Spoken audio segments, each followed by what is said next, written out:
Welcome back, everyone, to day 4 here of the Trilogy Funds 2025 Australian Pickleball Championships. Dylan Kimlin, Chad Edwards in the booth with you, about to get underway with our next matchup here. We do just have a pretty cracking match on show court here in Pimpama Sports Hub of the split age mixed doubles DUPR 4.5 to 4.99 division. Currently warming up, they're in diagonal form warming up. We see Paul Breen and Kirsty McDonald, and they will be taking on the combination of Josh Barber and Rebecca Green, who, Chad, we got to witness their game just before. Barber looked to be running riot. Yeah, once Barber stepped in and really started to play aggressive, apply the pressure, he's got a lot of power, he's got shape on that forehand especially. So look for him to really kind of insert himself in the middle of the court there. He's going to try and put some pressure on the other side. Dylan, we were talking about before coming back, you mentioned Paul Breen and how good at singles he is, and he was talking about yesterday that, you know, the level is really being tested here. It's really raising. We're seeing that as this week continues and we're inching closer to the pro divisions. Oh, you're spot on, mate, as we got Kylie Dunn there, our official, bringing the gentleman in. And yeah, I was talking to Paul. Like, when I looked at the draws, I thought for sure he would probably go through to finals, but he was telling me just the sheer skill level of our Masters divisions were elite, and he just said full credit to the gentleman. They deserve to go through, and we'll see how he goes here today. I think it's a pretty strong combination with him and McCorkindale. Kirsty obviously plays in the National Pickleball League and the Major League Pickleball Australia Challenger sides, but they will be tested here. As we mentioned, Green and Barber playing really well. Yeah, and this split age is one player over 50, one player under 50.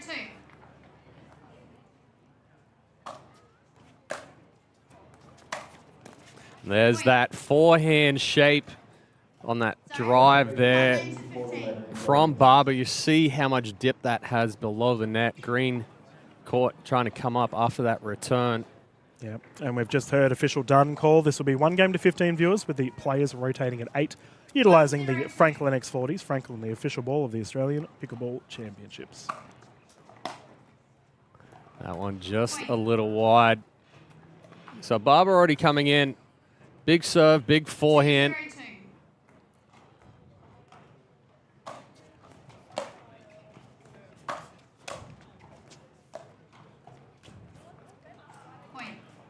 That was a good setup there from Breen. Solid on the fourth, created some angle, pushed that ball back to Barber's backhand, but just a little too jammed up when he tried to absorb that volley.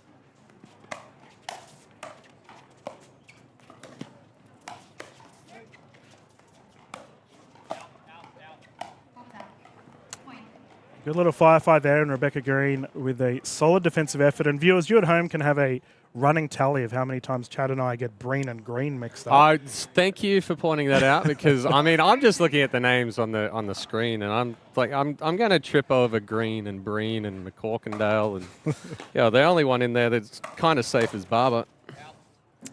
No one's called long. Beautiful drive from Breen, just not enough top spin, and I was actually giving Kirsty McCorkindale's mum, Vinny, who's in the background there on our grandstand, a little bit of cheek this morning, Chad, as Kirsty's from Queenstown in New Zealand, and so is Vinny. And we had the NZ Open last week, but these two opted to come to the Australian champs instead. Oh, another big drive there from Barber. The key to that as well is you watch how early he sets up. Right, it's early preparation. That ball bounces. He's moving through contact, moving to the ball, rather than waiting for that ball to bounce, and then he's trying to take it back and rush that stroke.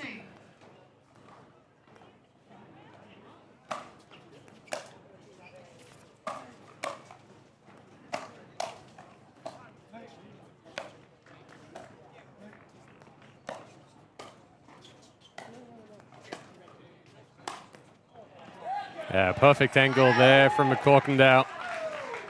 Yeah, K-Mac punching it down the right side for her right, our left. Yeah. Crowd getting behind her. And Breen will bring it in here on a 0-3-1. 0-6-1. Was there a 6? Yeah, we're a little behind on the scoreboard there. I was going to say, 𝗙𝗹 kind of taken over in this one already. Second server. McCorkindale and Breen need to try and isolate Green a little bit if she can. Whoa. That one may have been in. Yeah, challenge was there. It looks like that is the case. So first points on the board for Breen and McCorkindale.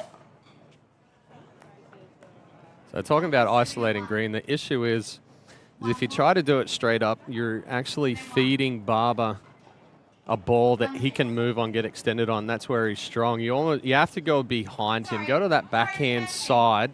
Can't even read my own board. I'm really sorry.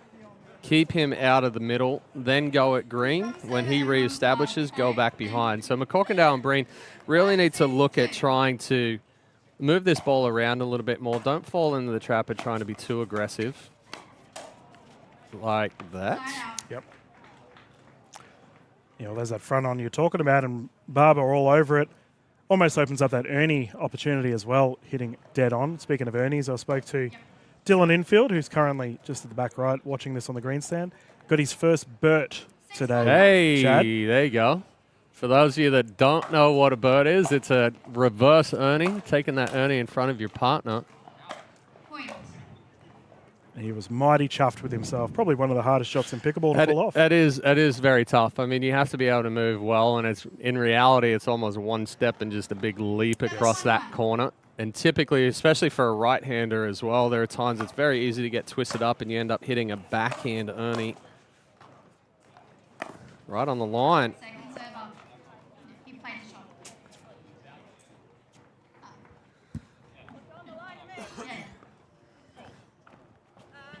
Second server, guys. So, 7-1-2. A good call by the referee right there. 𝗙𝗹 played the ball, and then after he played it, he went to say, oh, that ball was out. 7-1-2. Yes, you kind of want to play those balls, but you can't wait until you see what your outcome is when you decide to say that that ball was out. I'm going to see Paul and Kirsty here having a chat, getting their strategies down pat.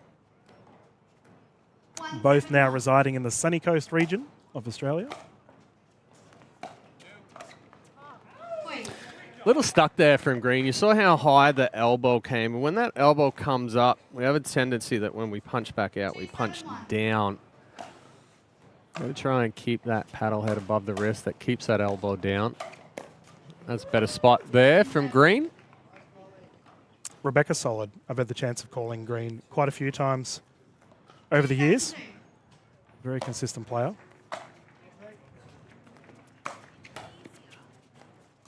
Oh, that ball looked wide. Breen opting to play that. Sportsmanship, sportswomanship. Rebecca's serving, guys, because you're 7. We've had a few mess ups with the service. 7-2-1. Well, and it's on the side of 𝗙𝗹 and Green. 𝗙𝗹 was the first server playing on the left, so they already started stacked.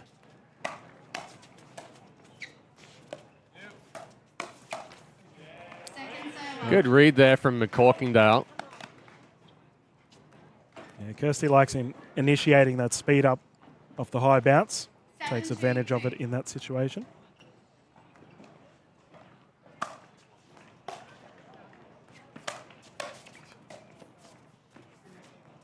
Point. Oh, just landing on the line right there. 1 minute. So we go into the end change. Green and 𝗙𝗹 up 8-2. You know, going into this end change, I really think McCorkindale and Breen need to look at, one, their return going more down the line to the backhand side of 𝗙𝗹. Even if he runs around and hits an inside-out forehand, it's taking him away from the middle. Right now they're trying to return to Green. They're giving 𝗙𝗹 too much room to move on the court, and he's actually just moving over into that forehand drive. So need a bit of a chat here for Breen and McCorkindale. Change up that strategy. And they got one of our commentators in there, Coco Lococo, on the timeout having a chat. Remember, viewers, you can get coaching in a timeout.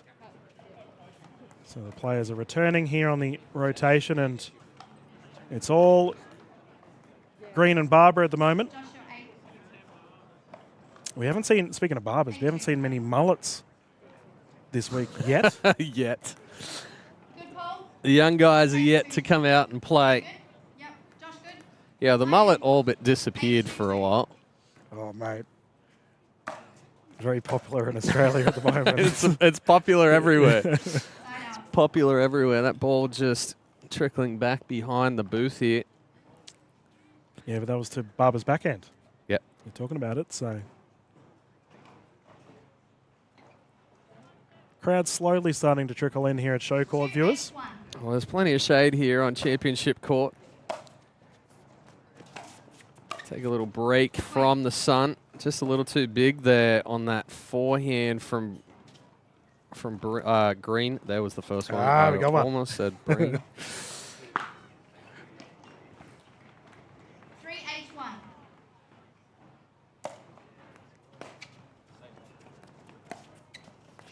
Oh. Oh. Second server. Third shot drop called on the wide side. Looks like a challenge is there from McCorkinell and Breen, but Yeah, they did. 3-8-2. confirmed out.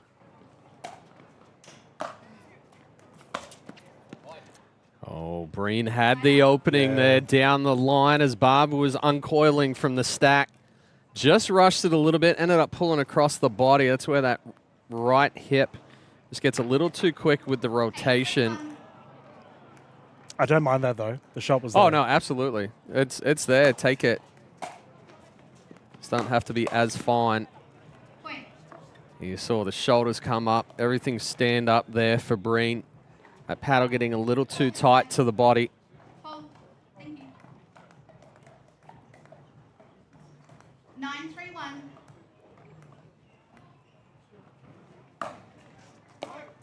Second server.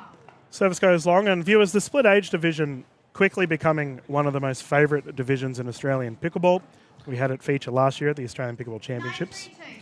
Well, there's 27 teams in this draw, 40 in the 4-0. Look out. Point. And a good move here from Barber. Taking that back crossbody, jams up Breen. Creates that pop up and the big finish. Coming to you, Paul. He's the definition of playing big at the moment, isn't he? Yeah, and he's not overdoing it, right? A lot of the times we see these aggressive guys and they try and do too much where they get fully extended or out of position. As I say that, Barber trying to do a little too much there.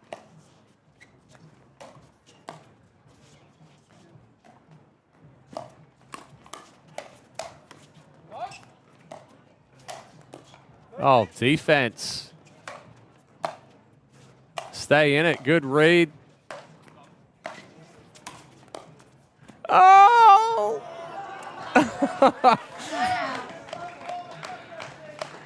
Phenomenal rally. Split age division, putting on a show here. That last ball just going a little bit deep, but Green and Barber held on. McCorkindale and Breen couldn't finish that point right there.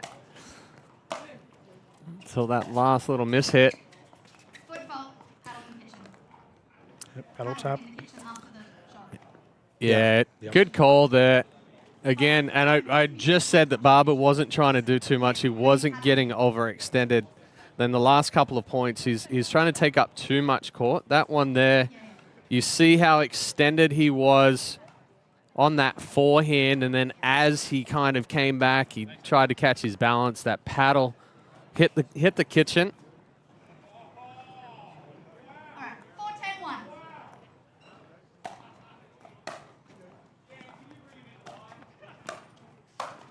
Oh, Breen with a big one down the middle. Would have been kicking himself if he missed that one.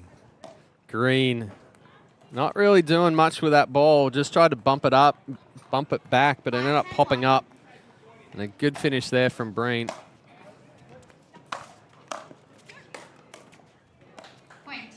And follows it up with a big drive. Had a good timeout from Green and Barber, trying to slow the momentum here of McCorkindale and Breen. I feel that they're combining well, like despite the scoreline, Breen and McCorkindale's combining well in, it seems very much a 50-50. Both of them are getting a large percentage of the ball, where we did mention sort of a 60-40 for Green. Yeah, and you Barber might even go a little bit more for that on the side of Green and Barber. But yeah, you're right. McCorkindale and Breen, they're starting to find their rhythm as well, as far as being able to move the ball around. They're not trying to do too much. Back over there having a chat with 𝗙cie𝗹𝗹cie. So again, looking to come out, go behind Barber, take him away from the middle of the court, force him to feel like he has to do more. And viewers, our other semi-final that will take place soon with 𝗙cie Curran and Steve Armson are already through. They will take on the winner of Narika Mayake, Josh Music, Kate Applegate and Pierce Kwan. Plenty more good players coming our way for this division. Double-hander backhand reset attempt from McCorkindale unsuccessful. And Paul Breen will bring it in once more. 6-10-2. Oh, that's not what you want right there after you gain some momentum. They did close the gap just a little bit, though. Good timeout. Lead back within 4 for Green and Barber.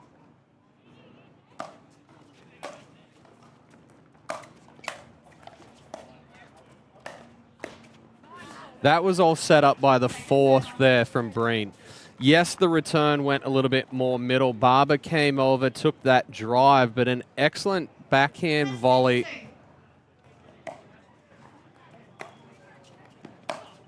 Or forehand volley, I should say, from the lefty. Created that angle, and then Barber just rushing for that forehand. So quick side out. It's funny you mention it, in that one of the big learning theories at the moment within Australian pickleball is the value of the 4th shot. Oh, it's a cross pickleball right now for sure. The 4th shot, everybody talks about. Oh, excellent.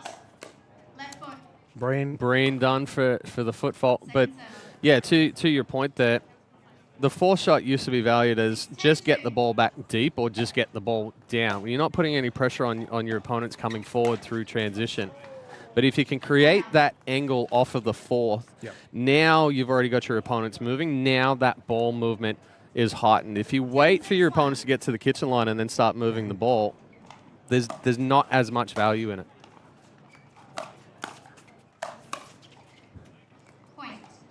Playing big again is Barber.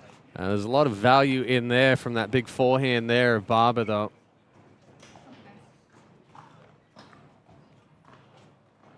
Official done, just getting things in order. She was voted the 2023 Pickleball Queensland Official of the Year. Oh, you can see why. She's had a couple of really good calls out there already on some foot faults and kitchen violations. Yeah, they're just having a look at the Dominator net out in the middle of courts on our Cooltop surface. All right, 11-6-1. 11-6-1, Barber to bring it in.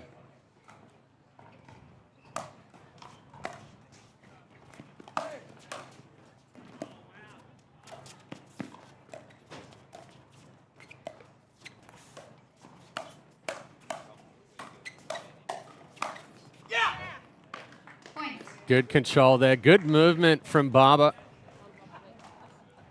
Came over, took that ball back behind Breen. Josh is serving. Yeah, sure. That even timeout 12-6-1. And we have a Trilogy Funds timeout here once again, and understandably so, considering McCorkindale and Breen are a little bit of pressure. Scoreline continues to build for their opposition, and we're talking about the percentages of how much Barber was taking up the court. In that last couple of minutes, he was taking up quite a lot. Yeah, and honestly, he was in a position where he could do it. And what he did well, a lot of the times we'll see the male come over in mixed doubles, and he takes that ball from the female and just bumps it straight ahead to the female or to that left side player. That then opens up the angle back behind him. But he came over, took that ball, created the angle himself, so he was moving back into that ball, and it really allowed him to take control of the middle of the court. Paul, you good? Good, Josh, good? All right, time in. 12-6-1.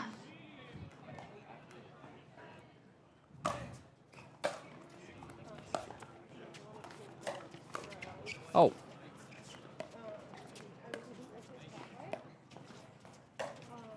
Again, it was just what I was talking about. Steps over, rather than bumping that ball in front and then stepping out of the way, that opens up your partner for an attack.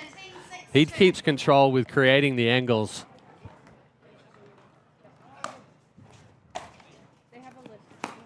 And Chad, from a education perspective for our viewers at home, if you are versing someone that is playing big, Yes. how do you combat it? You have to go behind. You have to make a ball bounce behind them. So, right now, again, they're trying to go at green, but it's giving Barber the ability to move and take control.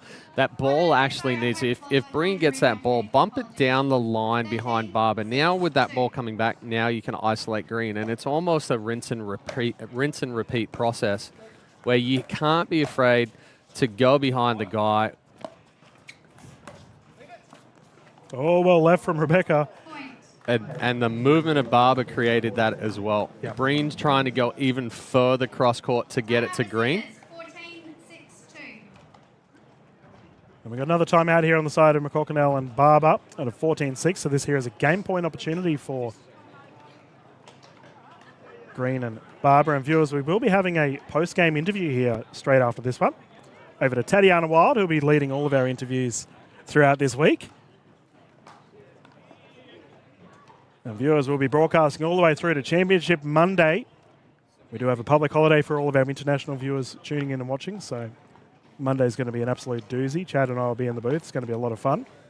Yeah, I didn't even know it was a public holiday till I got down here. I was like, why do we have Championship Monday? Everyone's just nuts. They just want to play pickleball instead of working. So, over 1,250 players here at APC. Big numbers. Time in 14-6-2. And this here to take the match.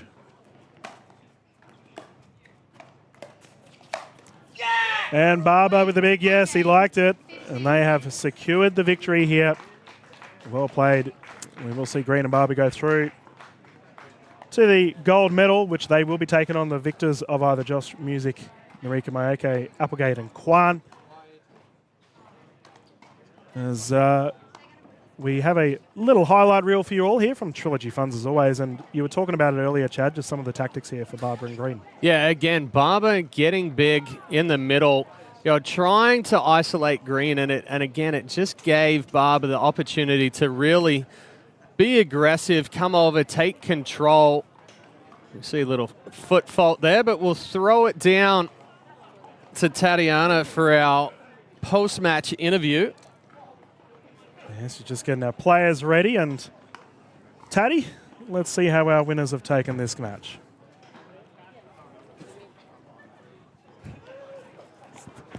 Ladies and gentlemen, we are live here after that semifinal win. I'm here with our winners, Rebecca and Josh. Rebecca, how's your back feeling after that carry? Oh, Josh's squats are totally paying off, so I'm really grateful to have him. That was some big energy there on court. Josh, how do you feel about heading into the final now? Yeah, we're confident. We're going to do what we're going to do. I'm stoked, ready to go. Well, you're playing well, and we can't wait to see you there. Heading it back to the booth. Yeah, thank you, and well done to our players. As they will go through to the golds, viewers, we are going to get ourselves strapped for more pickleball action here live at the 2025 Trilogy Funds Australian Pickleball Championships. First up, a quick commercial break, and then more pickleball action here for your Thursday afternoon of pickle. All your life you strive, trusting your experience, pushing yourself to perform. It's no surprise that you expect the same from your investments. For over 25 years, Trilogy Funds has been trusted by investors to maximize income while preserving capital.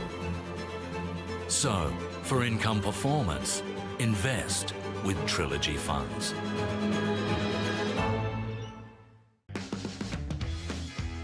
Heinz pickle flavored ketchup makes everything taste a little more pickle. Heinz pickle flavored ketchup, stacked with pickle flavor. We have started our descent.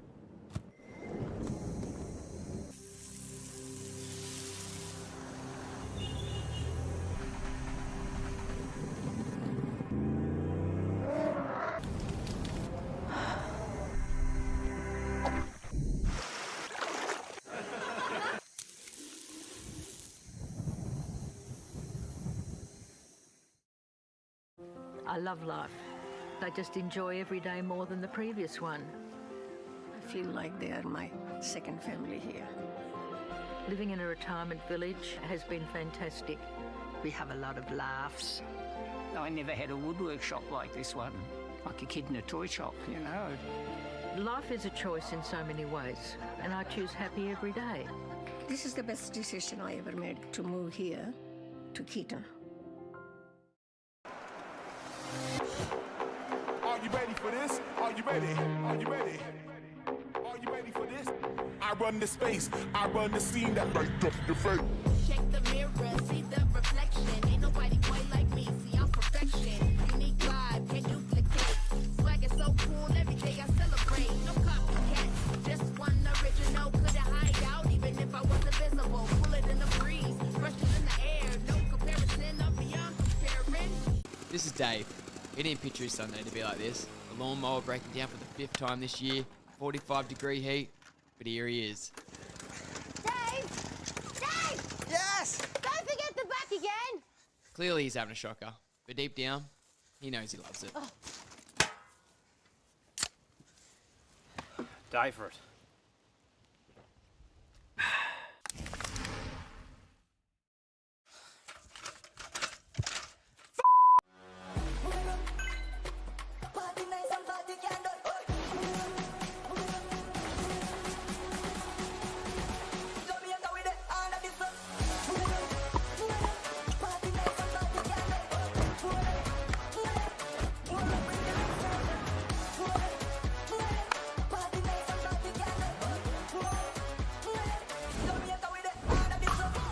What's your DUPR?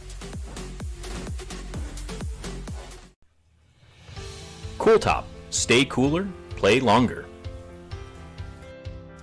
Designed to reduce the surface temperature of courts via solar reflectance, the new Cooltop from California Sports Services keeps players engaged in activity longer while minimizing heat-related impact. With solar reflective ratings 20 to 30% higher than standard court coatings, Cooltop coatings retain less heat and reduce the temperature of a court. I really could have used a role model back then. Callie is such an amazing, beautiful woman to me. She'd actually come across my desk as being portrayed as an at-risk young person that was in need of the program that I was running at the time. So I spent a bit of time talking to her about what life looked like and, you know, ideally what she'd want life to look like if she had a choice. I think I suit being this person more than who I was. I don't think I would have been able to make the change that I did if 𝗙cie𝗹𝗹cie wasn't here.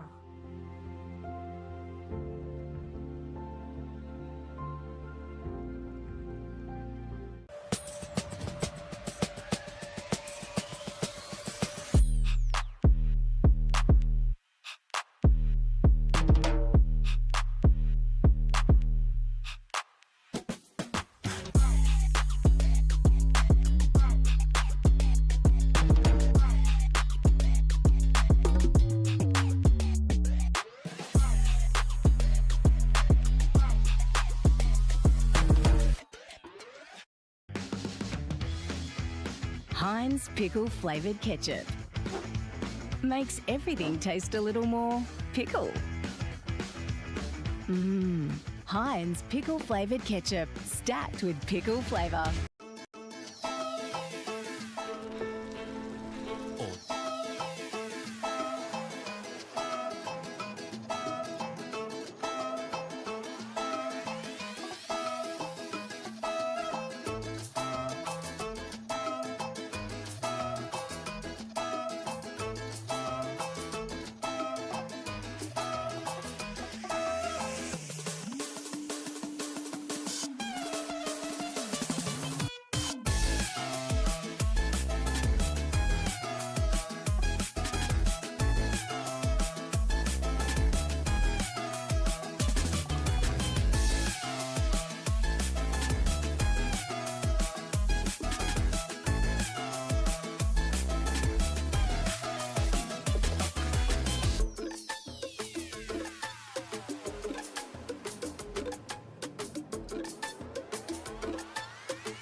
first glitch. Okay, let's start again.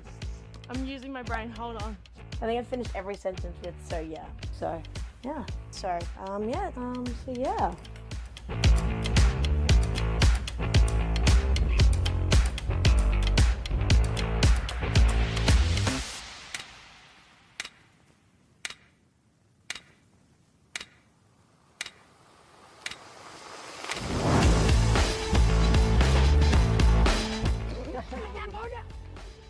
Cut.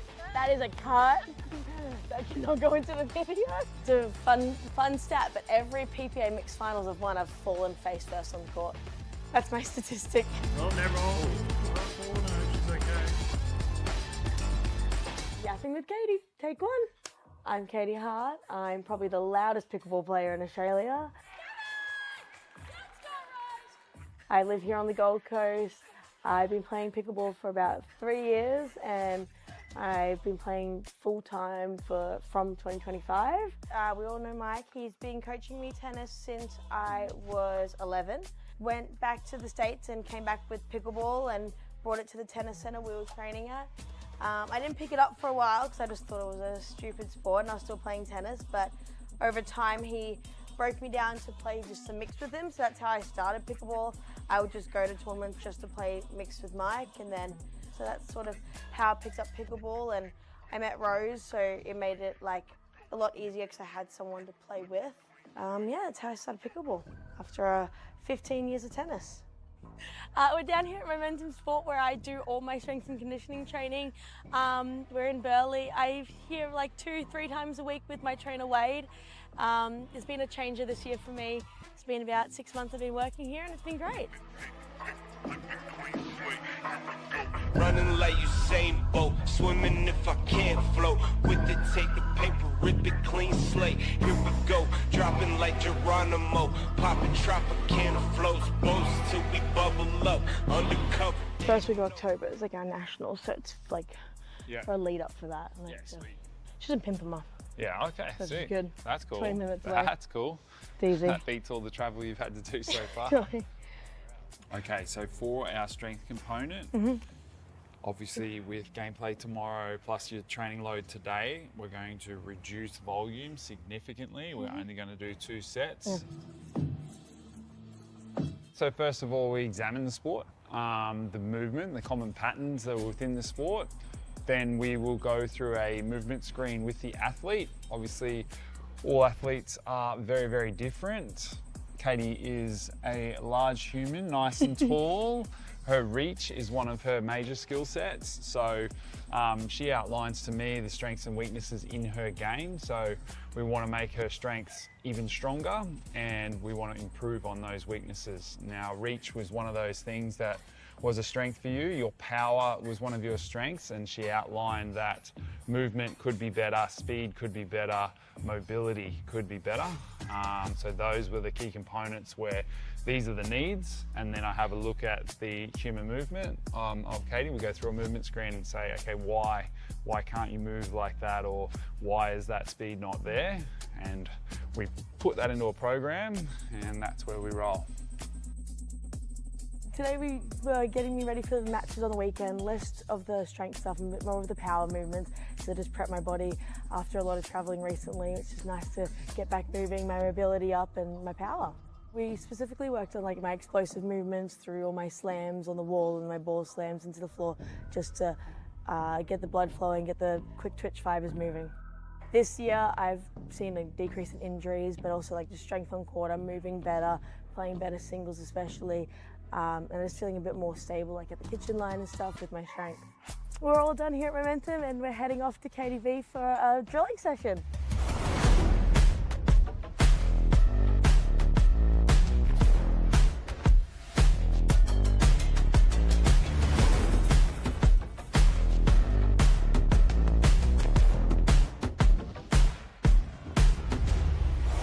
We're here at KTV drilling with Liam. One of the young players here in Oz. Just getting ready for the tournament, getting our iron for singles tomorrow. And yeah, we got PPA Queensland Slam this weekend and the first round of the second season of MLP Australia. We've been in a bit of a tournament block, so Now we're just trying to drill and get back to some consistency, because I usually find after a tournament block I'm a bit rusty on just the simple things because you don't hit as many balls. So the last couple of days of being home, me and Liam have just done a lot of drilling, trying to hit a lot of balls, trying to get used to the left side a little, work on my forehand, speed ups, and my footwork.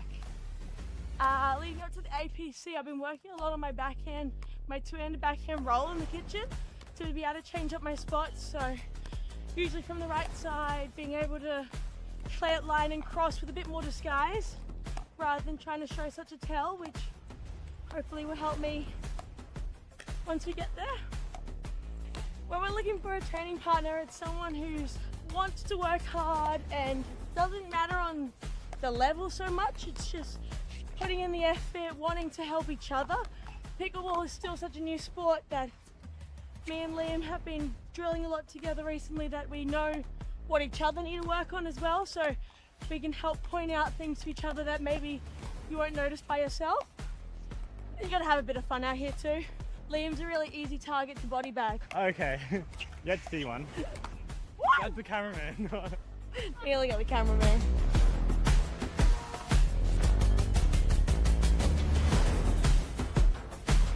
Just having a quick sneak peek at the Glory's team for this weekend. Oh, that wasn't very good. It's definitely not looking too good. Gotta go over the net, Freddie. This is my signature paddle from Maxwell. I've been with them for 2025 and hopefully we'll continue our partnership into the future. They've made me my own signature paddle now. It's a great paddle. I've been love playing with it. It's been about a month I think I've had it. It's got good control and power. Like, it's not too powerful where I feel like I can't control it, like the kitchen line and stuff, but it has enough power, but I don't really need too much extra, so I think it suits me well. We're wrapped up here at KDV and we're going to head home and have some lunch and rest for a bit before afternoon training. Oh my god, wait, I have to film this myself. This is Cooking with Katie, take one. Do I have to say take two now? Do I have to expose myself? For lunch I'm making chicken pesto pasta salad. It's probably a staple, but usually I actually use tuna because that's just like so much easier, but making it with chicken today. My typical diet is usually everything. I try to cook everything myself just because I feel better off the fresh foods, and usually eating out just makes me feel bad. That's why when we travel I find it really hard to eat, so I actually usually travel, if we go internationally, with my own food for the most part to eat. But nothing really changes before a tournament. I try to focus on a lot of protein and stuff after a big day like today. I've done gym and I'll do 2 sessions, so I've always been into cooking since I was a kid and I've always enjoyed it, and it's always been a big part of my family. All my brothers like to cook, so yeah. I'm Jenny Hart, Katie's mom. I'm a very, very proud mom too. It was a very, very, very busy lifestyle, having older brothers, and they adored her too. So she grew up in a very happy environment.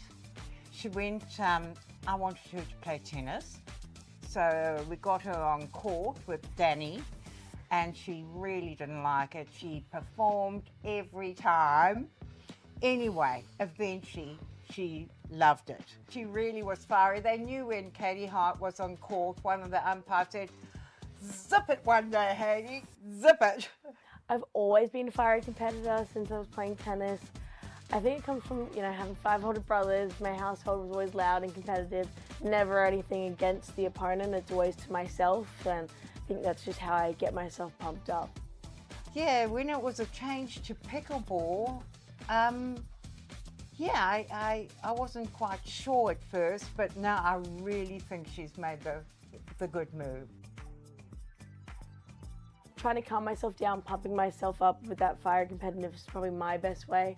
Trying to just put a wall up and focus on myself on court is how I try to avoid getting into it too much. So I quit tennis at the end of 2022 just because it was becoming too expensive and there's not enough at that low level tennis, not enough reward to try to play professionally. And then in 2023, I was still deciding sort of what I was doing. I was like going to uni, but we played Slam Jam at the start of 2023, and like I played really well, and I was like, oh, this is actually like fun and really enjoyable. And then Rose started playing a lot more, and we became close, and we started playing women's. The first PPL happened, so there was prize money, so then it just started. I think I just flowed into it naturally, sort of from there. It's definitely easier not transitioning between the both, and I feel like I play better pickleball when I'm not playing tennis, but tennis is like, I love tennis and I love coaching it, so I choose to keep it in my days, but it's a lot easier to actually go from tennis to pickleball. I really struggle with the pickleball back to tennis because I start doing weird pickleball-like things on the tennis court. I was selected straight away into like our first season of MLP here in Oz, but I don't think I ever took it too seriously at first. But I think when I started to take it seriously and think that like it was a real sport was actually when Joey came over and we played our first mixed at the PPL in Sydney and we won. So my silver necklace with my tennis rackets on, I've been wearing since grade 7, which I think is like 11, 12. I was given it to my family friend, and so I became a good luck charm with tennis rackets. I remember clearly one time I was going to my first international tournament of tennis when I was 15, and I was leaving through this house and it broke, and Mum safety pinned it together, and we made like a chain out of safety pins, and I wore it with safety pins because the charm is like the most important part, and I've just never taken it off in however many years, 11 years. This is where I get my most attention on Instagram, is where I post like my food. Now we're gonna head upstairs and have a look at my wardrobe. Welcome to my closet. This is all of my skirts and dresses that I've pretty much worn all of these on the pickleball court. So I've had this Lulu skirt since I was, like 12, 13-ish, and it's where I won my first PPA mixed with Joey in. This is one of my favorite dresses from 11 Nil. They're a company based out in Italy. They make some of the most fun and gorgeous dress colors. And then we have Maxwell's new line coming out of clothing. They haven't released yet, but they've got dresses. They also have some fun skirts coming in different colors. So I was wearing that this morning while training. And then we even have a different section for where I keep all my tops and training shorts and our new Rush uniforms. This is all like my tops I wear on court. Again, we've got some new Maxwell pieces coming out in fun colors. Then over here, I keep all of my Rush uniforms from the original years to now. We've got new Rush bottoms to make, make the outfit a little more fun. So we've got the nice pink skirt, and then I'm chucking the boys in bright pink shorts. They don't know that yet, but they'll love it, I promise. So that's our new Rush uniforms rather than the black. Outside of pickleball, like something I would love to follow is the F1. I'll always try to watch the races or turn off my social media the next day and rewatch it the next day. It's just like a little nerdy hobby I've picked up in the last year and a half. F1 fan for McLaren, they're my F1 team, preferably Oscar, but happy with any results from McLaren. Getting into it the last year after watching Drive to Survive, obviously, that's I think how everyone gets into it. This is my vision board and all my family and my nieces and nephews. I've got 5 older brothers, so just some goals for the year, just to feel good this year and, achieve my best, and yeah.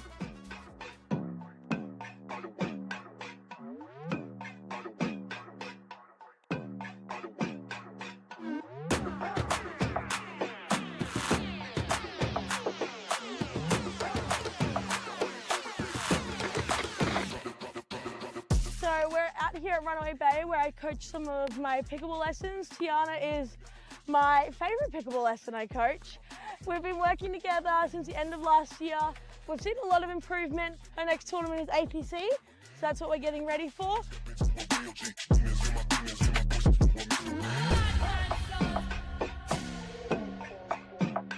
Turning into like a team environment was definitely strange for me because I'd never worked in a team sport before. I'd played tennis and then I was a high-level swimmer. Now I'm captain. Captain of Eastern Rush. Nice little promo. Done coaching for the afternoon. Now we're moving into team training for rush practice for tomorrow. We've got Lauren here from the States, Lucas is a local boy, and Nick is our super sub for the weekend.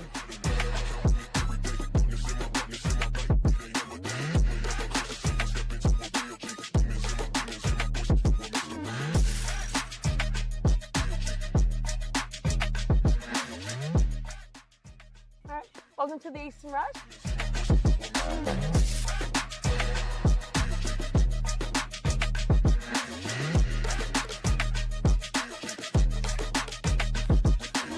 We've got Lucas Pascoe, my first pick. I've trained with Lucas and played mixed with Lucas throughout last year, and we know he's a great player, and if I didn't pick him, he would have been gone by the time the second round came through. I was like playing on my PS4, I didn't realize the draft was even on, so I was on my game. But then she was texting me and I was like, oh, okay. And then after that I hopped off, and then I like watched the draft, and then I think she asked me about like who to pick, and so yeah, I was pretty excited. We have Lauren, who was my second pick. Lauren I met last year at the UK Open, and I knew she was a great player. I was shocked when she was still there that late in the second round, so I had to pick her up. I was actually in school when the draft was happening, so I didn't even know that I was going to get picked. But I'm really happy to be partnering up with Katie. I love her energy on the court, and she's just a really fiery player and helps bring my energy up. And then we have Nick Mao subbing in for Ariane as our super sub this weekend. And we trained with Nick on the Gold Coast. He's a familiar face. He played really well last weekend at the Vietnamese Oh, that was You're going so well. Played really well last week at the Vietnam PPA, and we got the call Sunday night that Ariane wouldn't be coming, so it just felt like the right pick for us this weekend. Me and Katie have had a few encounters in some of the PPAs. We've had some good 3-set matches, so it'll be fun to play on the same side as her this weekend. I think as a girl, she's like one of the most powerful, so it'll be good to have some of that put away power in mix, which I'm not normally used to. If we had to pick a song that describes Rush, probably be Rush by Choice of Ours. Can you sing that for us? Nope.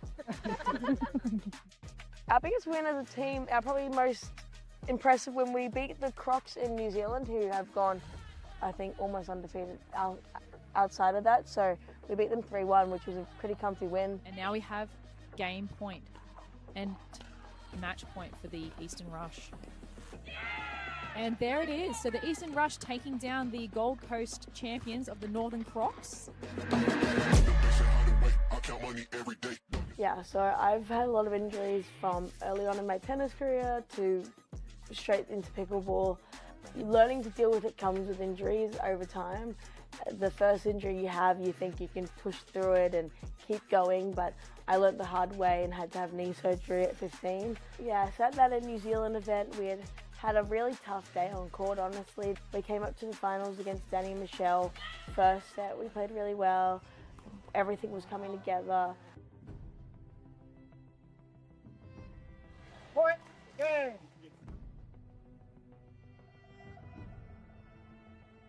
Second set, we're starting to lose, but it was still a close match. Everyone was playing really well, and Rose had decided to mention that she was starting to feel pain in her wrist, but you niggle it every now and again on the court. But obviously, it just got worse and worse as we were playing. When we took a medical, we tried to switch up some strategies. When we came back, she was in pain. I tried to play the left, but there was nothing we could really do to avoid them hitting to her sore hand. I know that Van Riek is probably hurting a little bit, but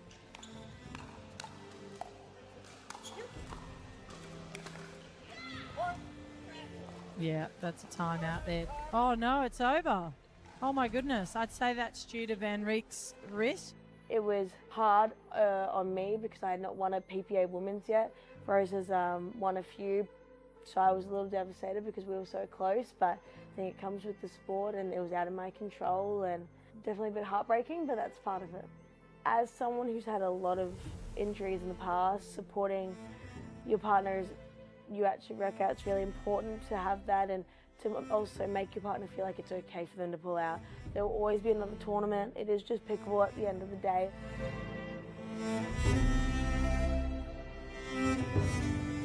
This year at the APC, I think players and fans can expect a really fiery me, and everyone wants to win, and this is my first APC, so I'll be competitive just like normal, but off the court I also want to interact with everyone and the juniors and the seniors and all the different age groups and levels that will be around. So playing with partners I've already played with before helps with the wanting to win and the team chemistry as well. I'm very competitive myself. I wanted to win, but she's not a good loser. We have to deal with that. And we get the phone call. Yeah. What's the phone call like? Oh, that was terrible. Anyway.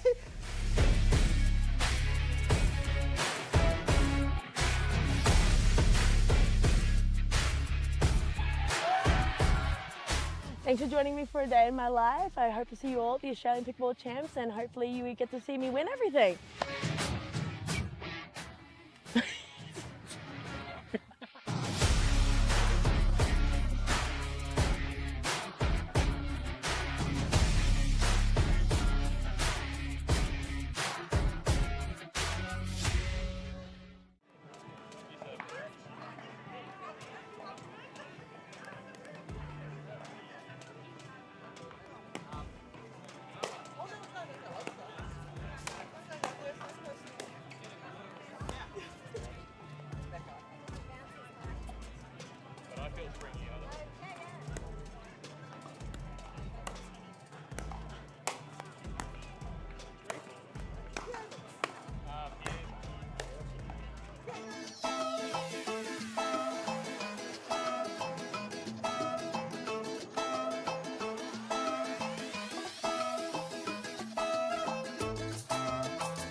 Good afternoon, everyone, and welcome back to the 2025 Trilogy Funds Australian Pickleball Championships. My name's Dylan Kimlin. Sitting alongside me is Heather Fletcher, and we're about to bounce into our first gold medal of the day. Our official Chris, who, if you don't know Heather, is one of the top referees from New Zealand, is out there having a chat with the... Yeah, I know. Oh, Chris, okay. How did we get a Kiwi on the court? So he's out there having a yarn, and we will get underway very soon.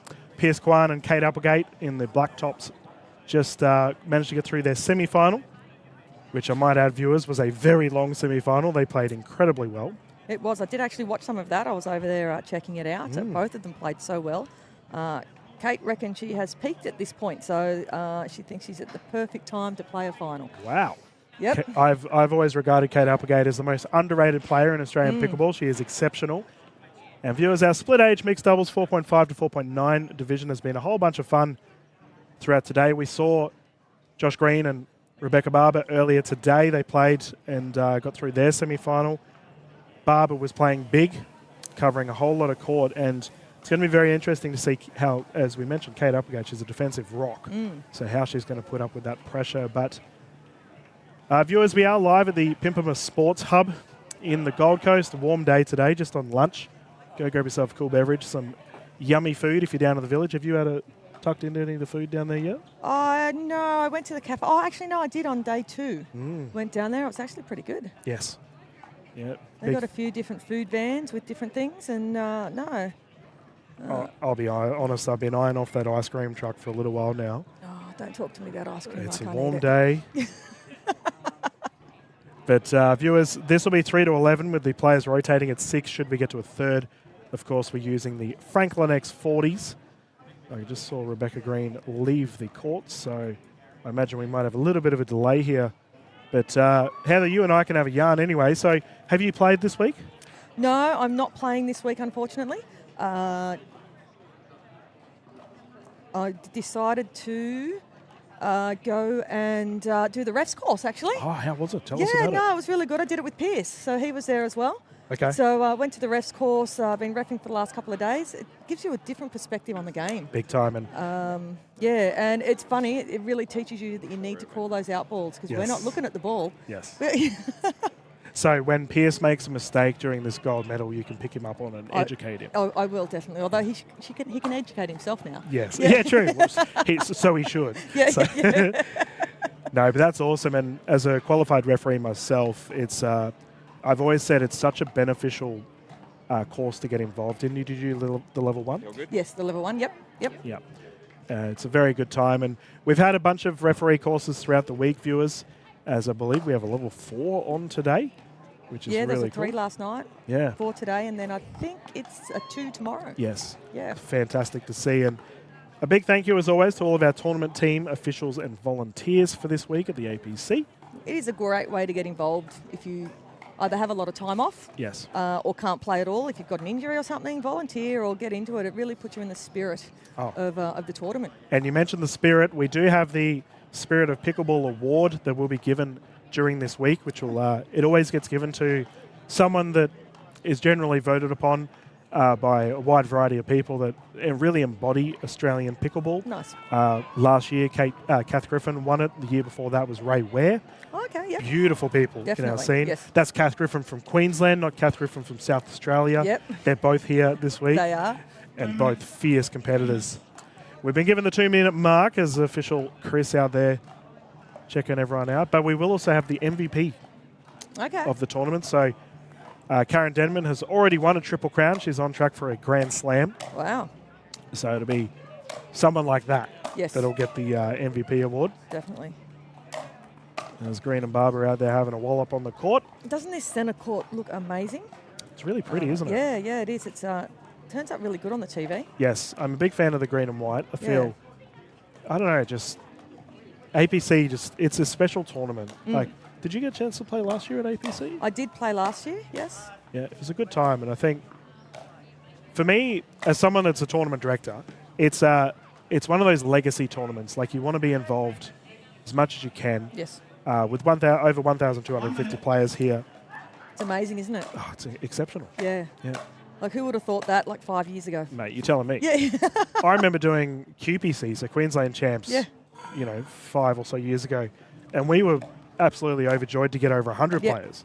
Yep. And here we are, well over 1,000. The tournament team have been working tirelessly to provide such a awesome experience. Look, it is an experience here. It's not just pickleball. It's like you're talking before about the entertainment area and just the way that it's set up. It's you can get involved in everything and watch a lot of games. There's a lot of shade around, and they're really looking after the spectators, which is great.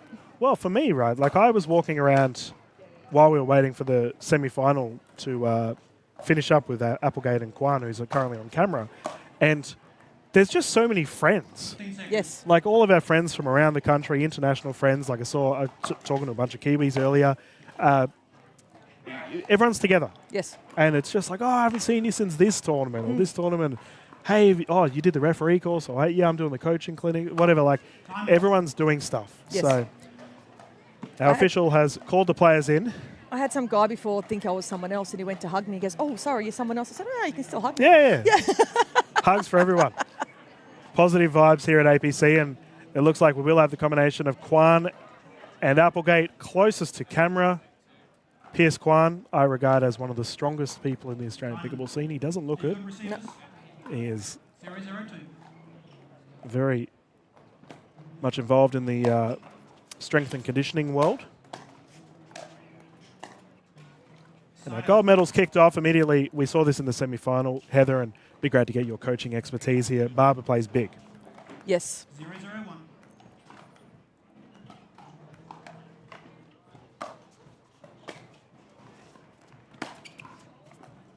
Ooh, called long. Ball was good.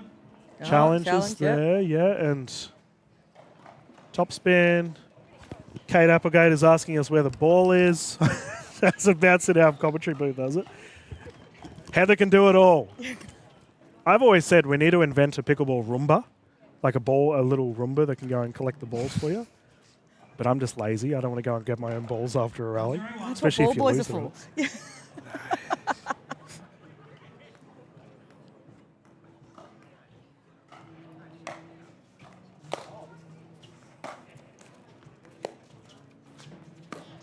Ooh, through the post. Doesn't count. No. No. The elusive TTP. So for viewers at home who didn't catch that, Barbara's shot went through the net post and the net. 2-0-1. Oh. The point's been given. Okay, viewers, the point has been given in that regard. Heather, you and I don't know what we're talking about. No. So. Oh, Kate. Flicking it down the right. So, a beautiful hit there. 2-0-2. Oh, got her on the short serve. When you were talking about Barbara's heavy game. Yep. Just finish this point. So in that last game, Rebecca certainly did hold her own. Yes. When the ball came to her, she was getting it back and was nice and aggressive. 4-0-2.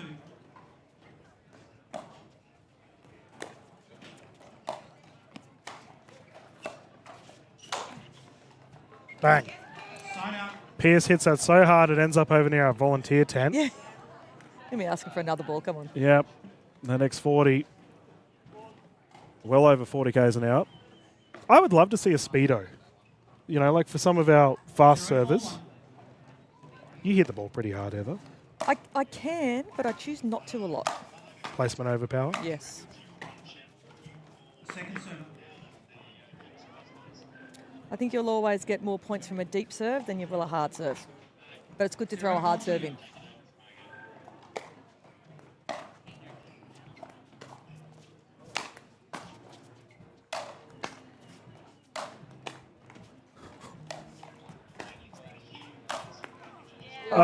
Pierce, come on, mate. What defence by Kate there.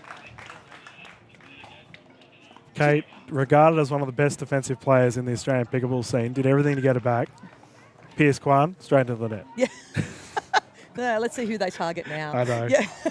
He's my PT. I can give him cheek. Lovely guy, Pierce. He is a lovely guy.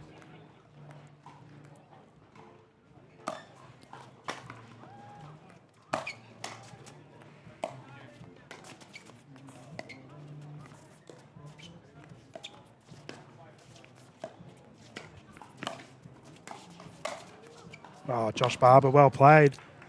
Fortunate with the net cord there. Yeah, Dominator Net getting involved in that single-handed backhand punch down the tee is good. 5-0-1.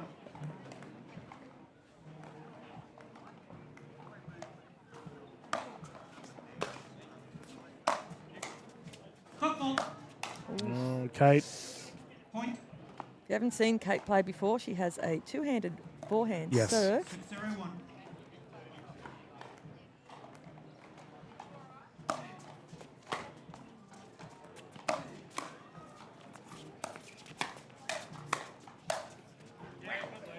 Well left.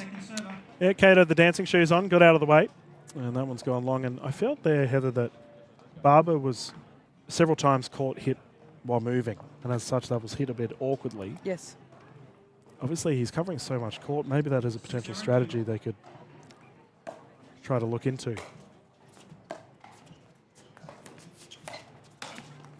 Ah, there we go. Well played. Down at the toes and away she goes. The side out will go to Kate Applegate at 6-0-1. 0-6-1.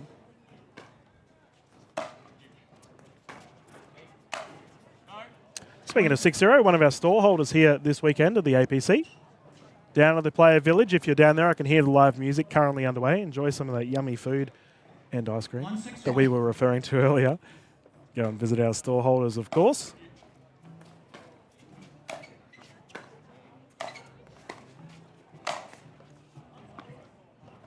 There's a lot of good giveaways down there at the moment, I hear. So a lot of the stalls have got some good giveaways. So get down there and see if you can grab yourself something. Yeah. If any of them are of the cold dessert variety, you may see me down there soon.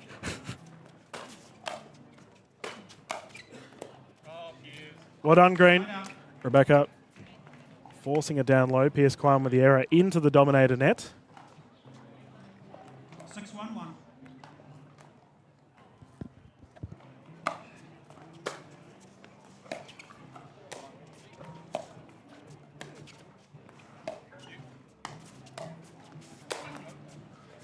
It's a great shot by Kate, just going behind Barber there, just allowing the pop-up and the put away by Pearce. 6-1-2.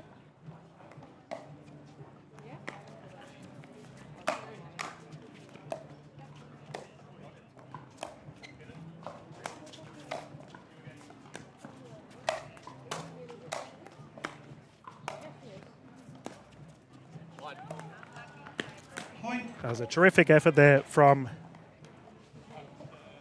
Applegate to defend. And Heather, I feel because the sun is right up above us here, I'm surprised there's not more lobbing action from Applegate and 𝗙cie𝗹𝗹.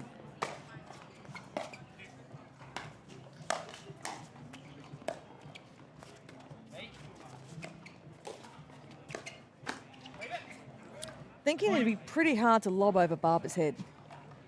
He's a tall guy. Fair point. Yeah. Fair, yeah. That's an immediate response. And athletic. So, Yeah. you know, if it goes over his head, he's probably got a chance of getting back there.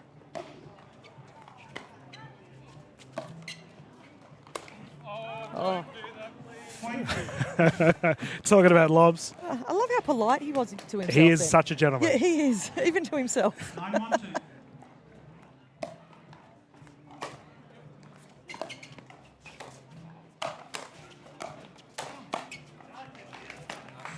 And Green caught on the no man's or no women's zone there. Caught awkwardly. 𝗙cie𝗹𝗹liche will bring it in again. They need to get some score lines going here, though. They do, don't they? They're sort of holding it back a little bit in the last few points, but when they've got the serve, they're just not getting anything.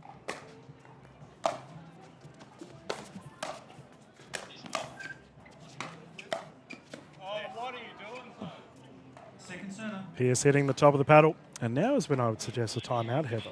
I probably would have suggested one a few points ago. You're right.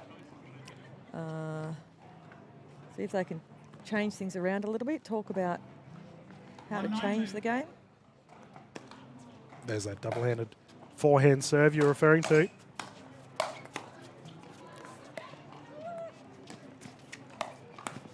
Oh, no way. Oh. That was amazing. I don't know. Oh, just didn't see it on the replay there. The way she scooped that ball up, it was wrong side of the paddle. She is so difficult to verse, Kate. Yeah. She just gets everything back. Yeah.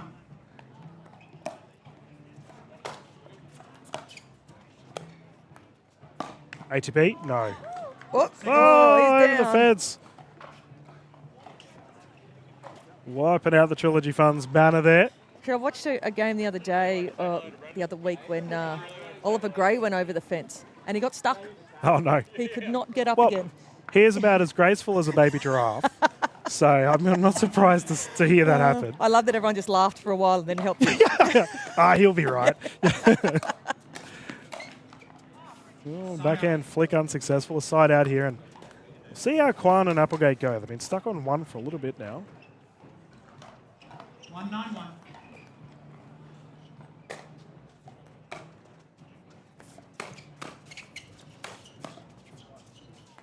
Oh, effort there from Green. Repeat strikes from Quan down low.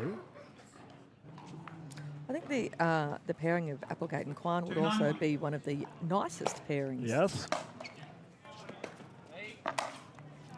Well, viewers, if you've watched the broadcast on the PA YouTube channel for a while now, you'll know that I have a running nicest people in pickleball list. I can confirm Kate Applegate is on that list. Is Pierce on that list? Oh, not quite. Oh, put him on the spot. Second server. Is that because he's your PT? It's literally that. Yeah. I've seen Pierce in situations outside of the court when Dylan's not doing what he should be doing. Yes. Kate, a former piano teacher, however, would be very... I think she would be great in a teaching capacity, you know, just got that nice demeanour about her. Oh, well left. Looked like she was going to take a swing. I think probably called by a partner there. 931.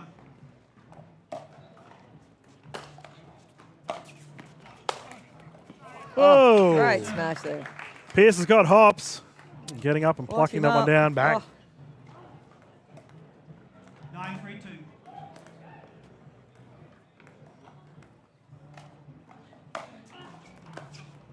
Oh, service. Applegate caught there. Looked like she was moving. Yeah, we've got a few game points here. Mm.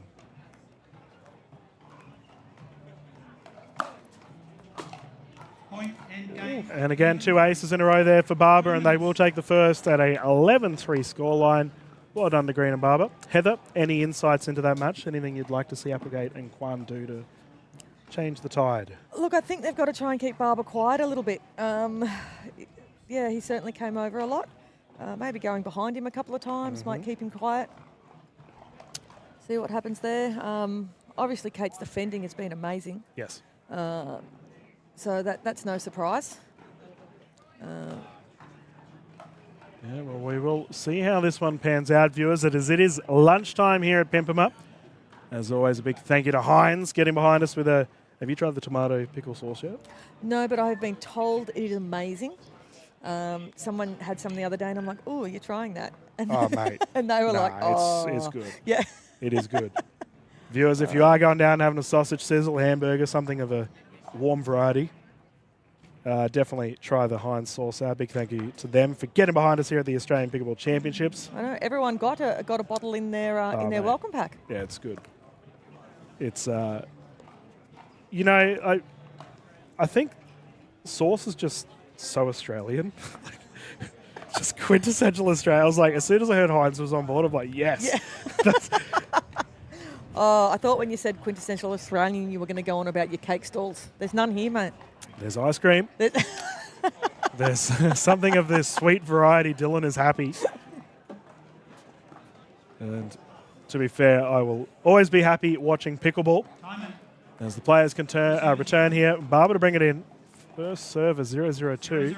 This is a must-win for Applegate and Quan to force a third.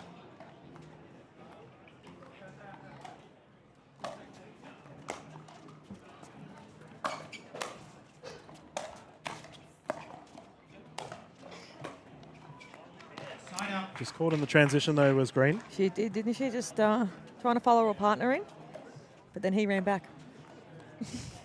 Well, we call it the wall, right? Yes. Kate Applegate can be a bit of a defensive wall. Definitely.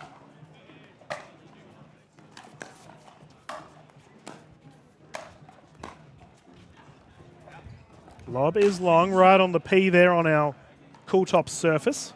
Got to. Wind is not going to be there in their favour for lobs on that end. Yeah, blowing left to right, viewers.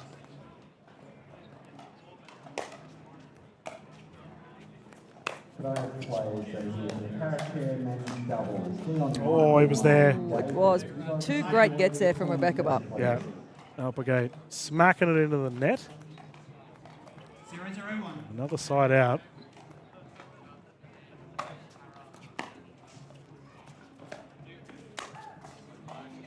Second server. There we go. That's a more high percentage shot. Probably can't see this on TV, but I'm just looking at Rebecca and she glitters. Glitters. Yeah, if you have a look at her, she must have glitter sunscreen on or something.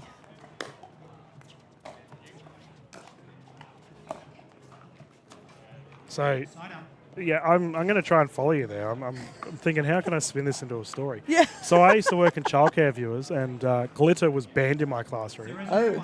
As my clothing, I would be just covered in it, head to toe. So I'm staying away from Rebecca. You try and be a big masculine person going into pickleball and you're all glittery. And yeah. Reputation, you know. But I mean, maybe if I played as well as Rebecca Green, maybe I'd be okay. True. I love giving cards with heaps of glitter in them that open them. So I'm avoiding you at Christmas time. Yeah. Who said you're getting a Christmas card? Yeah. True. Speaking of all the glitters is gold, and we will find out who will take the chockies in this exchange. There's another side out. 0-0-1. Does feel like Applegate and Quan have settled down a little bit, but they can't get anything going on the scoring end.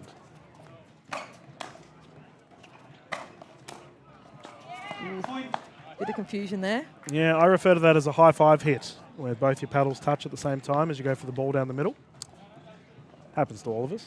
It does. 1-0-1.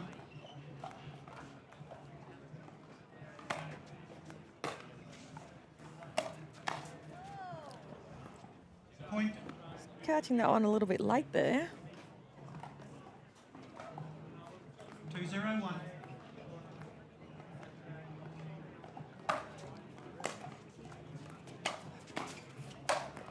So now is when I would like to see a timeout from Quan and Applegate. Definitely. They've just lost 3 quick points. And keep in mind, viewers, they are experienced players. They are, Playing yes. a lot. Mm. Like, they should know to be pulling one soon.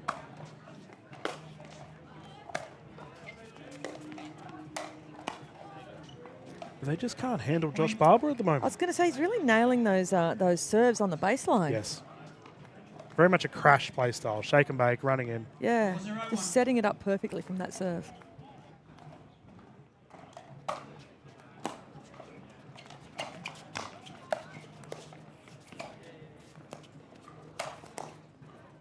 Oh.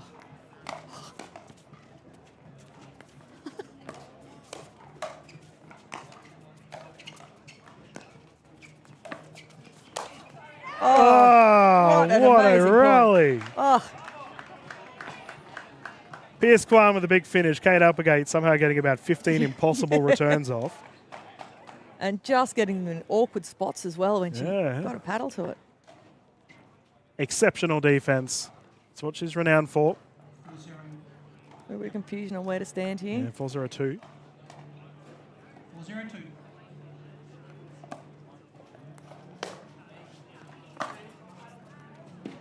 Well left. One of the hardest things to do in pickleball. Is leave it. Just let the ball go out. Definitely. Yeah. No one likes to do it. No. I'm one of the worst culprits for it. I tell people when we're training, leave the out balls. Yes.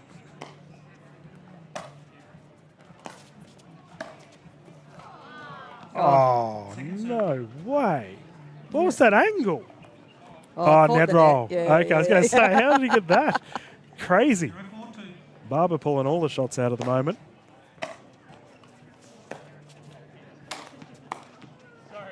Yeah, they're a bit comfortable at the moment, aren't they, Yeah. Barber and and green. I think at this point, Kate's just sticking the paddle out and hoping. She's just defending everything for her life. Yeah, but she still seems to get it on there. Oh, it's That's crazy. the issue, isn't it?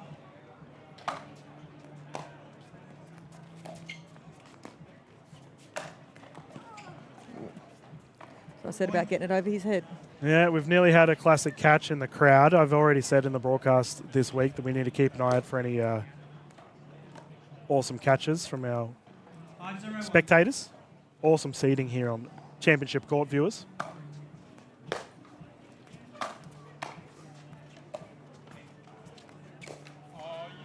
Oh. Wonder if he talked nice to himself. He then. was Yeah.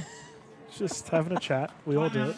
Receivers. There we Oh, go. there we go. Timeout on a 6-0. And Okay. speaking of our Championship Court viewers, if you are in the southern Queensland or northern New South Wales region this public long weekend, you know, come on down and watch. Definitely. We've got awesome seating. We've got ice cream. Yep. Dylan's yet to have any. Yeah. I would love to go and get you some, but I think by the time I get up here, it'll be melted. Melted. Yeah, it's warm, Yeah. that's for sure. But lots of awesome pickleball to come, viewers. I believe we have a gold medal coming up after this for the para wheelchair division. Oh, do you know what? I actually had a hit in a chair yesterday. How hard is it? It is so hard. So like, difficult. I kept hitting the ball and then going to go forward, but not putting my Yeah. hand back on. So Yeah. I just go around in a circle. Yeah. Yeah. Yeah, you don't realise how difficult Oh, it is. it's and amazing. I just have so much. It's inspirational what these players can do. Yeah, for sure. You know, and we will have that on next, viewers. And then rolling into the afternoon, we will see our split age division, which, in my opinion, is easily one of my favourite divisions in Australian pickleball. Yep. The 5.0s. And by the way, the Nice. divisions are stacked. Yes. Oh, my goodness. Actually, I was watching some over.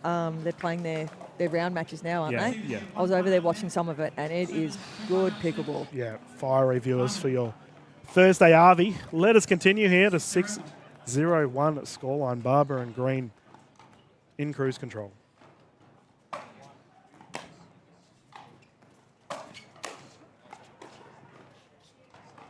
You can see the wind affecting that return from Kate Applegate there. It seems to be, once it gets to a certain height and gets past the marquees that we've currently got around our courts, that's when it kicks in. Doesn't seem like much, does it? Like you can't really see much on the court with the wind. Yes. But yes, the balls are so light that it doesn't take much.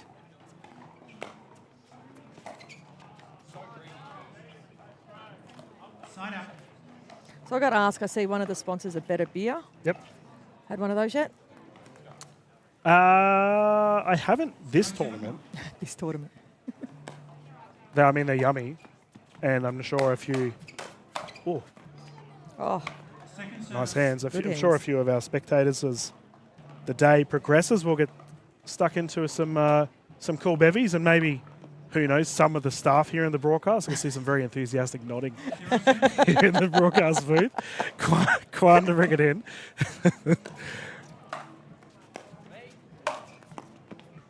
That was risky.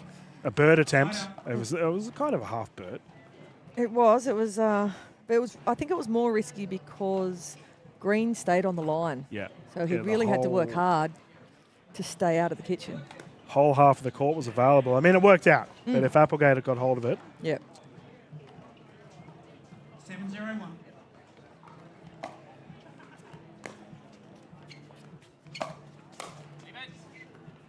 I have to say, Heather, it does seem like Barber and Green are really pushing the lines well. They are. They're really separating them and then playing down the middle.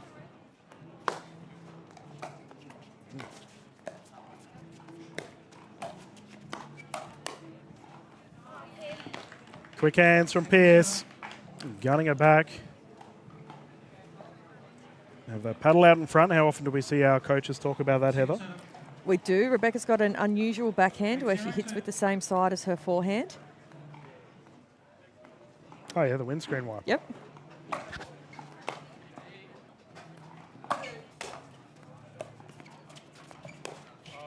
Is there a grip for that? No, you keep the same grip. Was playable. Yeah. You just flip. Should be good at the tomahawk. Now you think about it. Yeah, but not quite. It's unusual, and I think it's something that you see more players do these days. See, I'm just Gumby. If I can hold the paddle, I'm happy. Side out. All right, the time is now. Yes. 0-9. They've had their timeouts. They certainly need to get something happening. Yeah. 0-9. And these two have played in so many events. Like, they know what needs to be done. I think it's just the execution of them. Point. There we go, first point. Sorry. Yeah, it was planned. It was good. And here at a 1-9, Applegate will bring it in again. 1-9-1. Second serve. Service called long. So do you actively buy glittery sunscreen? Well, I think so. well, I do think that it is something that is available. I might have to ask Chad. He'd be a glittery sunscreen kind of guy.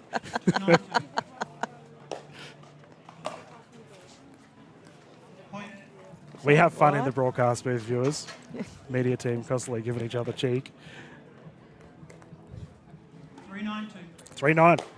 Here we go. They're on a bit of a roll. Nice serve from Kwan down the middle. Point. Here we go. This is good. 4-9-2.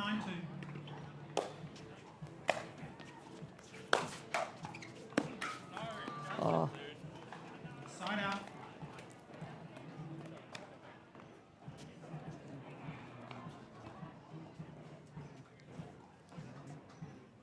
Nine 4-1.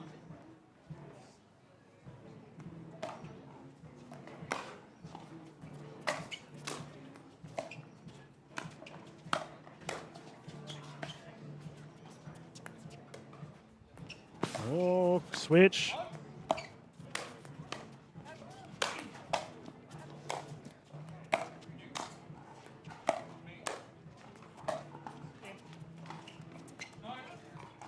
Oh, great play there. What a rally. Oh, that defensive stroke near Barber's head.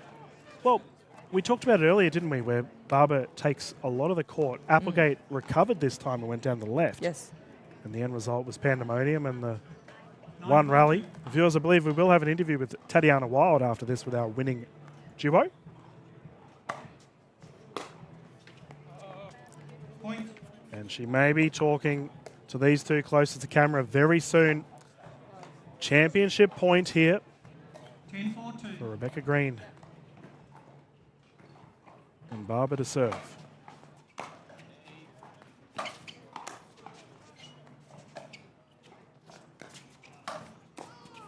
Point. Oh, too big, too strong. What a great game. Barber and Green just didn't let them in it. No.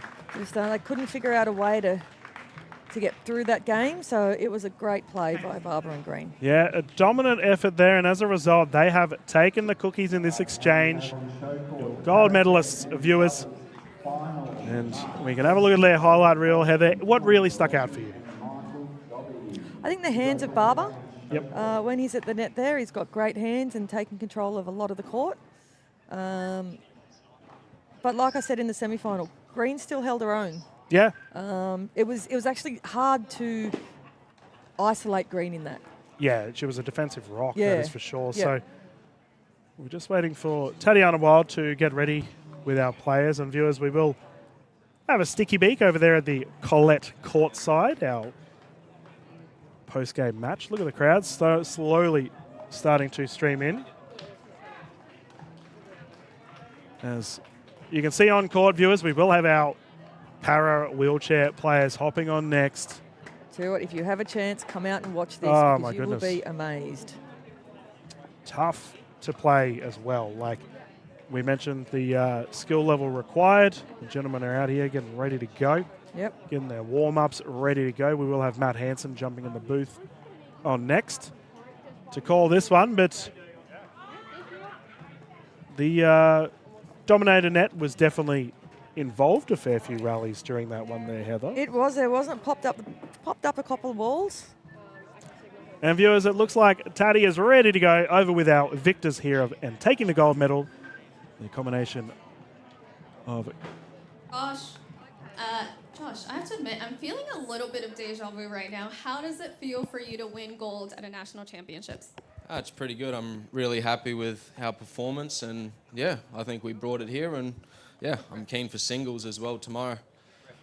Well, Rebecca, you guys have had an incredible run through to this final. Can you tell me a little bit about what it took to get here? And is this the first time partnership for you two?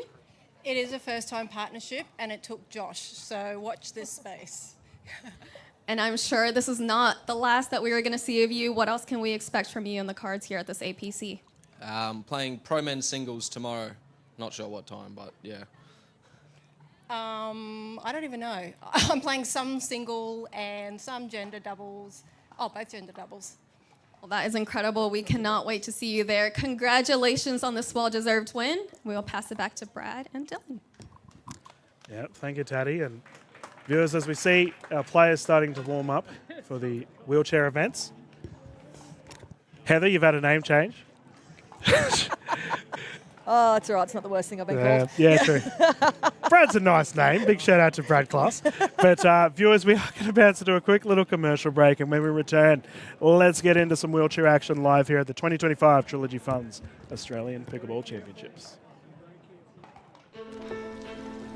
All your life you strive, trusting your experience, pushing yourself to perform. It's no surprise that you expect the same from your investments. For over 25 years, Trilogy Funds has been trusted by investors to maximise income while preserving capital. So, for income performance, invest with Trilogy Funds.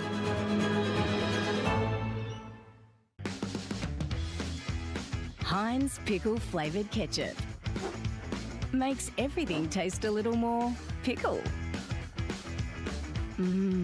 Heinz pickle flavoured ketchup, stacked with pickle flavour. We have started our descent.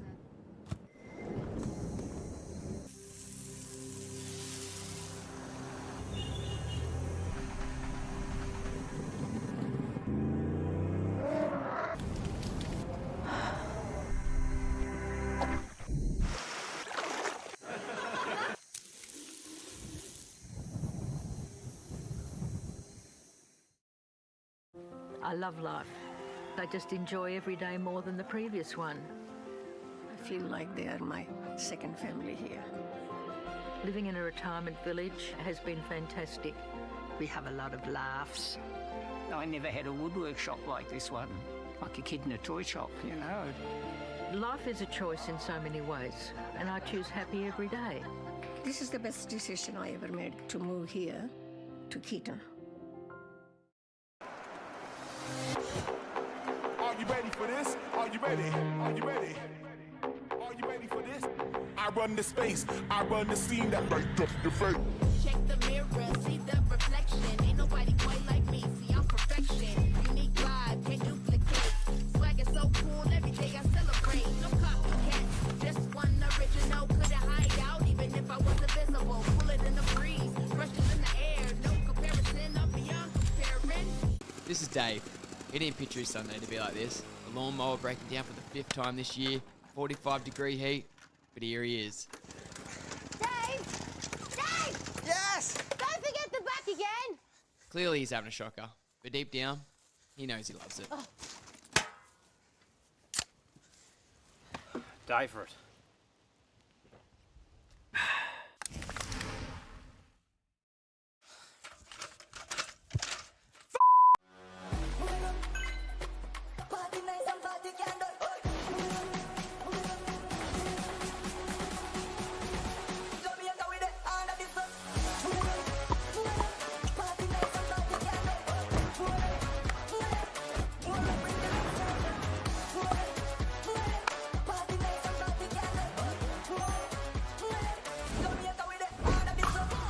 What's your DUPR? Cooltop. Stay cooler, play longer. Designed to reduce the surface temperature of courts via solar reflectance, the new Cooltop from California Sports Services keeps players engaged in activity longer while minimizing heat-related impact. With solar reflective ratings 20 to 30% higher than standard court coatings, Cooltop coatings retain less heat and reduce the temperature of a court. I really could have used a role model back then. Callie is such an amazing, beautiful woman to me. She'd actually come across my desk as being portrayed as an at-risk young person that was in need of the program that I was running at the time. So I spent a bit of time talking to her about what life looked like and, you know, ideally what she'd want life to look like if she had a choice. I think I suit being this person more than who I was. I don't think I would have been able to make the change that I did if 𝗙cie𝗹𝗹cie wasn't here.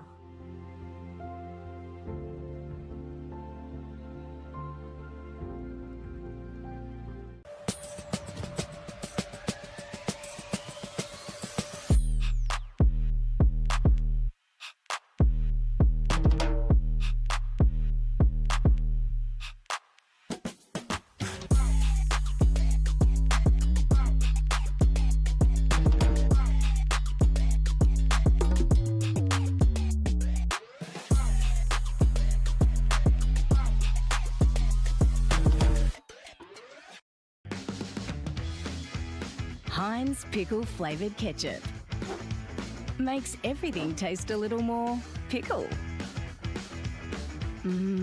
Heinz pickle flavoured ketchup stacked with pickle flavour.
Good afternoon, everyone, and welcome back to the 2025 Trilogy Funds Australian Pickleball Championship. Dylan Kimler, Matt Hanson in the booth with you today. He has two S's on his last name, Dave. As yeah, thank you. Thank you for welcoming me. Players following up. Thanks, Hugh. And viewers, we have a terrific division in front of us right now. 0-0-2. Now, scoreline of 0-0. The fellas to get started. It's our Parachair Wheels men's final.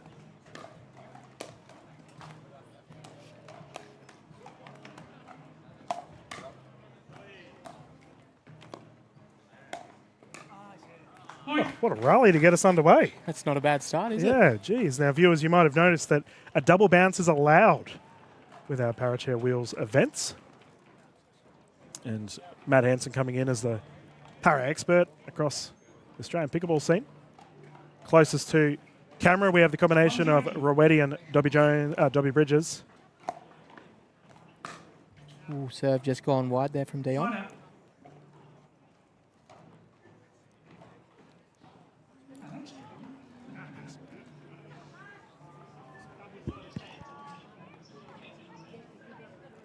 And they're up against a combination of Coulston and Ferguson. Now official Dan Johnson calling this one. And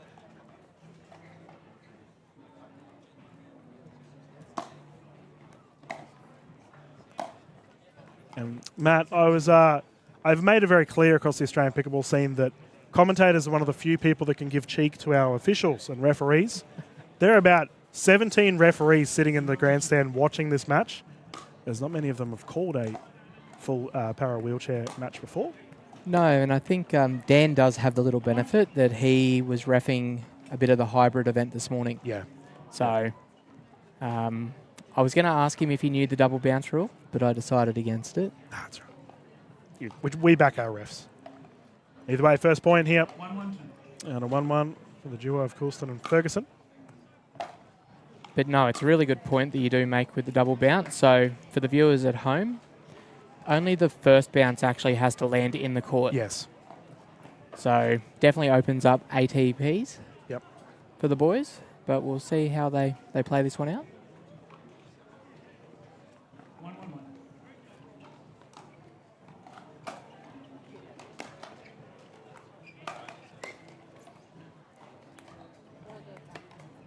Oh. I think he's hit his chair. Yeah, an awkward bounce there. And the I think that's pretty much the only rule that's different, right? Every other rule still counts for... Yeah, so kitchen, so as you can see on the screen right now, the two little front wheels can enter the kitchen. It's only... Oh, that's a great serve there from Dion. The master, as I like to call him. Yeah, one of our ambassadors here for the Australian Pickleball Championships has been around the Australian pickleball scene for a long time. But yeah, just going back to your rules. So the two little front wheels can enter the kitchen. However, their main wheels have to remain out. And something that's just been added is that coming back out of the kitchen, there's no real look at momentum. It's as soon as the wheels are out of the kitchen, they're classified as out. Yeah, good. Oh, kitchen fight. Yeah, and I think that's something to expect here, guys. There'll be plenty of firefight with these guys. I had the opportunity to play Dion and Ferguson this morning throughout the hybrid, and they love a slap. Yeah, Rowetti, renowned for that slicing serve of his. I was just having a chat to him before this game gets started as I commentate the Wheelchair Basketball Australia leagues, and he used to play for the Spartans, one of the local teams here in Brisbane. And he's done it again. Yeah, he absolutely whips it in. Yeah, and I think if I'm breaking down the mechanical side of it, Dion probably, how you can see his chair is a bit different from what I know of the coaching aspect for para chair players. He sort of really jigs that left side so that he can do that slice. Oh, nice hit down the middle. Crowd enjoying it. And a big turnout from our spectators here on our championship court, live at Pimpama Sports Hub. Now, viewers, each player will get 2 timeouts and a medical for the entirety of the match. I also had a chat to our officials before this one began, and we do have referee timeouts available as well for equipment. Scoreline here of 1-5.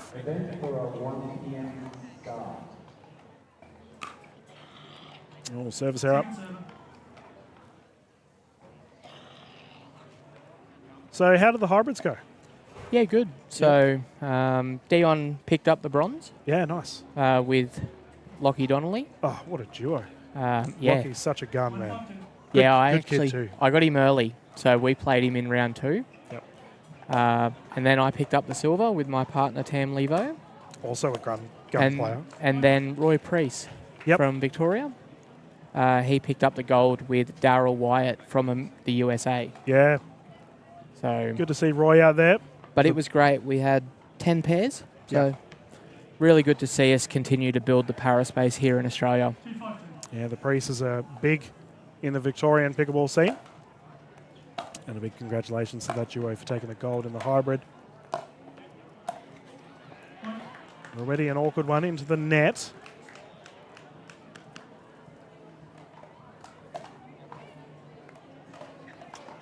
Nearly 1 o'clock here, viewers, in Gold Coast. Lunchtime.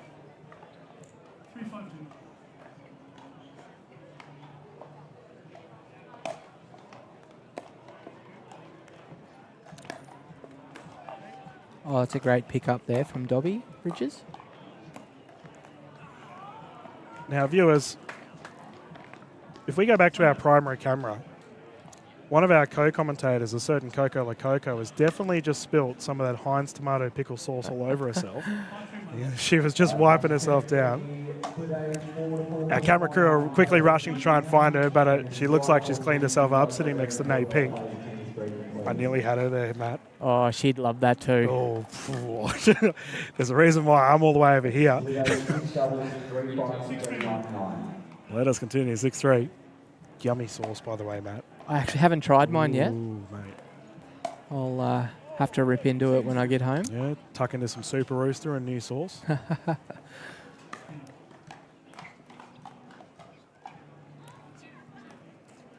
6-3-2.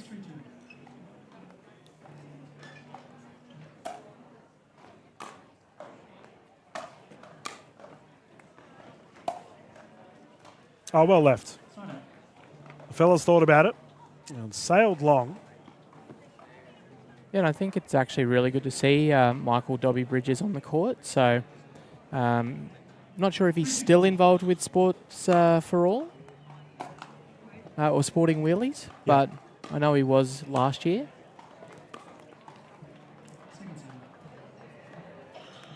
Well, either way, it's great to see our Parachair division here in our wonderful Cooltop Championship court.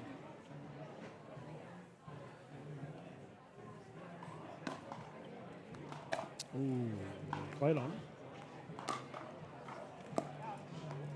And it's called wide. Now, viewers, you can see there on the left side of our kitchen cam, or rather our side angle, all the white sleeves, as I call them. The officials out in force. I asked the question yesterday on the broadcast, what do we call a big group of referees? Got some very good suggestions. The one that I liked from Madonna, one of our officials in the Australian pickleball scene, was a referendum. I'd more would go a jury. Jury, yeah? Yeah. Yeah.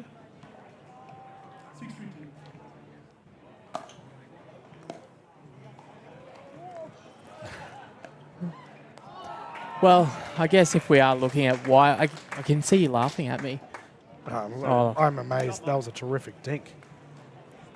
So you got to think about it, right? When you're seeing them stand there, what do you think they're doing, Dylan? They're obviously reviewing the current ref on court. So I think they're more enjoying the para games, but a big group of them in general. I thought you were going to go along the terms of like council workers. We always just see them. No, we're definitely going jury duty. Yeah, okay. That is a good point, actually. Especially when there's a referee that might be shadowing or learning. Out ball there, Robetti letting it sail over. Speaking of council, got to give a big shout out to Experience Gold Coast, getting behind our Australian Pickleball Championships several years in a row now. Oh, it'd be a good day for the beach, Matt. Yeah, look, I think my day is done after I finish up here with you. So, but I do know that there's a bit of entertainment on this afternoon. So Yes. I think I'm going to go back to my Airbnb, have a little nap, and come back for some festivities. Speaking of festivities, we have the trivia night on tomorrow night. I've all but confirmed it'll be a victory for Dylan's side. You're welcome to... Have you got anyone with you, though? It's just you and I. Just us? It's just all we need. Well, Broadcaster Hugh and Dylan will get the job done. If we have a bit of 𝗙cie𝗹𝗹cie questions on the trivia, I'm your man. Yeah, Kirsty McCorkadale won't be. That's gone on the wide side. Shout out to K-Mac. I actually saw she was on live stream here earlier today. Yes. Yep. She got to play with Paul Breen, who's currently in the background watching this awesome match. Viewers, this is a 10-3 scoreline. Oh, long. Now remember, we are playing 3 to 15. Great pickup there from Dion down the side. I guess, again, looking at the wheelchair and the biometrics of playing. Dion likes to hang that chair just a touch wide to open up his forehand. Side out.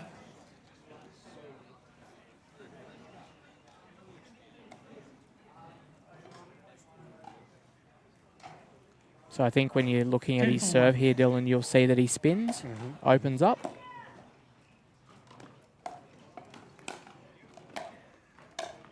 Oh, wonderful smash. Now, viewers, if you haven't had the chance of playing in a wheelchair, it is so difficult. It is. It's definitely a massive respect to the guys that are playing in a chair. I don't know if you remember an event last year, Dylan, where we actually had some para switch out with the pro players. Gold Coast Grand Slam. I think we saw one 𝗙cie Smith who and was Mr. Horridge. running riot earlier. Saw Mr. Smith running around And your mate Suze. 11-4-2. Yes. Shout out to Suze Connors. Yeah, she's floating around. Oh, That's a swung great through. shot.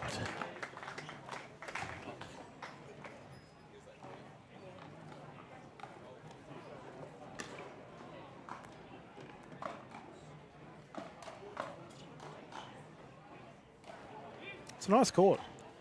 Yeah, so obviously I've only just come in to have a look at it now, so looks very good. Shout out to the Side out.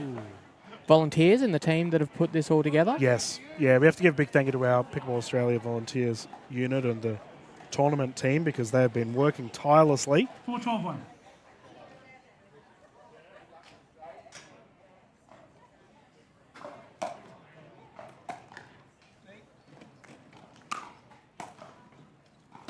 Oh, clip the top of the paddle. Second server. Now, viewers, as always, if you haven't yet, please follow Pickleball Australia on socials. A lot of our highlight plays and information on the tournament will be available there. We will have an interview with Tatiana Wild after this. I imagine our interviews will be loaded on the socials as well. Wonder if we could get Tatiana in one of the guys' chairs for a hit during the interview, Dylan. Not a bad idea, actually. Hugh's laughing at me over there. I'm sure we can make that happen. Could have a singles match of Tatiana versus Joey 12-4-1. in the chair. Now that Tatiana is fully ingrained in the media team, she would definitely win that match. We always back our media staff. No, it's okay. Challenge is there, and it looks like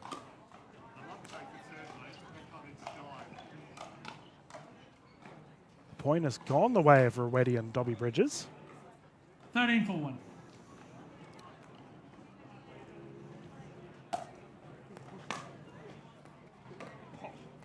Second server. Nice. Speaking of Dobby Bridges, a big shout out to Matt Horde, our tournament director here on the top courts.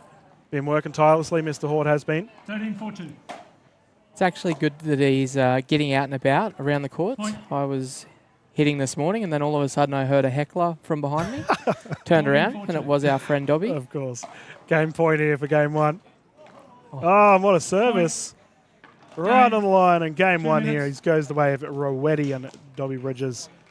Viewers, if you see any of our PA staff rocking the uniforms, whether it be a volunteer or tournament staff member, a official, remember to thank them. A lot of them are here on their own time, just making sure our experience is a good one for everyone. And we have our swapping asides as the gentlemen have a bit of a breather. Now, Matt, have you got any other events on this week? Yeah, so I'm back tomorrow. So I've got the men's doubles in the morning, followed by I get my chance to come in here and have a crack on show court in para-standing men's doubles. Who are you playing with in that? So I'm playing with a gentleman named Jono Oakman. Oh, yeah, so yeah. Amputee. So tomorrow I think we're roughly the same time. And we got to call Jono earlier this year. Yeah, mate, at Grand Slam Gold Coast. He was good. Yeah. So you've done well to pick him up. He's a lefty, so me and him, as two amputees, will be taking on the team of Ben King and Roy Priest. Oh, another legendary. So it's good to see Kingy out again. Ben King, what a superstar he is. Yeah, so we'll see that, I think, around the same time tomorrow. Yep. And the men's doubles, who are you teaming up with? So Hayden Burkett from Toowoomba. The old Toowoomba locals. What a thriving pickleball scene it is out at Toowoomba. Mr. Hanson here, heavily involved with the clubs out there. And our regional and rural pickleball clubs across Australia continue to build, viewers. Hence why the Australian Pickleball Championships is such a wonderful time for all. As it looks like our fellas have come back on court and we can continue the fun. Just got some court fixer-uppering. Kath Griffin, normally dismantling courts, has quickly run over to fix things up. Mama Kath to the rescue. The former Spirit of Australia, Spirit of Pickleball award winner. Spirit of Australia, that's Qantas, isn't it? 0-0-2. She could probably win that too, though. What a legend she is. Future Hall of Famer, no doubt. Let us continue game 2. Oh, big serve. pretty good way to come out game Yeah, 2 not wrong. after losing game 1.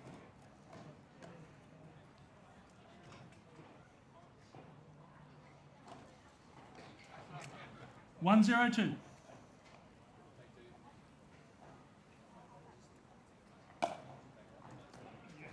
And again, back-to-back aces.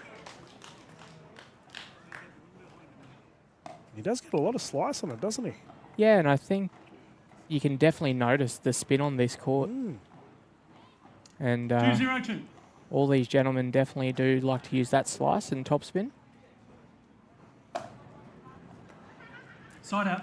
And too much oomph on that one. Gets sent into the stands, which we can see Mr. Brad Kluss, who was flat out commentating all week. He's been playing this morning. He's over there now enjoying the gentleman on court.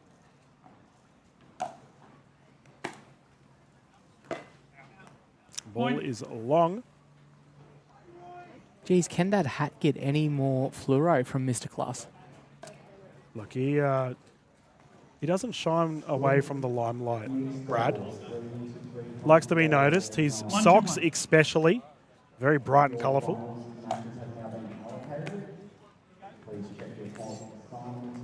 It's a great serve and return. Second server. That's a long, but that's probably a good example of the double bounce we're talking about. So had the charge down, but unfortunately walloped it long.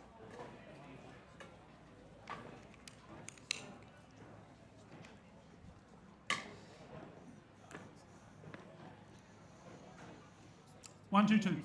Combined age 3 to 3.49. Semi-finals have now been played. Nice. 12 and 13, please. Oh, that's a great shot there from Michael Dobby Bridges. And Matt, you'll be happy to know that 𝗙cie𝗹𝗹liche is getting behind the Australian Pickleball Championships this year. You've been rocking the big old boomstick lately. Yeah, so I'm a proud ambassador of 𝗙cie𝗹𝗹liche, so 2-2-2. definitely the boomstick and the error. Absolute Side out. brilliant paddles. What's that? Oh, there's Suze. I can see her in the back. Oh, yep, enjoying. Looks like she might be enjoying.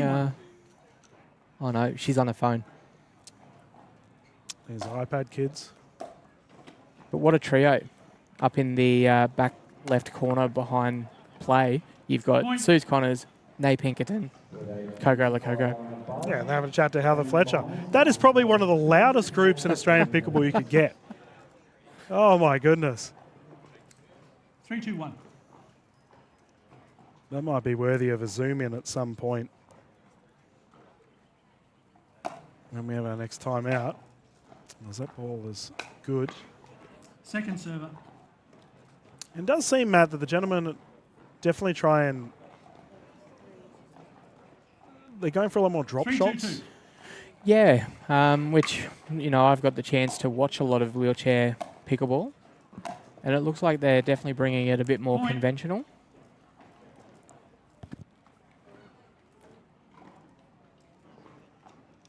So I think we've just retrieving the ball.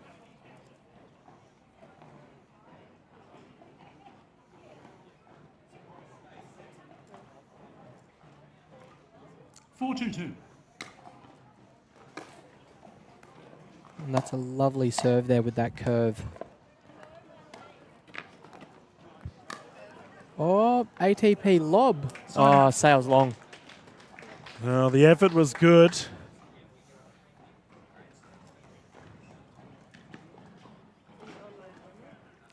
Two, 4-1.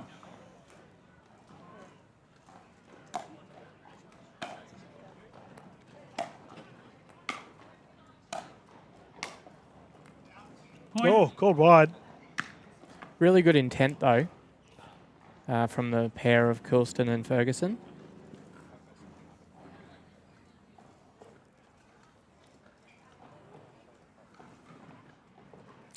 Three, 4-1.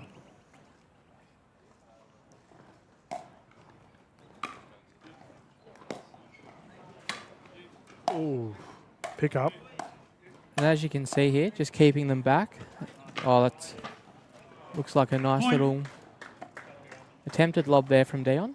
Oh, it went in. I believe it went in. That was a great shot then from Mr. 𝗙𝗹𝗹cie. Terrific transition. And Dion would definitely, you would know this a bit more than me. The OG. Yep. 4-4-1. Very long-standing supporter of para pickleball. Yep. I think he's also the only para player to go overseas at this stage. Yeah, he had the point. Had the privilege of playing alongside Shannon Burr over in the States. Wonderful person, Mr. 𝗙𝗹𝗹cie. As well as, of course, Shannon, who I had a chat with earlier. The king of the barn, me. Second server. He's teaming up with 𝗙cie 𝗹𝗹grady later today.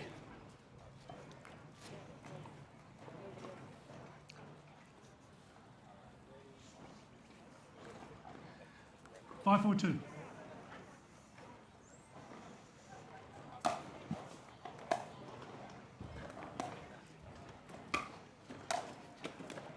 Oh, pirouette. We apologise, viewers, if your ears just got blown out. We did have I think it was our referee's microphone may have bumped the net. 6-4-2. 6-4. Point. Sailing wide, and we mentioned earlier, viewers, the breeze blowing left to right may have kicked in a little bit there.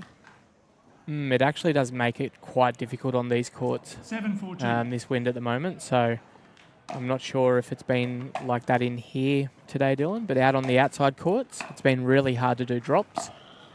Ooh, low to high motion.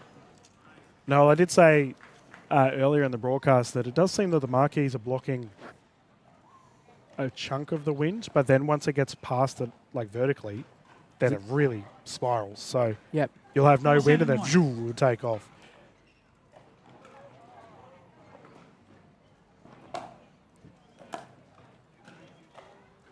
He has a very deliberate serve, doesn't he? It's an excellent serve. So his serve compared to someone like 𝗙𝗹𝗹cie, Dion likes a lot of spin, whereas Mark likes to rip it hard. Yeah.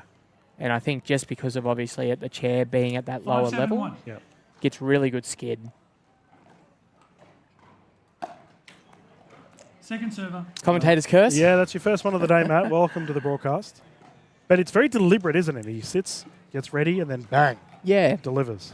And it can sort of catch you at a bit of surprise, because if we watch our other players, they sort of set up and you can see it. Point. Whereas with Mark, it's very much just a bam, and all of a sudden you've got a ball floating at you.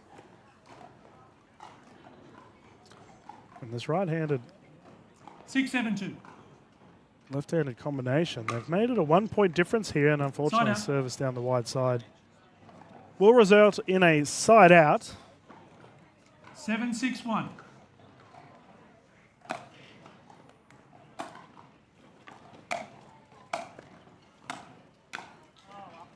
The pirouette works.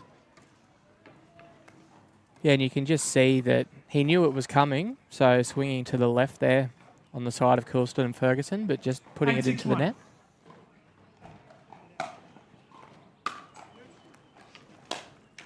Ooh, he went for it. Big baseline bomb unsuccessful there for Dobby Bridges. 8-6-2. And let's look at this slice serve from Dion.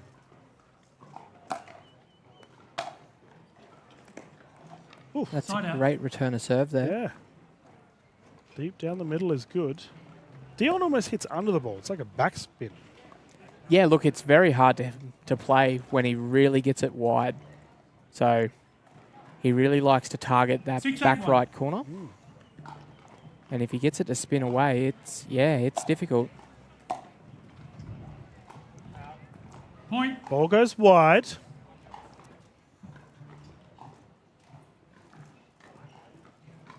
Really good fight here in game 2.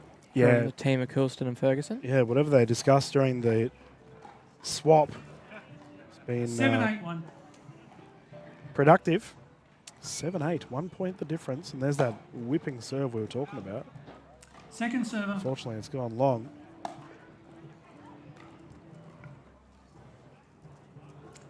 7-8-2.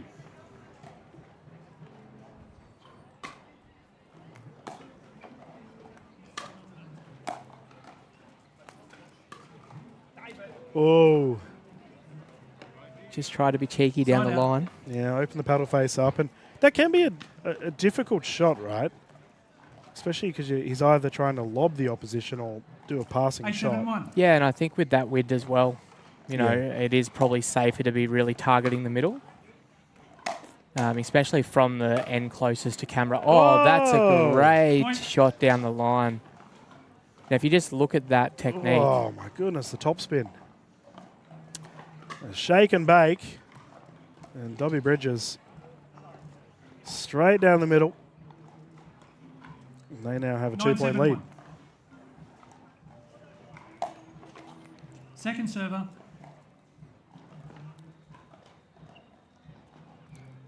Now, viewers, if you are someone at home that would like to get into the para space, please head on over to the Australian Pickleball website. Find out all relevant info. Point. Nice hit. Nice there from Dion. And I think as a chair player, the feedback that I get from some of the guys is the hardest part is when that ball's coming at them and they don't know when to stop. As we saw there, he just got stuck. Side out. Yeah, service error.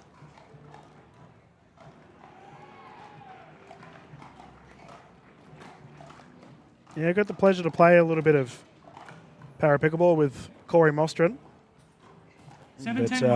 Yeah, actually big shout out to Corey.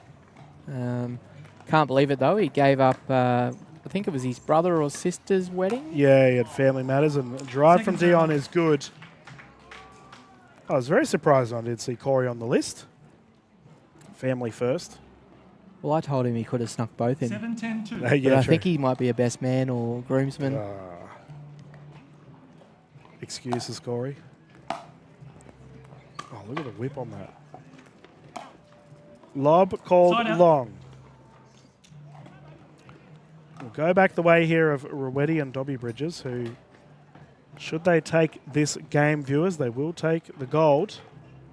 You've obviously got a medal this week. The medals look really cool. Yeah, actually, shout out to whoever designed them because they look lovely. Yeah, I refer to that as the belt buckle style. They're very big medals.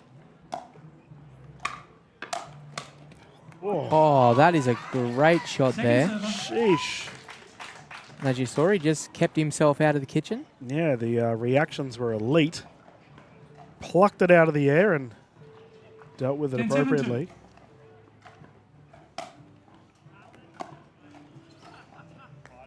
Point. And we've got the live music playing down at the village. Vibes are high. 11-7-2. For your Thursday Arvia pickle. The weekend, no doubt, will continue to be fun. The lob serve goes long. Yeah, and I think that's a really good point, Dylan. If you are a local here in Queensland, around the Gold Coast, Brisbane area, definitely once you knock off work this afternoon, get yourself down to the Pimpama Sports Hub. I believe our friend Kirsty McCorkindale is on the mic tonight. Oh, singing, is she? Yeah, I think she kicks off around 4 o'clock. Nice. I do wonder, viewers, how many people took time off work to come to the APC? 1,250 players. Mr. Hanson, you might be in that category, actually. Oh, I'm one of them. I book it in each year after I finish one. Yeah. Side out. I think we've now established that this is the weekend that APC is most years. Yeah. So, but no, that's actually a good little point you make. Not all of us are here working, Dylan. Shout out to you. Yeah. Slaving away here in the commentary box. In the dungeon. I would not want to be anywhere else, mate. Oh, swing and a miss. Yeah, the fellas have a good chuckle about it. Just out of reach. Dion will take it. He said his arms weren't long enough. 12-7-1. 12-7. They're on a roll. Second server. Jeez, he rips that forehand, doesn't he? Yeah, I got a feeling, and you can't quote me on this one, but I think he might have a bit of a tennis background. A very aggressive grip too. He really tries and rolls that forehand top spin. 12-7-2. Probably not a bad player to have on the side with Dion, actually, because Dion's very Oh, it's a wow, it's a perfect great lob. lob there. Now, viewers, I do want to give someone a little bit of a shout out. We can see a gentleman just walking behind our referee there. That is Kai from our videographer team. 13-7-2. He's just on the side of screen. That young man has been working his tail off. Point. Beautiful serve from Rowetty. All of our videographers and photographers, we have to give them a big thank you. You can find all of their pictures and videos, of course, on the Pickleball Australia social media pages. No doubt your pictures will be 14-7-2. over with your medal. Yeah, well, I hope so.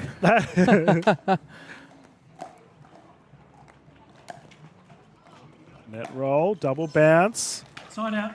side out. Good survival point there from Yes. our pair closer to screen. Let's see if they can mount a little bit of a fight back here. 7-14-1.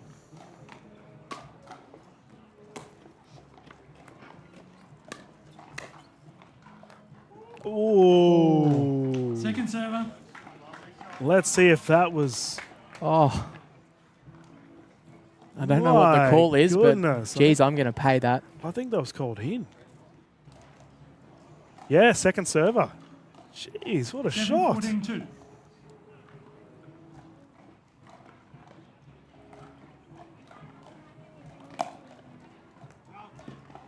Service goes long, championship Side out. point. Rowetty, been playing for a long time. His trophy cabinet would be chock-a-block full of 14-7-1. medals for our para-wheelchair events, and he finds himself on the cusp of getting another one. Gone with a lob serve. Second server. Yeah, but I don't mind that. Lob serve on a pressure point. Oh, no, absolutely. I think especially these boys have all, well, Rowetty and Ferguson have been here all day. So they're probably going on about 4 or 5 hours on court now. Yeah. So I know Dion would be pretty keen to get it over and done with. Well, let's see how it pans out. They have second service here at a 14-7. 14-7-2.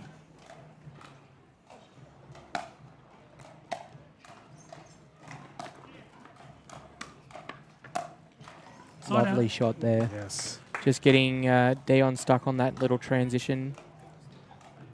Well, we talked about the drop shot earlier, and that was a great example of it being used effectively. So Coulston and Ferguson, keep it going. 7-14-1.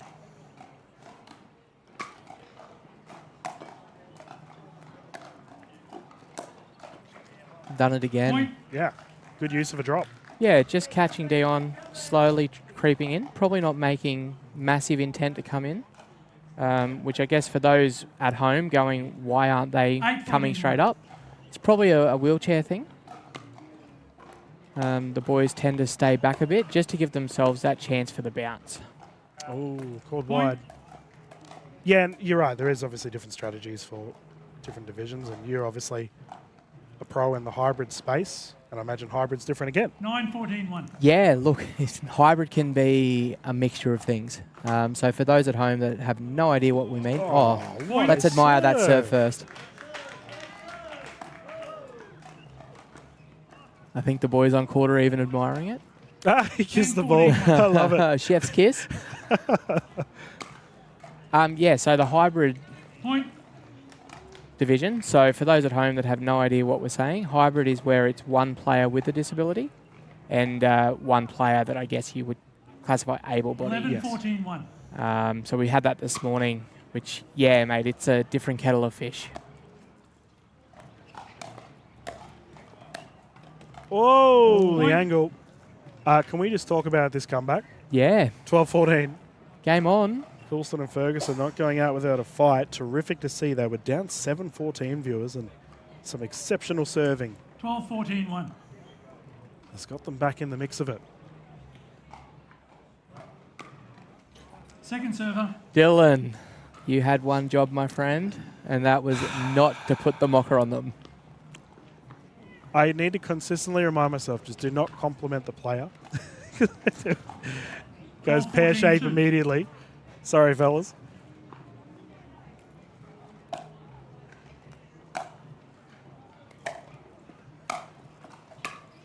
Oh, that's a great fight here. Oh, that is an excellent cross-court. just out of reach for Rowetty. We have a 1-point game here, viewers. Now, if you're at home watching this, I hope you can definitely admire the ability of these gentlemen. 13-14-2. I just can't wait to see some of these guys once we get this sport bigger, Dylan. Whoa! The spin kicks it on the wide side. You're right. Getting overseas because, you know, I was lucky that I had a chat with Darryl Wyatt, who's from the USA. Yep. And he was telling me that there's things building. Yeah. There's things coming in this sector. 14-13-1. It's exciting to see, and we have a 14-13 here. Another championship point for Rowetty. Oh, the drop was beautiful. Game, match. And that there is our gold, 15-4, viewers. 15-13. Rowetty Dobby Bridges will take the championship. Paddle tap and handshakes all around, and official Dan Johnson. Yeah, an absolute shout out to all four gentlemen. That game too, really good fight back from Coolston and Ferguson. They could have easily just thrown in the towel and said, oh, well, at least we're taking a silver home. But no, the boys rallied, and no, shout out. And we'll have a look at our highlights here. Thank you to Trilogy Funds. Across the board, Matt, there was just some great cross-court action. Yeah, look, I think as you can see, like we've talked about it through the match, oh, that one's there. That was shot of the day. Filthy. Maybe that one. Take your pick. You know, as you can see, it's still very technical. Yeah, and definitely technical. And I think you're right. Like, the angles are elite. Very similar. You know, we didn't necessarily see dinks, but our drop game was great. So, viewers, the players just getting some photos done. And we will bounce into our interview with Tatiana Wild after the photos are done once again here on Championship Court in the Trilogy Funds. I think they've APC. just kicked the ref out of the photos. No, the refs have been working tirelessly all week long, and they're just getting the scoreboard signed. Now, viewers, once again, if you are wanting to get involved with the Power Out Wheelchair event, do you know when the next hybrid tournament will be, Matt? Ooh, the next one available? Mate, I'm actually not sure. Okay. Well, I know maybe the Melbourne Grand Slam? Melbourne Grand Slam in November? Yep. Yeah, so I'm heading down to that one. There we go, viewers. If you are in the Victorian space, Melbourne Grand Slam will have the hybrid divisions, as well as our hybrids. They actually have wheelchair as well. And they have wheelchair. Awesome to see. If you are someone that wants to get into this space as a player, we would love to have you. Pickleball, one of the most welcoming communities in Australian sport. The boys look like they want to play a game 3. Yeah, well, I mean, I would be fine with that. They've definitely put on a show for us. They're exchanging phone numbers. Here you go. Hey, do you want to play with me next tournament? We've all been there, viewers, caught on camera. Nay Pink, they're the legend from Beanley, getting photos done, I think. Right over there. But we can just hear the voice of Tatiana Wild there. That's Dylan just subtly reminding our broadcast team to. There we go. Interview with Tatty. Over with the winners of the wheelchairs. All right, and presenting our trophy to our winners of the pair chair men's doubles, we've got Callum Wishart here from Better Beer. Congratulations, guys.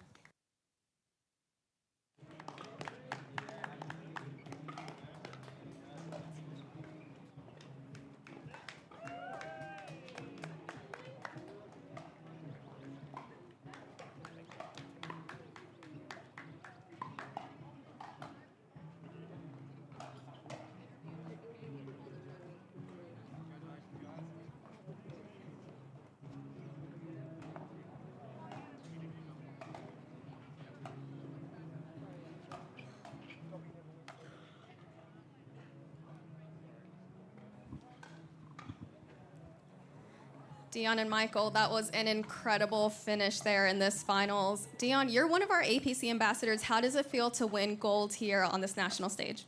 Oh, very proud to be winning gold with a very good player. So feels great to be an ambassador and showcase our sport. 100%. And Michael, for anybody that's never seen this sport out there in the crowd, there was a little bit of a comeback here by your opponents. You were able to close it out in the end. What's the winning strategy in pair chair? Oh, look, I think it's just important, as with any kind of sport, just to keep the ball in play and give yourself a chance. And We probably tried to get a bit cute there towards the end and do some shots that weren't, I guess, your highest percentage. So we let them back in, but it was a good match and they played well right throughout. And what is the message that you have for your fans watching you both here on court and at home? Oh, come and play pickleball. That's all of our fans. We love you all. That is it. Thank you, guys. Back to the booth. Yeah, thank you, Taddy, and a wonderful chat there with the fellas taking the cup. Viewers, a big thank you to you, Mr. Matt Hanson, and good luck in your hybrid events and Thank you, your sir. doubles events later on this week. And if you enjoyed that, make sure you tune in tomorrow around the same time. Yeah, it's going to be a lead. Viewers, we're going to bounce into a quick commercial break, and when we return, more pickleball action live here at APC. All your life you strive, trusting your experience, pushing yourself to perform. It's no surprise that you expect the same from your investments. For over 25 years, Trilogy Funds has been trusted by investors to maximise income while preserving capital. So, for income performance, invest with Trilogy Funds.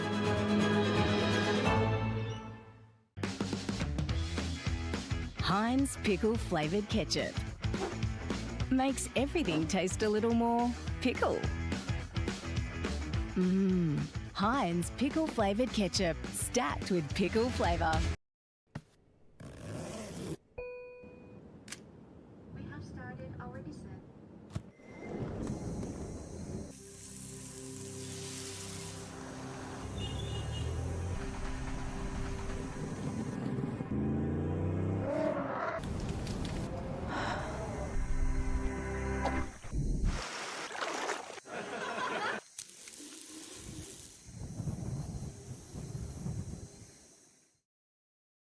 I love life.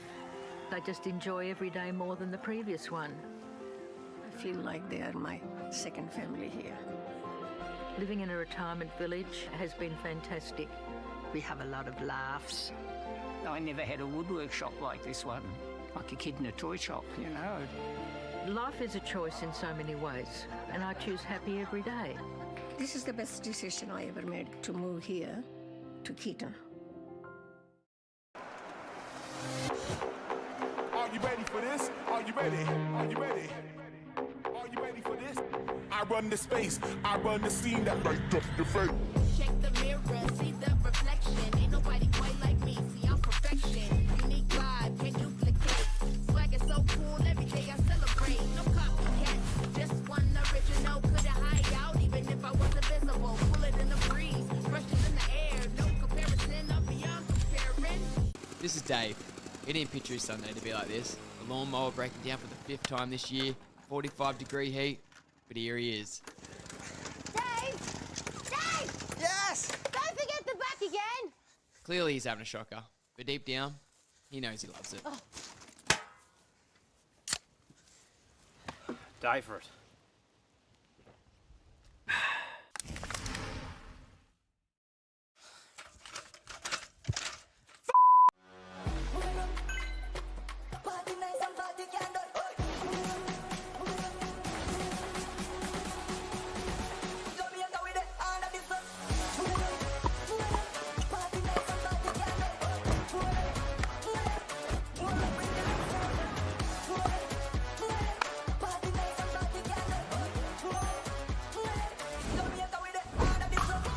What's your DUPR? Cooltop. Stay cooler, play longer. Designed to reduce the surface temperature of courts via solar reflectance, the new Cooltop from California Sports Services keeps players engaged in activity longer while minimizing heat-related impact. With solar reflective ratings 20 to 30% higher than standard court coatings, Cooltop coatings retain less heat and reduce the temperature of a court. I really could have used a role model back then. 𝗙cie is such an amazing, beautiful woman to me. She'd actually come across my desk as being portrayed as an at-risk young person that was in need of the program that I was running at the time. So I spent a bit of time talking to her about what life looked like and, you know, ideally what she'd want life to look like if she had a choice. I think I suit being this person more than who I was. I don't think I would have been able to make the change that I did if 𝗙cie𝗹𝗹cie wasn't here.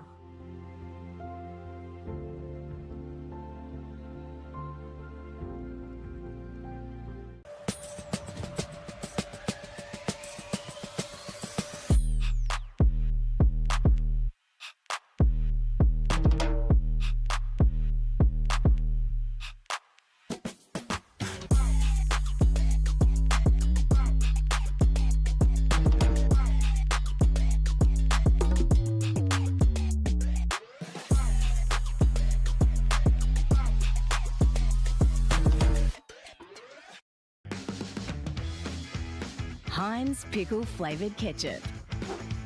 Makes everything taste a little more pickle. Heinz pickle flavoured ketchup, stacked with pickle flavour.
Something I'm missing in my game at the moment and giving the secrets out to everyone, but I'm sure everyone knows this. No, I can't say that. I cannot say that. That's... You like my oxygen, make it seem like the barging down. Got my heart no barging in, from the bed to the floor to the couch. Might wake the neighbors up, break you in then break you out. In the end we gon' make a child, then we gon' hit the shower. Part 2 we don't need no pause. Here with Misty, we gon' get tipsy, don't need a power shot. Copy my steel, face the fact that ain't no cap, I'm real. Ain't no cap, I'm real. Oh my God. Oh, that is the one. Mo Talks, take 1. Hey guys, my name's Harry Brown. I've got the best mustache in the game and I am a professional pickleball player. When I first played the pickleball, I mean, I thought like this is kind of amazing. At that point, I was playing with guys that were like much lower level than me, even when I was a beginner. So I was kind of like, oh, I'm the man. And then, yeah, unfortunately, you get hit with the reality when you play with guys that are much better. They start cooking you and body bagging you and all that, and you're not the man anymore. So you have to kind of adapt and learn how to play properly, which is what I've been doing for the last couple months. Yeah, a typical day in the life for myself would be a wake up around 7:30, 8 a.m. I love immediately going down to the beach, just, you know, connecting a bit with nature that way. So my apartment is just 40, 50 steps that way. Typically, I grab a coffee from the coffee shop just here and just jump into the water. Like, this is beautiful. Copy my steel, face the fact that ain't no cap, I'm real. Yeah, this every day.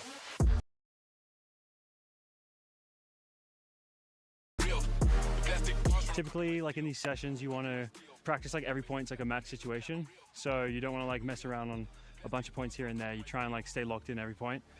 So for me, what I try and do is always like keep the ball out in front. It's like such a simple thing, but it comes into play in the matches. Like you have to make sure you catch out in front. If you catch it behind you, you're gonna lose the point more times than not. So what I try and do is always just keep it out in front, every single point, every single shot.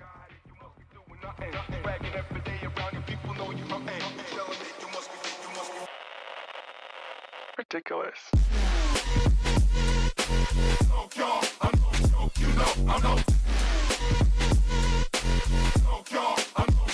Ridiculous.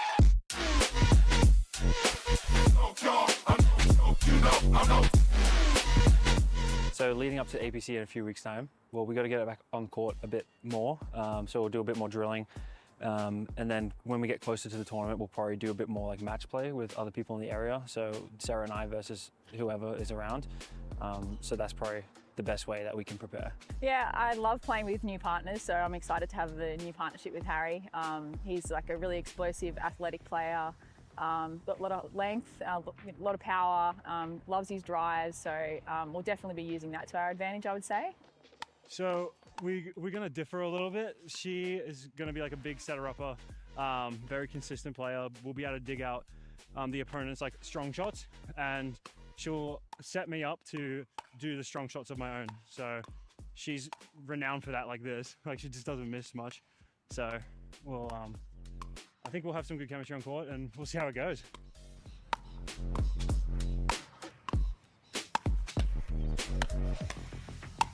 Can you miss now? There we go. There we go. So that's a prime example. You need to do like 3 or 4 more shots with Sarah, so I'm excited.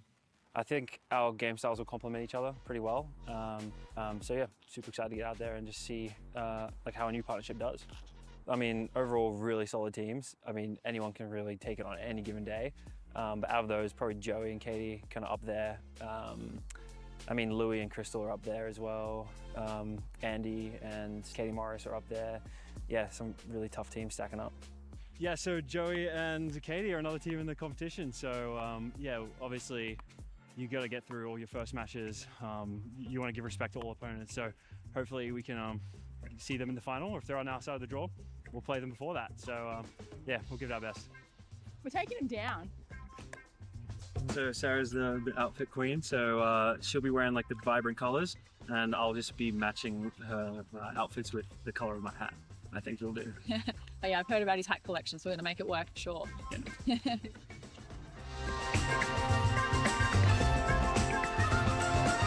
Then come back home to the pad, cook up some breakfast, get stuck into some work for a couple hours. So for brekkie, typically we'll do a bit of toast, eggs, bacon, bit of cheese, bit of sauce on that, so standard Aussie breakfast here. So I've lived here for just over a year now. Moved in here when I got back to Australia last June. But this is my mum's place, so she's had this apartment for about 7 or 8 years. And this is just her investment property. So lucky enough to get some sun's rates. Before moving back to Australia, I was in the US for about 10 years.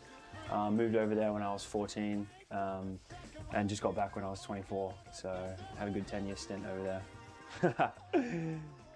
That's the question I get asked a lot. I think I overall like it back here in Australia better. Just culturally, just the people, a bit like nicer, a bit more chill vibes. But I do miss my friends quite a lot. Yeah, so the accent thing comes up a lot. A lot of people tell me it's like a hybrid. It's like a half between American, half between Australian. Hopefully it's coming like back to nearly full Australian, but when you live over in America for like 10 years, you kind of lose it, right? So yeah, I've definitely lost my Australian twang, but it's 50-50 for now. We're almost done, boys. Almost done.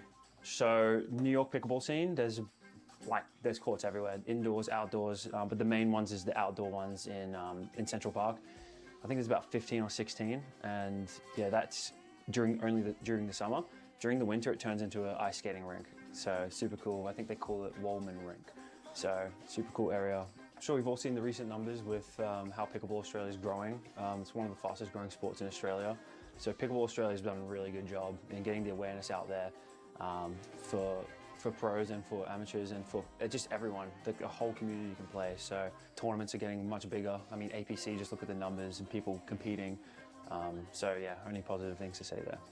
Last year, I got to the finals of the singles, I think round 16 or quarterfinals of the doubles. So the goal is always to do a bit better every year, show constant improvement. So I think this year, hoping to win the singles and yeah, just do a bit better in the doubles, continue improving my game, and yeah, just continue enjoying it, which I'm sure they're going to put on a really good event. All right, final product, almost done. And that's the brekkie of champions.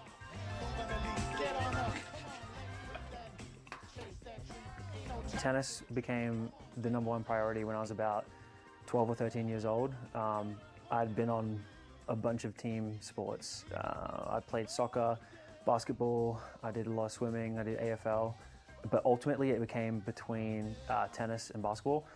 And yeah, at the time I just loved tennis much more. And just the fact you can just do it on your own, play against the wall, just need one other person. That's kind of what drove me to play tennis. Time in Michigan, I'd already been in the States for about 3 years before that. I went to high school from grade 10 to 12. Got a scholarship to Michigan, and the initial thought was, this is amazing. I'm in college, I was pretty independent, have a bunch of teammates I can play with. Yeah, school was great. And then I got to the first winter, and in Michigan, it's on the border of Canada, and it was like sub-0 degrees Celsius, and I was just freezing. So coming from Australia, that was the biggest change, weather-wise. It was tough. But yeah, I mean, the Michigan experience doesn't compare to anything else in my life. Made friends forever, great coaches. The program set me up for everything I've basically got in my life. So yeah, really grateful for them. Transition to pickleball for myself. First time I picked up a paddle would be 2021, 2022. I was at my grad school, and there's 8 courts down the road. So my team and I would go on like Sundays, and we just hit the ball around, you know, continental grip, just, you know, very basic stuff. But I loved it. And then I kind of didn't do much for the next 2 years. And then when I got back to Australia in June 2024, I saw a bunch of tournaments like the Gold Coast Grand Slam, APC even, and I just entered them, and I absolutely fell in love with pickleball. Slowly turned down the tennis side of things and ramped up the pickleball, and now I've touched a tennis racket 2 times this year, and it's been 8 months, so I've just fell in love with pickleball. There's only you up in my lens and I'm watching fate. She just hit me with the blue veins, now she gone ice cold, ice cold. She just hit me with the blue veins, now she gone. Here's all the medals. I haven't counted them, don't know how many there are. This one is NPL Melbourne, just a couple months ago in July, freezing down there, but took home the gold in the singles. Beat Louis-Laville in the final after losing to him in the pools actually earlier that morning. So that was a fulfilling one. Got a good couple wins along the way against Joey and Zach in the quarters and the semis. So feel really good about those. 10-3 match and championship point for Harry Brown, serving to Louis-Laville in the gold medal match men's singles NPL Champs Melbourne. And of course, it is fitting to finish with an amazing forehand winner. 2 sets, 11-5, 11-3. Congratulations to Harry Brown. Your goal. Welcome back to the Australian Pickleball Championships, presented by Trilogy Funds. For those of you that missed my introduction this morning due to technical difficulties, I'm Chad Edwards. Joining me in the booth is Heather Fletcher. Heather, thanks for jumping back in. Hey, Chad, thanks for having me. Those of you that missed the match before this one with the para chair, it is so much more difficult than those guys make it look. It certainly is, yes. I was saying earlier, I had a hit in a chair yesterday.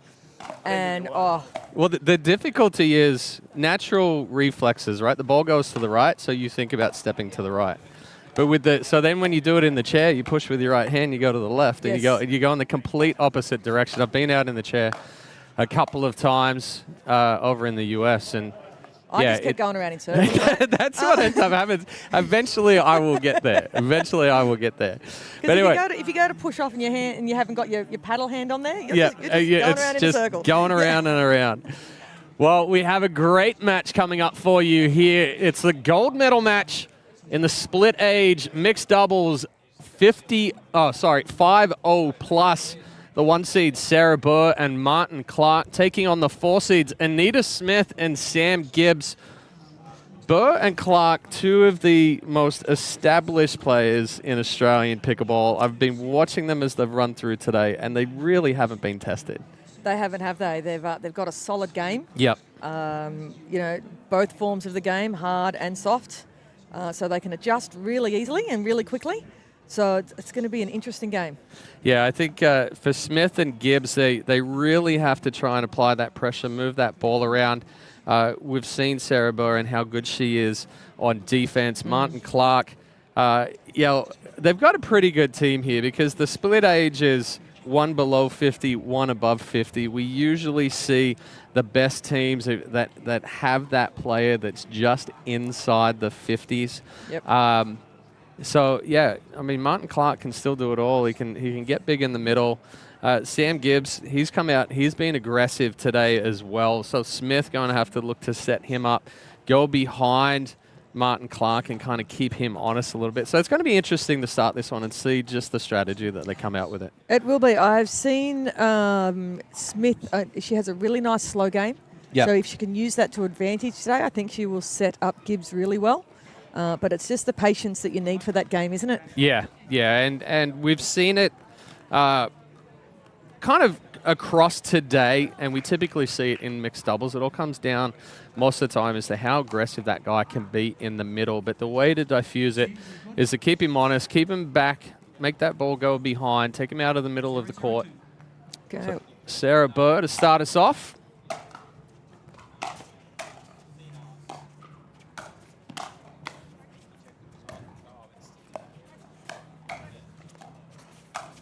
It's a good step over and backhand finish there from Sam Gibbs. If that's the first point, we're going to have a great game. Yeah. 0-0-1.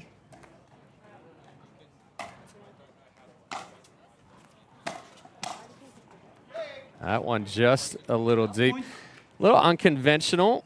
We're seeing Gibbs and Smith play straight up. Typically, we see a lot more stacking in mixed doubles.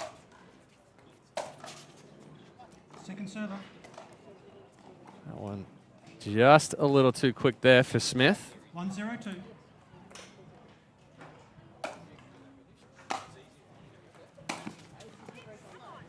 Side out. So back-to-back errors there from Smith. Gives the side out. So Heather, I heard you're not playing here this week. No, decided to do some other things instead. You know, I spoke before. Just finish this point. That's a good backhand flick there from Clark. Spoke before about it just being too hot for me. I've got a bit of a problem with the heat.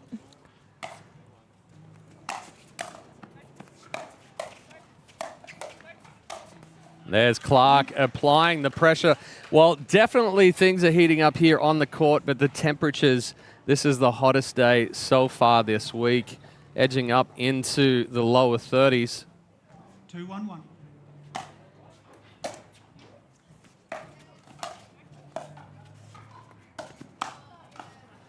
That's a good spot there from Smith. Elevates it. Burr, not expecting the speed up, was a little late getting to that forehand. You see, as soon as that paddle goes back behind, so difficult to keep the ball in the court. 2-1-2. Point. Well, the bounce was like there, maybe. Yeah. Got caught off, I think. Took a little unexpected bounce. 3-1-2.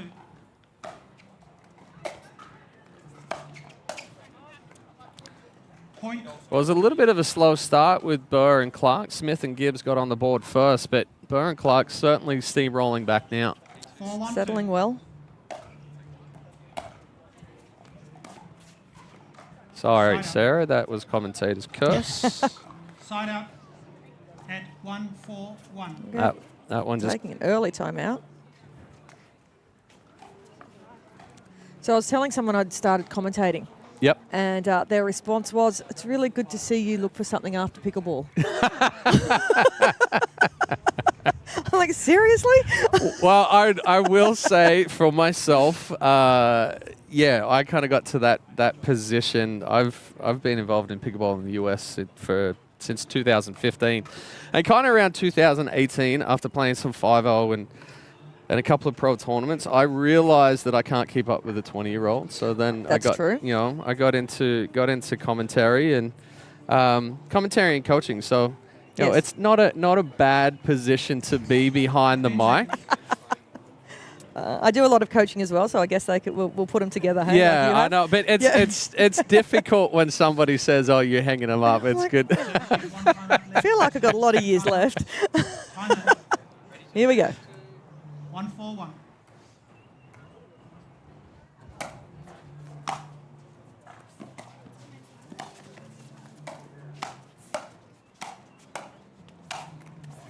That's good ball movement there from Burr. Sets it up out wide and then 2 balls to that left foot of Smith, creates the pop-up and the finish. Oh, he missed the sit-up. Certainly set it up for himself there, didn't he? He wants that one back for sure. Got a little too excited, just hit it straight down into the net. Oh, excellent angle. So from a coaching perspective, and you're probably seeing it more and more, and we talked about it a little bit earlier, that 4th shot has become very, very important. It has, hasn't it? It's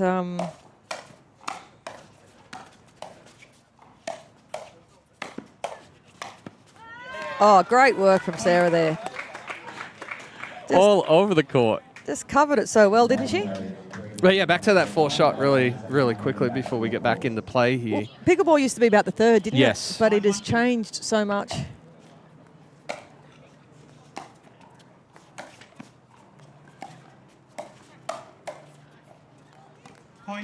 Good pressure there again. Yeah, that 4th shot used to be, let's just try to keep them deep, and then we're going to start moving them when they get up to the kitchen line.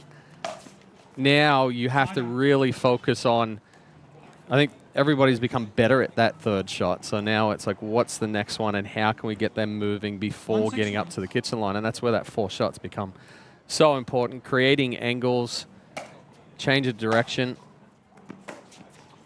Second server. I do keep telling people these days that the technology in paddles has stopped. You know, when you first started pickleball, everyone ran to the net. Yes. Yeah, the paddle technology has definitely changed things. And I think for me, that's the greatest thing with pickleball is that, you know, 2015 we started off with these thin paddles. You had no spin. It was all continental grip. Yep.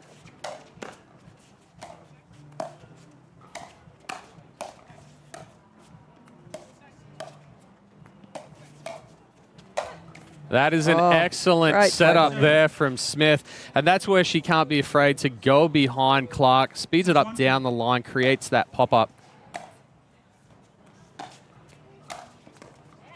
That was just a great deep return there. Had Sarah on the back foot. Yeah, those new paddles and the way the ball comes off the face and the ability to create spin, you're always looking at developing that next shot.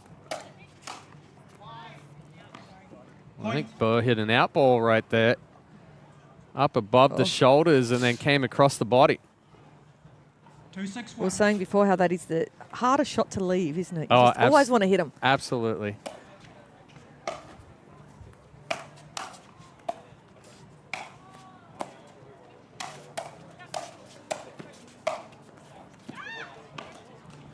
Sarah's just really dominating this game at the moment, isn't she? She's really taking it to him. She is the one that is getting big in the middle.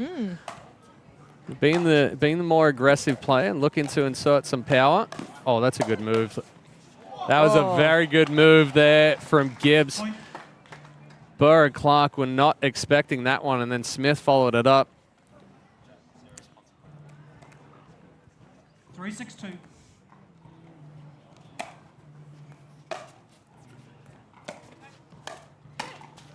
Oh, just a little too big there from Smith.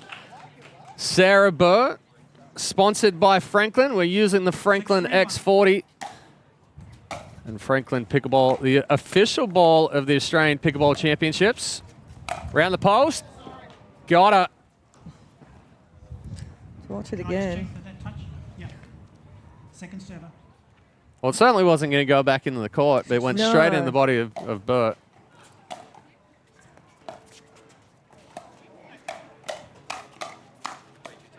Oh, great hands by Sarah. She's so quick at the net, isn't she? Well, and I think the big difference is, you know, you're watching these hands exchange, and it's all about who can keep that paddle and that ball out in front. And Burr does an excellent job of that. Side out. Clark just rushing that one a little bit. One of the things that we really focus on in training sessions is you should be able to see the ball and your paddle out of your peripheral. If you can't see the ball and the paddle at the same time, your backswing is too big. Definitely. Point. Good spot there by Smith. Burr and Clark deciding to unstack for this one.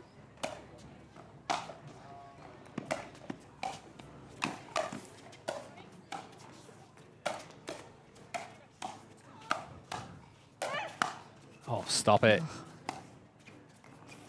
Oh! He had the around the post. 𝗙𝗹𝗹 with the defense. Gibbs kicking himself after missing that ATP. Just rushed it a little bit. Yeah. Oh, it was there, mate. It was there.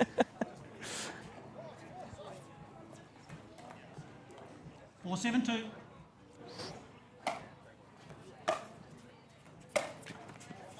Side out. Not the side out that Smith and Gibbs were looking for right there. After a great point that didn't go their way, Smith just rushed through that drive.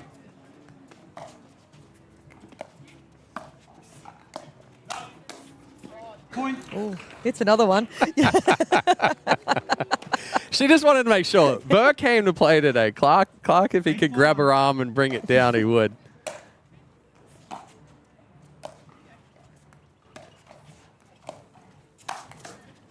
Oh. Oh, defense there from Gibbs, and then the ball just falls short there from Smith. Scoreline not giving Smith and Gibbs credit right now for rare miss serve. No, it's not, because the rallies are amazing. Yeah. 9-4-2.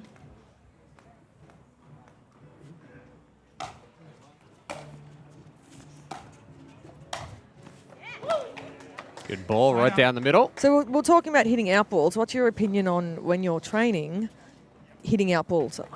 So frustrating. It's like, stop hitting them. It is, and what you have to do in that training situation, that ball just goes deep, is really get somebody to speed balls up at you from different areas of the court, because depending on, we'll get a timeout here. This is their second timeout of this game. Smith and Gibbs trying to slow down the momentum of Burr and Clark and close the distance. But yeah, if a ball that is kind of chest high from the baseline isn't necessarily going to go out like a ball from the kitchen line that's chest high. Definitely. So you definitely have to have somebody out on the court hitting those balls at you, and that's a situation where you can let a ball go and kind of test that range. Yep. But the other thing, too, that helps is that you anticipate a ball is coming hard. Yes. If you don't anticipate that ball is coming hard and you're expecting soft, you're more likely, just natural instinct is to throw your hands up and try to get a paddle on it. Definitely. So, yeah, it's definitely, it's a lot easier to say, oh, that ball should have been, I should have let that ball go. It was going out. It was in the front row of the stands. And stop using the excuse of, I just want to keep the ball in play.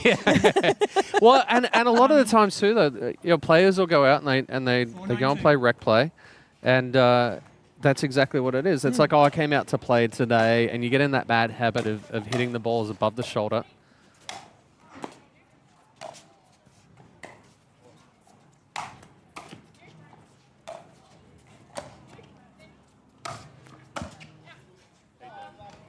Just keeping the pair of Smith and Gibbs back there.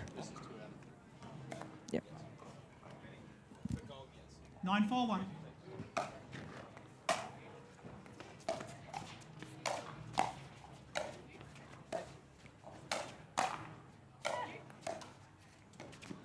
It's good pressure there by Smith, but again, two of those pickups on the toes there. Yeah, great defense from Burr and Clark. That brings up game point. 2 out of 3 to 11 here for the gold medal. Ooh. Point. I think Clark hit an out ball right there, but they end up pulling it out. So Burr and Clark take game 1, 11-4. Smith and Gibbs have some work to do if they're going to come back and put a challenge in game 2. If you're in the corner of Smith and Gibbs, what are you telling them right now? I think I mentioned it at the beginning of the game, Smith's short game. They haven't had a chance to really use that a lot, have they? Yeah, it's been very fast-paced so definitely. far. I would try and slow it down a little bit more and just give them something different to look at. Yeah, and I would 100% agree with that. You know, Burr and Clark, their defense is so good. Yes. And they want you to try and be aggressive on them, because now they don't have to speed up. All they have to focus on is the counter. Yeah. So if Smith and Gibbs, like you said, Heather, just move that ball around a little bit, find the opportunity, and I think we are seeing it a lot more out here on championship court, where whether it's just being out here in front of the fans or out here in this atmosphere, it's a lot more fast-paced out here on championship court than what we've seen on the outdoor courts. So, look, I think if you're not used to it, just walking out on this court, it is such a nice-looking court, and you know, you've got the seats around you, and it is that atmosphere. So it sort of puts a little pressure on you before you even walk out, you know, to perform well. absolutely, and not to mention that this is a gold medal match, Australian title up for grabs. So Smith and Gibbs, hopefully they've shaken off those nerves, those butterflies, and they've found their rhythm. Come out here and push Burr and Clark to a game 3. And like you said, Heather, Burr very aggressive in game 1, taking a lot of the court. Loved watching that. 0-0-2.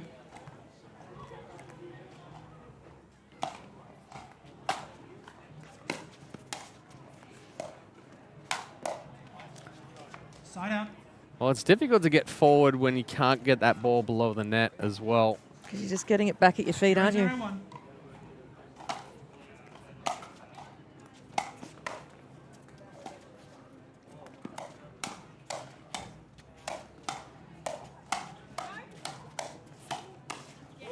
Oh. Again, it was Smith that started that exchange. Burr dropped it, got up to the kitchen line. Smith tried to speed it up, and she sped it right into what Burr wanted. And again, excellent court coverage there from Clark and Burr. As soon as Clark was pulled out wide, Burr stepped to the middle, kept applying that pressure. I think that's what makes Sarah, she makes it look so easy, because she's just in that right spot the whole time. I'm not there. Second serve. That's on you. That was on you right there, Heather. Sorry, Sarah. Perfect position. Oh, wait, Sarah, don't get out of position. Right, I mean, Burr and Clark can play a little bit free and loose right now. Definitely. That momentum from game 1 continuing into game 2.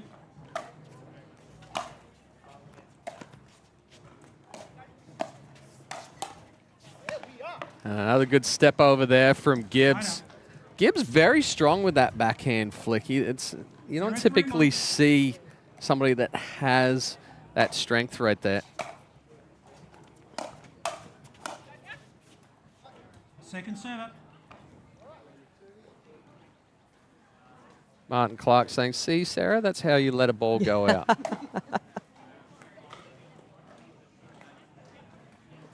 0-3-2. I'll hold here, not going to go back into the stack.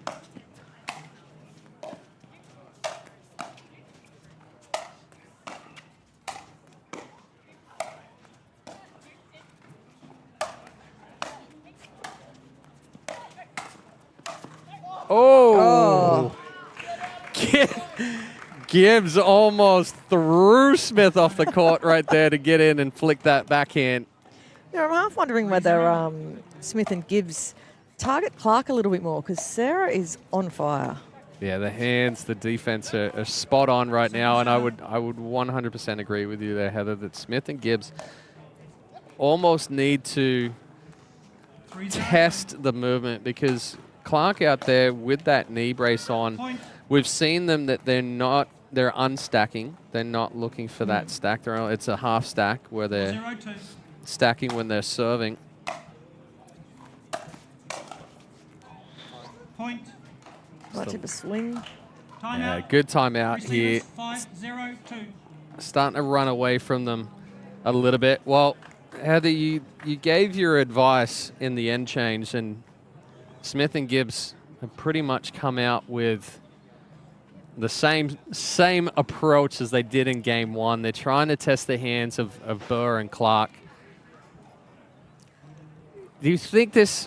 Do you think there is a chance for them to get through it? I think they really need to work on stop speeding it up, Yep. especially at Burr. She's just reading that so well. And, you know, like we all say, once you speed it up, it's coming back at you twice as fast.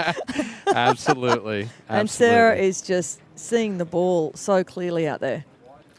Well, you mentioned 15 seconds. the choice of targeting Clark and even just pulling him out wider off the court to force Sarah to have to cover more, and then you go back behind her. Like Sarah is just taking the middle of that court like there's, you know. Well, when you're feeling it, you want to try and hit as many balls as you can. And right now, Sarah Burr feeling it out there on championship court. Up 5-0 here in game 2. Well, a good timeout. Yep. They forced the side out. Gibbs and Smith trying to get themselves on the board. 0-5-1.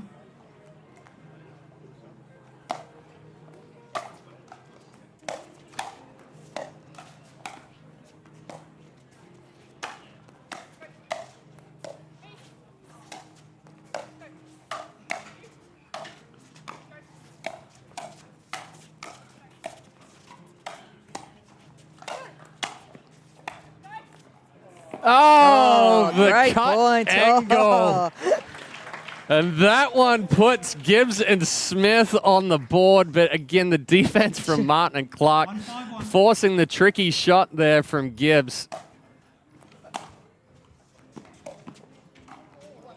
Ooh, a little unlucky there for Anita Smith, just catching enough of the net cord. 1-5-2.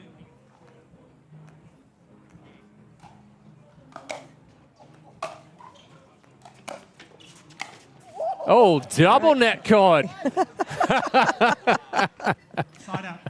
I think something that Burr is showing us very clearly as well is always be ready for that next shot. Yes. Her defense is so great that, you know, always be ready. You usually drop your paddle and think you've won it. Well, and I think what you just said right there, Heather, is spot on. Where a lot of plays, whether it's a speed up, whether it's a counter, they hit that one ball, then they sit and watch and anticipate that they've won the point or that ball's not going to come back. Yep. Point. One more step there from Gibbs, just overextended, not able to bring that ball back on the backhand. Taking a healthy lead again in this second set. That's a good deep return there from Smith. Feeling the wind pick up a little bit more here on championship court.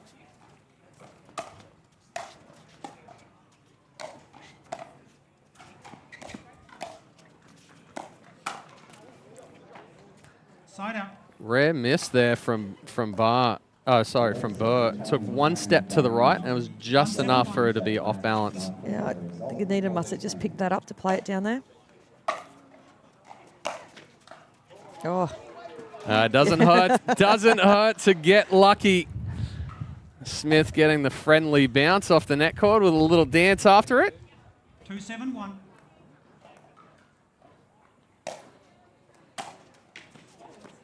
Beautiful deep serve there. Well, Smith and Gibbs get a couple of 3-7-1. quick points back.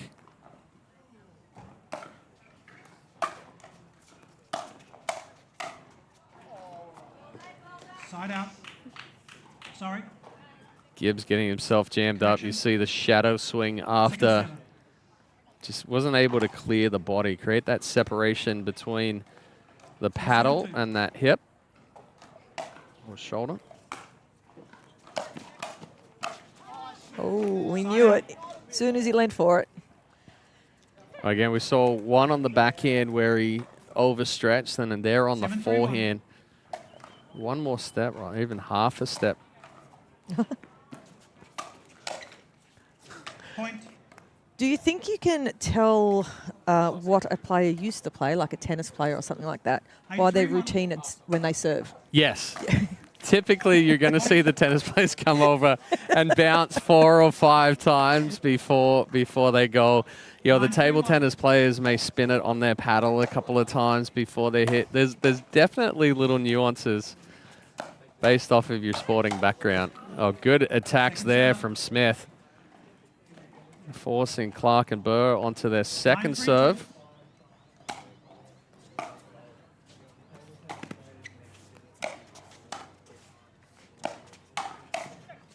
Oh, oh, Clark just getting caught up, and Smith putting the exclamation point on that one. Burr and Clark pick up another couple of points, brings their lead back out to 6. You almost feel like this is, a last stand for Smith and Gibbs right here if they can't close this gap. They certainly don't want to give Burr and Clark the serve back. They don't, but you know what I like? I like they're celebrating at the moment. Yes. Like, it's really important to have that even if you're down.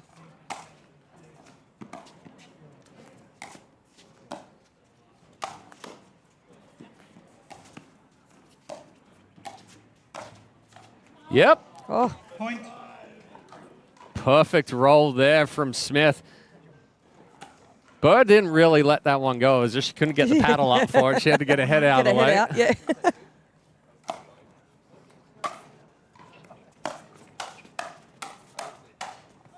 And that's excellent pressure there from Gibbs.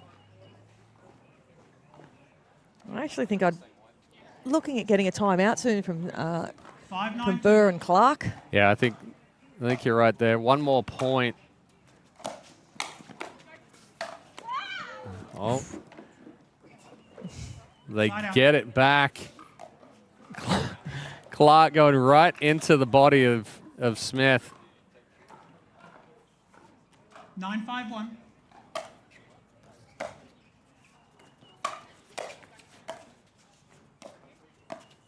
Oh, good defense there from Smith.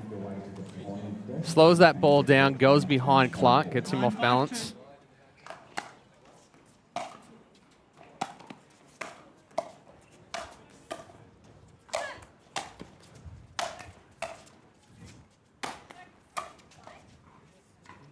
Oh, just wide.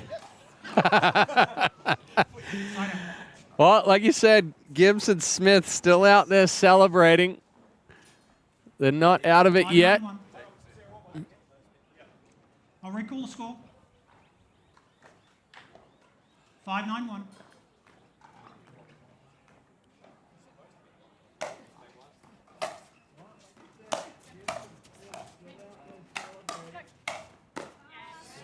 Second setter. Don't want to put that up that high to Sarah, do you? No, and not when Smith is kind of stuck there about 3 feet behind the kitchen line. Just opens up the feet. That's a big serve. Point. Just catches the line, pulling Burr out wide. 6-9-2.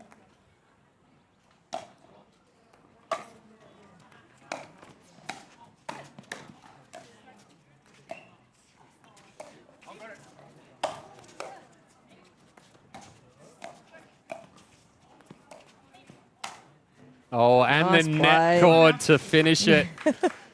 Insult to injury right there. We get that timeout from Smith and Gibbs. Interesting that they called the timeout. They're the one that's had the momentum lately. Yeah. They've pulled back about 7 points. Yeah, I mean, it was a quick side out right there, but could be more so that they just want to get in the right frame of mind here. Burr and Clark only 2 points away from ending this one. But yeah, like you said, Smith and Gibbs have kind of picked up that momentum a little bit. They've closed the gap. Being able to put a little bit more pressure on Burr and Clark. And Clark is being forced to hit a lot more balls than what we had seen previously. Yes. So do you think that's what they've changed? Yeah, it looks like they've finally listened to you. I was going to Heather, say, I wonder if they've got yeah. Your telepathy is working. Like to say it's what I get paid the big bucks for, but unfortunately it's not. Well, Burr and Clark want to try and close this one out here. Don't want to give Smith and Gibbs an opportunity to close that gap even more.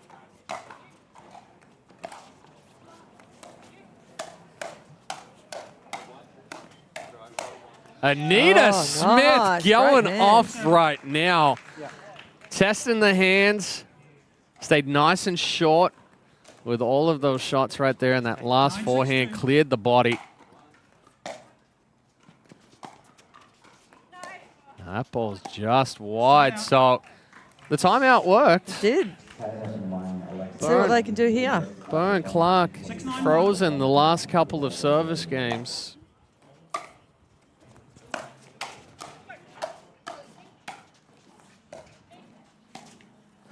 Oh, it peaked.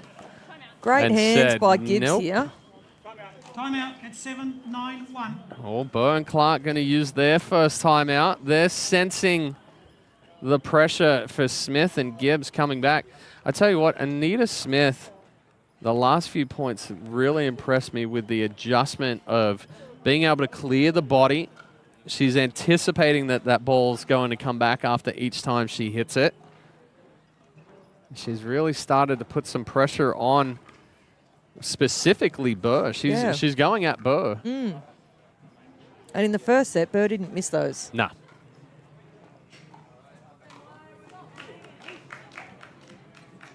Oh, it's a quick timeout. Smith and Gibbs have closed the gap to 2. One timeout left. Time in. 7-9-1.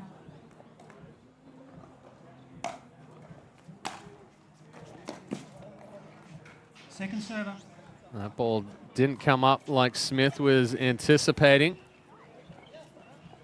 Let's hope it doesn't get in a headbutt, hey? 7-9-2. Yeah, just got to flush that one, move on.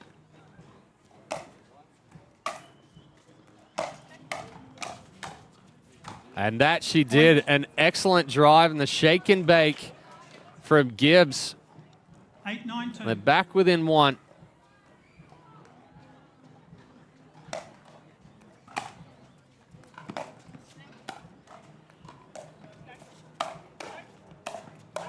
Oh, that ball was going out. And she instantly turns around and looks at the baseline. Missed opportunity. 9-8-1.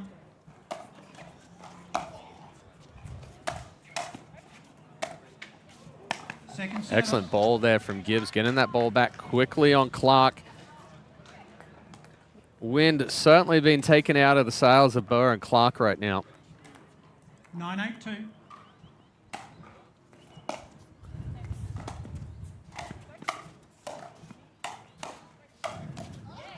Fighting over that middle ball, and that brings up championship point for Burr and Clark. Sitting at 10-8-2.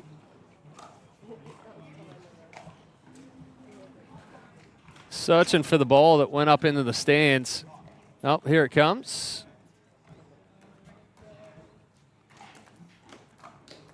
10-8-2. Sarah doesn't want to keep hold of it. 10-8-2.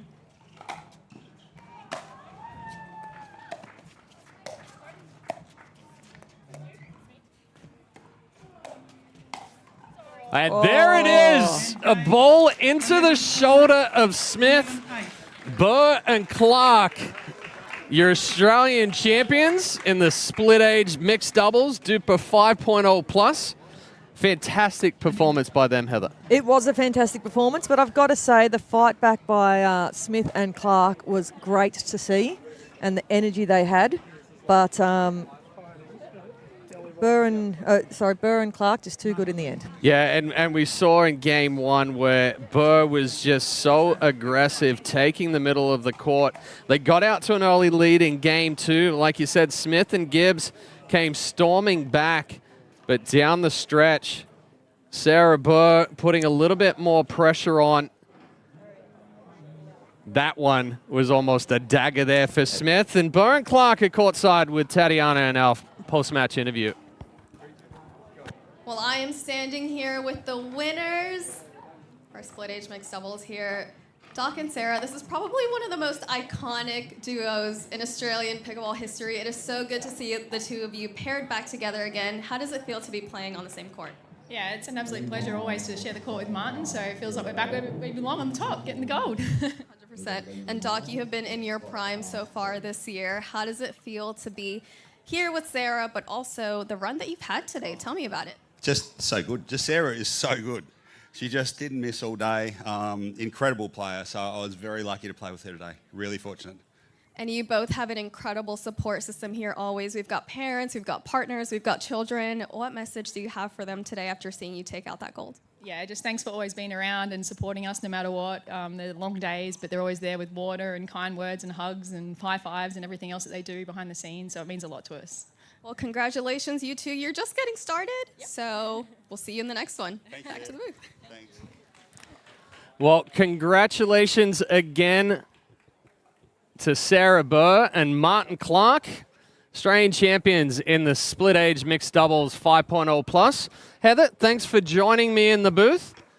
We're going to take a quick commercial break, and when we return, more action here in Pimpama at the Australian Pickleball Championships. All your life you strive, trusting your experience, pushing yourself to perform. It's no surprise that you expect the same from your investments.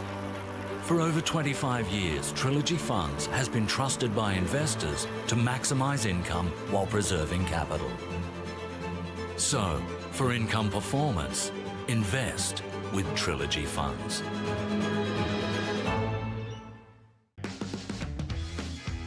Heinz pickle flavoured ketchup makes everything taste a little more pickle.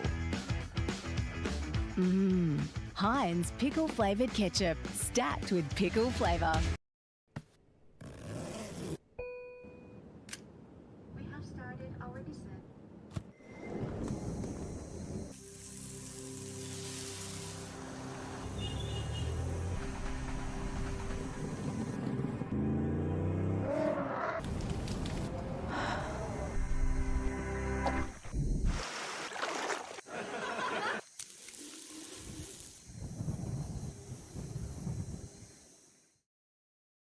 I love life.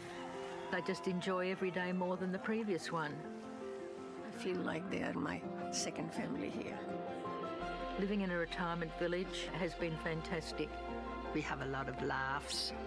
I never had a woodwork shop like this one, like a kid in a toy shop, you know. Life is a choice in so many ways, and I choose happy every day. This is the best decision I ever made, to move here to Keaton. Are you ready for this? Are you ready? Are you ready? Are you ready for this?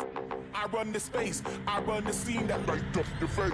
Check the mirror, see the reflection. Ain't nobody quite like me, see I'm perfection. Unique vibe, can't duplicate. Swag is so cool, every day I celebrate. No copycat, just one original. Couldn't hide out even if I was invisible. Pull it in the breeze, brushes in the air. No comparison, I'm beyond comparing. This is Dave. It didn't picture his Sunday to be like this. The lawnmower breaking down for the 5th time this year. 45-degree heat, but here he is. Dave! Dave! Yes! Don't forget the back again! Clearly he's having a shocker, but deep down, he knows he loves it. Die for it.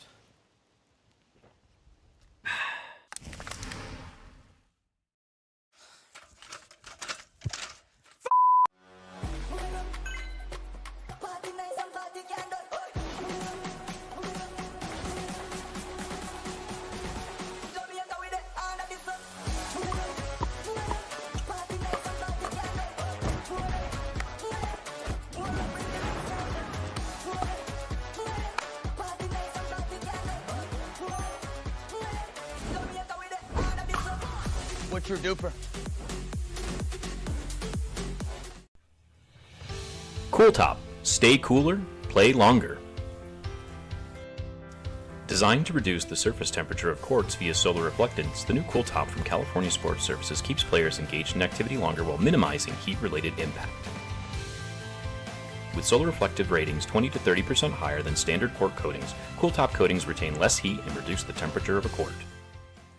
I really could have used a role model back then. 𝗙cie is such an amazing, beautiful woman to me. She'd actually come across my desk as being portrayed as an at-risk young person that was in need of the program that I was running at the time. So I spent a bit of time talking to her about what life looked like and, you know, ideally what she'd want life to look like if she had a choice.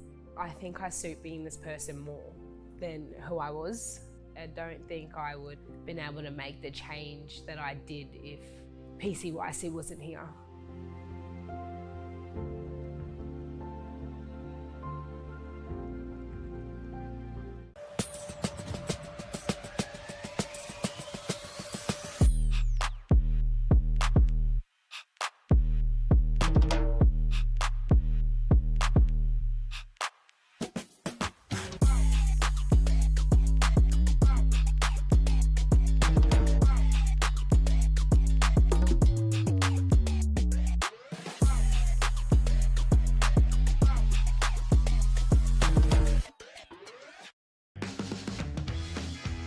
Heinz pickle flavoured ketchup makes everything taste a little more pickle. Heinz pickle flavoured ketchup, stacked with pickle flavour.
Welcome back to the Australian Pickleball Championships. Another gold medal match slated here on Championship Court. This time the split age mixed doubles 3.0 to 3.49. The 3 seeds of Julie Lowe and Graham Creighton in the red, taking on the 8 seeds of Karen Shaw and Damien Freudenreich. We are going to have difficulty saying that one. I even asked Damien the correct pronunciation beforehand. I think we're going to say Friedenreich because that'll be much easier on our tongues. Well, either way, as the 8th seed, well done to them. Yes, a couple of big upsets there. Yeah, getting through to the golds and taking on the duo of Creighton and Lowe. And once again, our official Chris out there bringing order to the court here on our wonderful Cooltop surface. Viewers, slowly starting in through the afternoon here, Chad. It's been a good day thus far. It has been a good day. The temperatures have been hot. The action's been hot. You can't expect anything less up here on the sunny Gold Coast. But going back to the draw in this one, the semi-final between Curtis, Shaw, and Freudenreich, 16-14. You know that was a tough battle there. And then on the other side, Lowe and Creighton quite convincingly taking out the top seeds of Newland and Mulheron, 15-6. It's going to be interesting to see kind of the strategies of both these teams going into it. What we've seen consistently out here on Championship Court is a lot more aggressive play, a lot more speed-ups. Even if they weren't playing like that out on the outside courts, when they're coming in here to Championship Court, they're being a lot more aggressive, really trying to set that tempo and that quick pace of play. So could almost go out on a limb on this one and say that both these teams are going to come out and try to be quite aggressive from the get-go. Swinging big immediately, mate. I just went and had a chat to a couple of our players that played matches on this surface earlier today and asked them, like, what was your approach? How did you tackle these matches? And they said something very similar to what you were just talking about too. A lot of driving. When they did get into the dink rallies, they were deliberately trying to apply a lot of spin on the ball too, just to try and make it kick. So it's always interesting, right? Like pickleball, we play on so many different surfaces. Here in Australia, we obviously play on indoor and outdoor surfaces quite a lot. So different play styles suit different players, and the aggressive play style definitely favouring the Cooltop surface currently. That's what I was just about to say. We are playing on a different surface here on Championship Court. We have the Cooltop tiles out there with the court painted on top of it. So it's almost a little bit of an extended warm-up when players come out here if they haven't played on this surface yet today, just to get used to the conditions out here. But one thing's for sure, the temperatures are hot, but the Cooltop surface is staying kind of cool. Yeah, well, I was having a chat to the Cooltop team from California Surfaces earlier today, specifically about, you know, how they sort of operate their playing surfaces for pickleball specifically. And yeah, there's actually a lot more science in it than I realised. There's some reflective materials in there that kind of help to bounce off that heat from the sun. And we're just waiting here. I want to give a shout out. The gentleman walking past us in the white top just behind our courts is none other than Matthew Hort, our tournament director for our games up here. He and the tournament team have been working tirelessly. He's sitting down next to Mr. Brendan Lee, the EO of Pickleball Australia. Well done to Pickleball Australia for putting on a terrific event. Oh, absolutely. This is my first time down here for the Australian Pickleball Championships. I was lucky enough that Brendan invited me to come back home and do some commentary. Spent the last 25 years in the US, 10 years of that in pickleball. So it's always great to be back home. Yeah, and big welcome to all of our international viewers, of course, watching our wonderful pickleball here. It's Thursday afternoon. If you are just tuning in, we do have a public holiday, long weekend coming up. All of our championships will be on Monday, and looks like we're getting some services in. Oh, we got a slight delay with the battery for the headset of our referee. either way, viewers, we will go through our events for tomorrow while we wait for that. So we will see, we'll start getting into our pro events throughout tomorrow, and including, we'll also do our para events as well, which is going to be a lot of fun. Our pro division, Brad Kloss and I had the chance of doing the draw yesterday, and we will be doing the Masters draw as well at some point. And those pro draws are progressive draws, which make it that little bit much more exciting to say, because we are seeing all of the events in one day as far as singles, gender doubles, and mixed doubles. Yeah, it's going to be a lot of fun. So it looks like our official Chris is ready to go, and we can get stuck into it, viewers. Very colourful on court here. Red versus red. It was just it was just where they were hitting on the other side right there. So obviously, red versus purple here. Lowe and Creighton on screen right now. Graham Creighton to start us off with the serve. 0-0-2.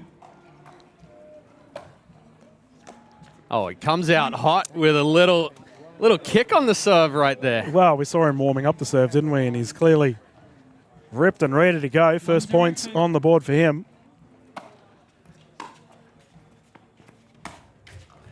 Side out. Just a little miss hit there on the drive from Creighton. Came across the body a little bit. But they're on the board.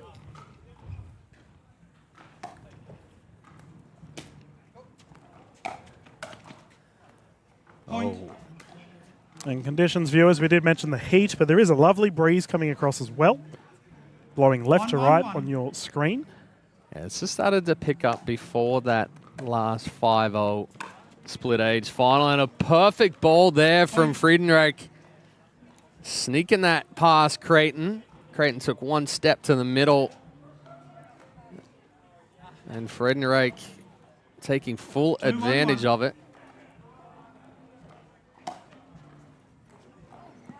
Second server. Not too much mustard on the serve. That one will go out. And viewers, we are playing 3 games to 11, win by 2. Utilising the Franklin X40s, of course. Franklin, the official ball of the Australian Pickleball Championships. 2-1-2.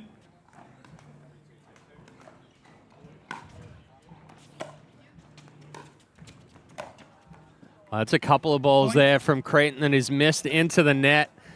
And you see him just bumping that ball back, and that's exactly right. A couple of times just coming on the top of the ball. Really needs to focus on getting that paddle head underneath.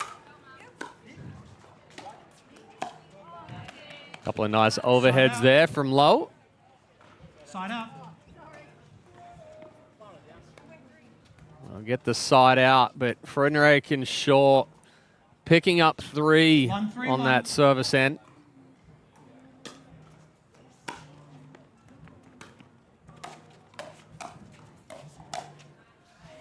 Oh, just deep. And that was much better there from Creighton. Focused on getting underneath that ball. Added a little bit of shape to it as well with some spin. 2-3-1. Yeah, only 1 point differential here between the two sides. Ooh, just wide. Suck in a little bit. You would have brought it back in the court. Creighton taking a big swing on that one, but just pushed it wide.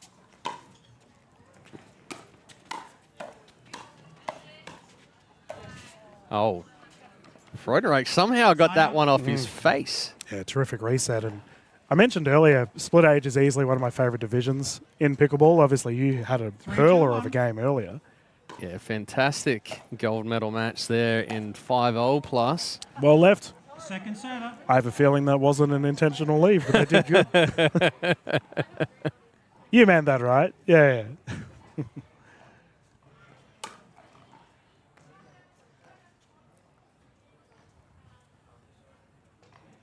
3-2-2.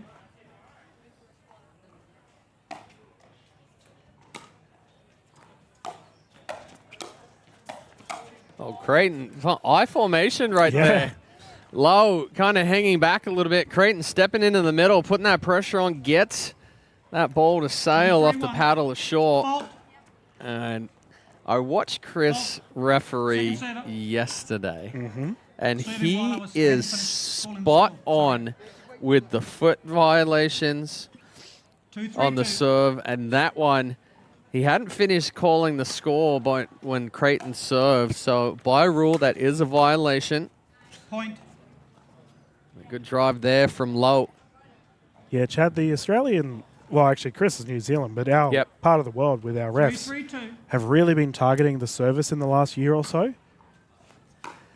Well, I do say, I will say, across the board, there are times where that does get missed. I had the opportunity when I flew in on Tuesday night to spend some time with some of the referees out here this week, have a little bit of a chat. Drank a couple of beers as well, so yeah. Better beer, no doubt. Yep.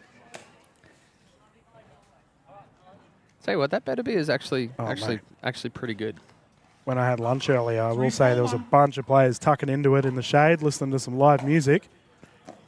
Good vibe down at the Player Village, and I believe the music will continue. I think Kirsty McCalkindale, who we had on our matches earlier today, is getting up there and singing, I believe, at 4 o'clock onwards. Oh, awesome.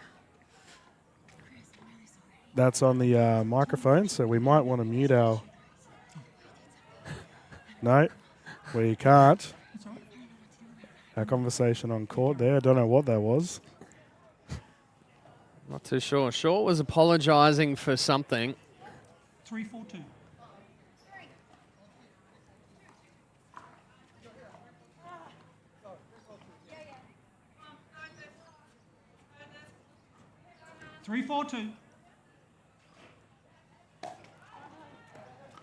Yeah, and you almost could sense that was in the cards right there with 4-3-1. a little bit of confusion and a little bit of stalling there. Good leave. Point. Hardest thing to do in pickleball. Well, we even saw it in the 5-0 plus. Not to point fingers or anything, but Sarah Bow hit a couple of balls that were probably 2 to 3 feet out. Point. Just their enthusiasm for the sport, mate. Absolutely. She came to play. Actually, kudos again to Burr and Clark. They played very well out there. Smith and Gibbs had a very strong late charge. Never gave in. I'm curious, Chad. Point. Over in the States, socks a big thing over there for pickleballers? Not as much as what I have seen out here. We're mental. What do we have out there? Zap Pow. It's almost it's the old Batman comic. Almost. Onomatopoeia, is that the right terminology? Any of our English majors watching will know. But yeah, the 8-3-1. The decorative socks, not as much. We do have a lot of players that wear 2 different socks. Yep. Oh, sure. Almost able to track that one down. Good use of the offensive lob there. 9-3-1. Offensive, not offensive. Second server. Dominator Net getting that one. Yeah, there are a lot of players here that wear socks that represent their club. Yeah. So right now I'm wearing prawn socks that are from Northern Rivers Pickleball in northern New South Wales. There we go. Oh, what a drive! Well, and I guess that also comes down to a lot of our NRL and union teams and AFL and everything, where socks are much different than even the NFL teams and stuff over in the States. Game point here, viewers. Point. And game secured. Beautiful battle. Creighton and Low will take game 1. 2 minutes. And they'll help off and have a little bit of a breather. Hopping in the shade. It is now on the right side, as you can see the shadow kicking in. Yeah, the sun has pretty much been overhead, directly overhead on Championship Court for most of the day. So definitely moving left to right on your screen. Freudenreich and Short Need to make a couple adjustments here going into game 2. Creighton, after a couple of early errors, missing some balls into the net, he really stepped into the middle, put some pressure on. Low stayed consistent. Shaw and Frederik need to try and get those balls to the corners a little bit more. Take Creighton out of the middle of the court. And viewers, we have a Spirit of Pickleball award that's given out every year for the Australian Pickleball Championships. We have the 2024 winner, Kath Griffin, watching just on the sidelines here. You can see her on our current screen at the top left of the grandstand. What a superstar she is. And then it'll be, I believe we will announce this on the broadcast, Chad, at some point for the... there we go. That and the MVP. So well done to Kath, who I believe will be presenting the Spirit of Pickleball award. Oh, fantastic. As well. She's been doing all the medal presentations. We had someone in a kangaroo suit earlier. And I have to give big props to Pickleball Australia and the way that they do the medals here at the APC. Yeah. It's an event in itself. You know, they do them in groups, so it's guaranteed that you've got people around. But you've got the lights, you've got the music, everybody's up on stage. They get the chance to hoist the Golden Cup and really celebrate an Australian championship. We 100%, as I say that, looking over at commentator Brad Klass, have to get the kangaroo on the court at some point, mate. Yep. Maybe later on during the week. You good? 0-0-2. 0-0, let us continue game 2.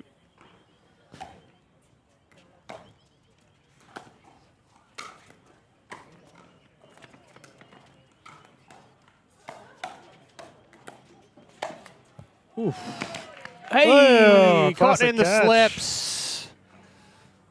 I did see that earlier in the broadcast, mate. We've got a lot of spectators been watching our games throughout today. 0-0-1. And any of our doozies of catches need to be celebrated. So there's one for you, Mr. Edwards. I'll take it. Just what? Again, Creighton stepping up. He's basically straddling the center line and saying, try to beat me. Frederik and Shaw need to try and find those corners. That was a better ball there. Really took his time on it, didn't he? Very deliberate smash. Well, you don't want to rush those a lot of the time. That's where those errors come from. That one just sailed off the paddle of Shaw. Well, they've continued their fine form from game 1 here, viewers. 2-0-2.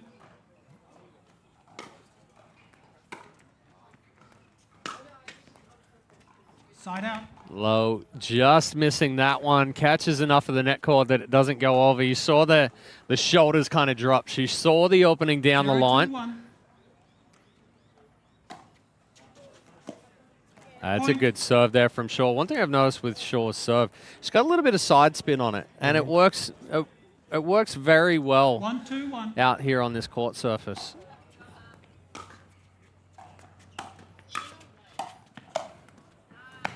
Oh, I was there. Didn't get the kick. I was all lined up and ready. Creighton again, assertive with that put away. 1-2-2. Fault. A little second guessing there from Freudenreich. And you mentioned the slice forehand serve. Viewers, if you had a chance to watch the para wheelchair events earlier today, those players were ripping the slices. It's great to see. Oh, and big approach set up by a double-handed backhand. Shake and bake. Creighton with a selfie right there. Going hard at Freudenreich. 3-1-1. Yeah, those para chair players, I mean, they make it look so easy. Oh, that's an excellent drive there from Low. Shaw caught uncoiling out of the stack. I think those guys could beat you out on the court. 4-1-1. Even with you standing up on 2 feet. The para players, 100%. Yeah. I mean, I've never seen you play, but that's right. They're pretty good. I know. You would be right, mate. There's a reason I commentate. They were lethal, and it was good to have them on the court. 5-1-1. Some legends of our scene. Oh, Creighton going for a little bit extra on that serve. Well, Creighton and Lowe extended their lead out to 4. Shaw and Freudenreich still haven't found the answer.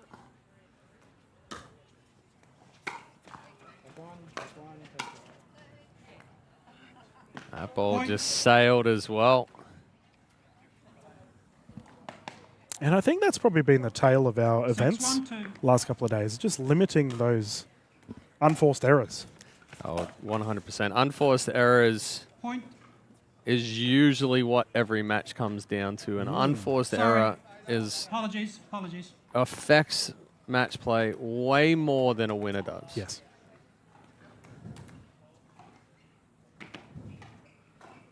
One 6-1.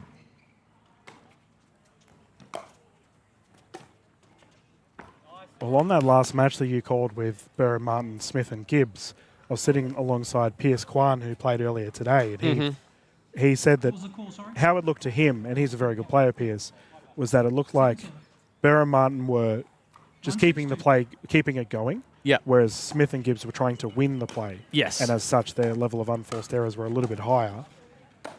Whoa. Heads up. Oh, scared you, Brad. Yeah, Brad was ready. I would have taken the dive out of the booth and saved you, mate. Yeah. 2-6-2.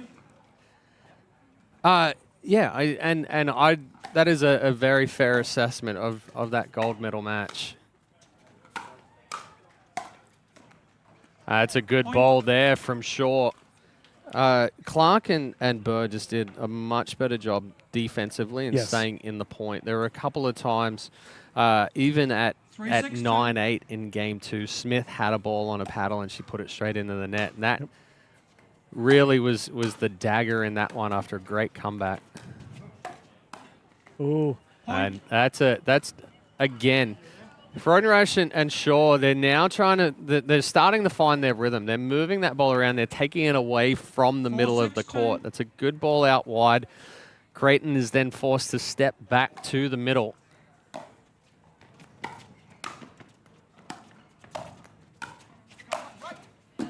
Oh, I'm in the hot corner right now, but I'm just not getting the kick.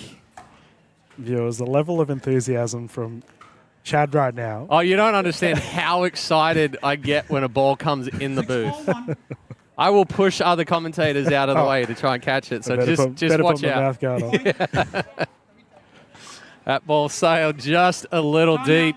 Receivers 7-4-1. And we'll get a timeout here from Freudenreich and Shaw. We are back on camera, and to give you an idea at home, so right next to us along here, there's right a big here, gap. Yeah, right here. I'm ready for it. We've got our hands up, our mitts up already. I am kind of jumping out of the chair at the same time as well. But a good timeout here from Freudenreich and Shaw. They clawed back a little bit. They got some points and then gave up the side out. Creighton and Lowe, they're continuing that aggressive play. I'm actually quite impressed by Lowe's drives. And then Creighton, obviously a big man, is able to get in the middle and really put some pressure on. And, we talked about at the start of the match, right, the current trend of just aggressive play on this court. Yep. And lo and behold, look what we've got in front of us. Yeah, and you see it more in mixed doubles as well, right? And we've seen the consistency throughout the day. If somebody can get big in the middle and really apply that pressure, then all of a sudden the opponents are kind of scrambling a little bit. They get into that freak out mode. 7, time in. A classic example, right? The 125 plus division we had earlier today. Josh Barber was playing huge straight down the middle. Ooh, Creighton just a little too big on the backswing. 7-4-2.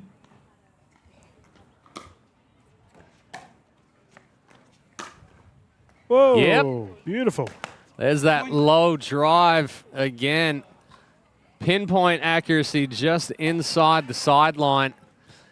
I don't know who's more excited, a partner or she is, but I think Creighton's much more excited after that drive by Lowe. Yeah. Same person. Sorry, Julie.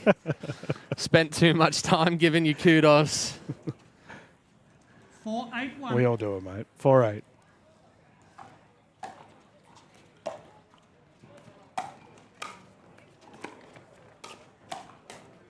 Look out. Yes. Freudenreich with a big hit and a big yes afterwards. Great to see. There's a good setup there from Shaw, going right into the body of Lowe. Saw the shoulders come up with Lowe. That brings the paddle up. 5-8-1.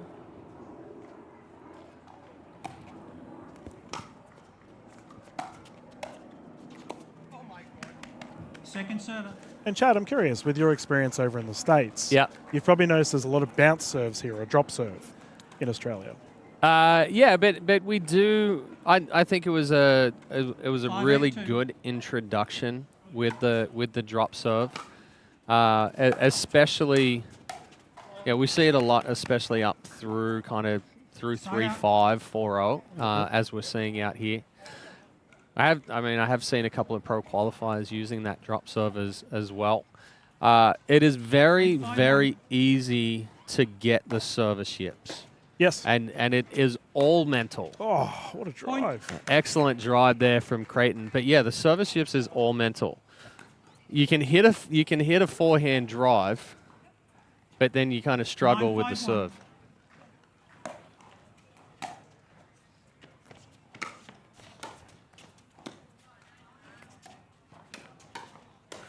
Oh, great and combination. Another one. This is what I love about pickleball. The setup from one and the finish from the other.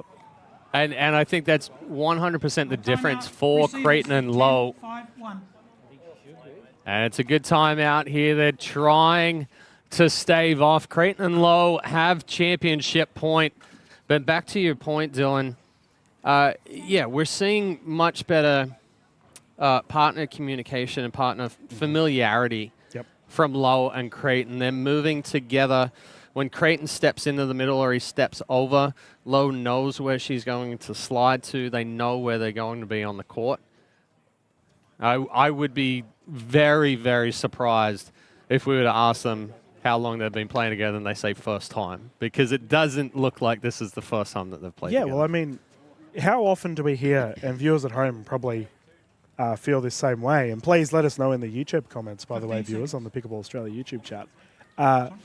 One of the most common conversations you hear at tournaments is, oh, I had a great time with this partner, I would definitely play again, or we're still figuring things out. This is our first tournament. Yeah. 10-5.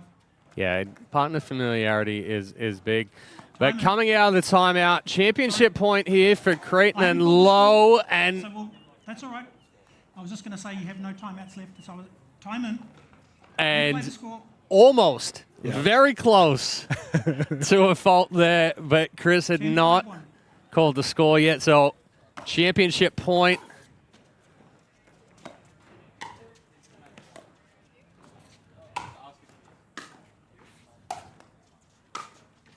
Oh, Lowe just slapping that one into the net, but they have a second opportunity. So championship point number 2 for Creighton and Lowe.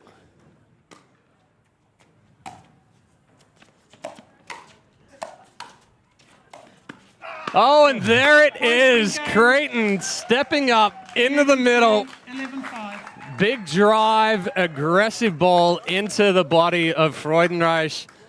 Creates the pop-up. And Creighton and Lowe, your Australian champions in split age mixed doubles, 3.0 to 3.49. Dylan, a fantastic performance by them. Yeah, and you mentioned the drives as we're about to bounce into some highlight plays for our players. And I think we mentioned earlier, just lack of unforced errors. Like, the shots were beautiful, and I think placement overall, but also the team chemistry. No doubt we'll see these two feature in tournaments to come as a duo. Well, again, fantastic performance by Julie Lowe and Graham Creighton. Congratulations to Karen Shaw and Damien Freudenreich on their silver medals as well. But again, Julie Lowe, Graham Creighton, your Australian champions in split age mixed doubles 3.0 to 3.49. We'll take a quick break, and when we return, more action here at the Australian Pickleball Championships. See you soon. All your life you strive, trusting your experience, pushing yourself to perform. It's no surprise that you expect the same from your investments. For over 25 years, Trilogy Funds has been trusted by investors to maximize income while preserving capital. So, for income performance, invest with Trilogy Funds.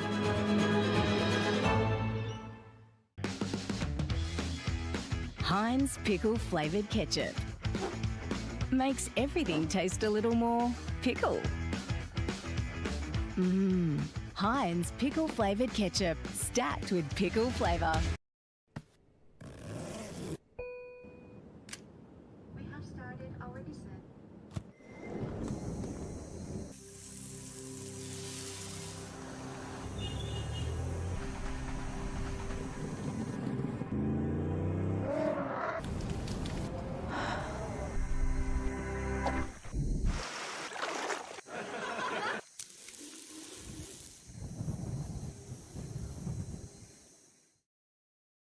I love life. I just enjoy every day more than the previous one. I feel like they are my second family here. Living in a retirement village has been fantastic. We have a lot of laughs. I never had a woodwork shop like this one, like a kid in a toy shop, you know. Life is a choice in so many ways, and I choose happy every day. This is the best decision I ever made, to move here to Keaton. Are you ready for this? Are you ready? Are you ready? Are you ready for this? I run the space, I run the scene that light up your face. Check the mirror, see the reflection. Ain't nobody quite like me, see I'm perfection. Unique vibe, can't duplicate. Swag is so cool, every day I celebrate. No copycat, just one original. Couldn't hide out even if I wasn't visible. Cooler than the breeze, brushes in the air. No comparison, I'm beyond comparing. This is Dave. It didn't picture his Sunday to be like this. The lawnmower breaking down for the 5th time this year. 45-degree heat, but here he is. Dave! Dave! Yes! Don't forget the back again! Clearly he's having a shocker, but deep down, he knows he loves it. Oh. Die for it.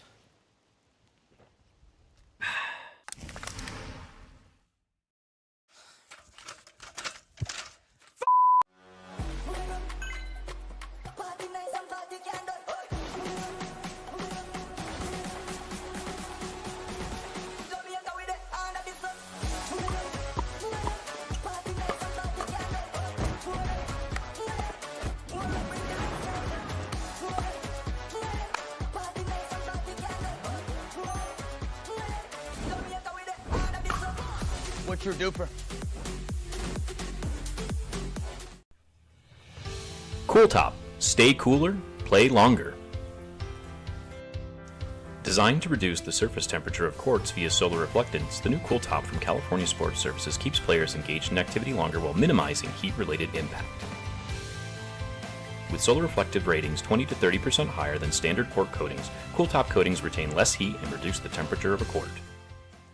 I really could have used a role model back then. 𝗙cie is such an amazing, beautiful woman to me. She'd actually come across my desk as being portrayed as an at-risk young person that was in need of a program that I was running at the time. So I spent a bit of time talking to her about what life looked like and, you know, ideally what she'd want life to look like if she had a choice. I think I suit being this person more than who I was. I don't think I would have been able to make the change that I did if 𝗙cie𝗹𝗹cie wasn't here.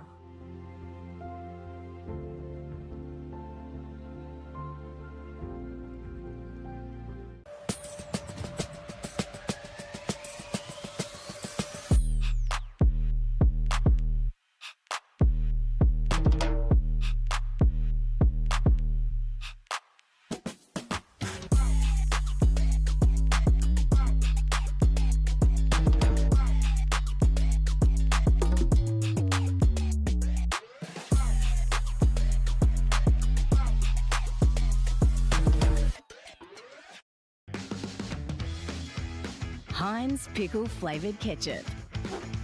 Makes everything taste a little more pickle. Heinz pickle flavoured ketchup, stacked with pickle flavour.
That's pretty on the spot. Do not ask what we don't like about each other, okay? I know where this is going.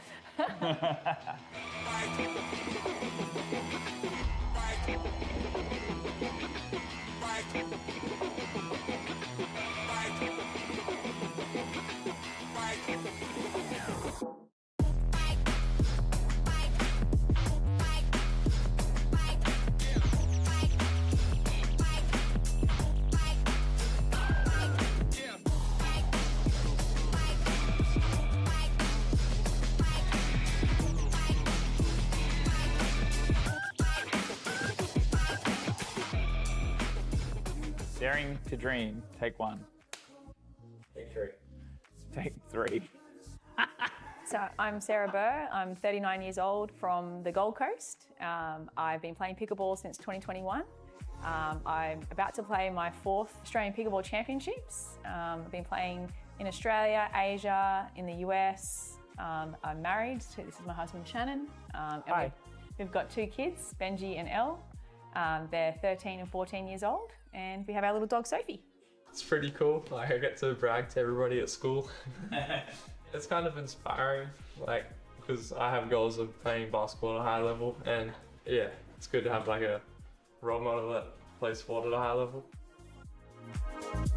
I actually don't know. Honestly, I like them the same right now, but I mean, I play basketball more, so probably basketball, but I do like pickleball just as much.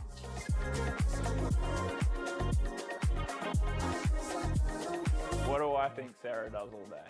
He probably thinks I fluff around doing nothing, watching pickleball on TV, going to the gym for Pilates, having a hit, having another hit. She plays pickleball, goes to the gym. She's living the millionaire wife lifestyle. She's living my dream, like. We met through my sister. So Shannon was good friends with my sister's partner, and so we kind of knew each other, but we're both in other relationships at the time. So we knew of each other, but sort of from afar. And then it came that we were both single, we were young, we were 22, 23, had a first date, and then kind of just never left each other after that. We're just absolutely inseparable, just quickly turned into my best friend, and we moved in together after probably 4 or 5 months, I think. And then we were engaged by the end of that year. He's a very, very hard worker. He's very loving. He's just very supportive, passionate, super funny. Plus he's gorgeous, so that helps. That's a cool answer. Honestly, my favorite thing about Sarah is her sense of humor. Like, I mean, she's gorgeous too, but the sense of humor is really helpful, especially having to live with me. Kids' names, I've got Sarah on my chest, my kids' names on my arm, and I've got sugar tits. I did not tell her. That's a paddling is a pretty plastic line that I use when we're playing, so. I saw in his story that he was at the tattoo parlor, so I found out with you guys. I've got the little love heart, so that's how Shannon and Sarah, so 2 S's making a love heart. I've got pickleball court on my other wrist, and then, can you see that? Where is it? How low is it? She got a tramp stamp with my name on it. She keeps it hidden. Because he's a pain in the ass. The schedule normally revolves some gym work, so I love going to Reformer Pilates. So I do a class there at Total Fitness, which is my gym and recovery centre. So I'll normally do a 45-minute class there. Yeah, I like Pilates, just it feels really good for the body, so I feel like I'm still getting strength, but I'm also getting flexibility out of it. So I do some regular weight training as well, but I do find that it makes me sort of stiff and really sore, which doesn't always help with pickleball. Obviously, you want to be sort of explosive with your movements and everything. So I like doing my daily Pilates instead of the weight training. I just fit the weight training in and around. Usually when I'm not playing tournaments, that's when I'll do all the more heavy duty weight training. From there, it's time to head to the pickleball courts. Often that involves travelling to KDV Sport, where I play with a range of different players.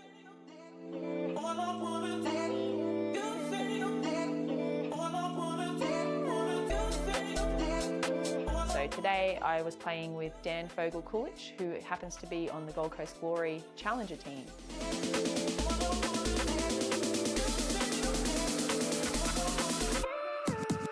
Yeah, we like to do drills.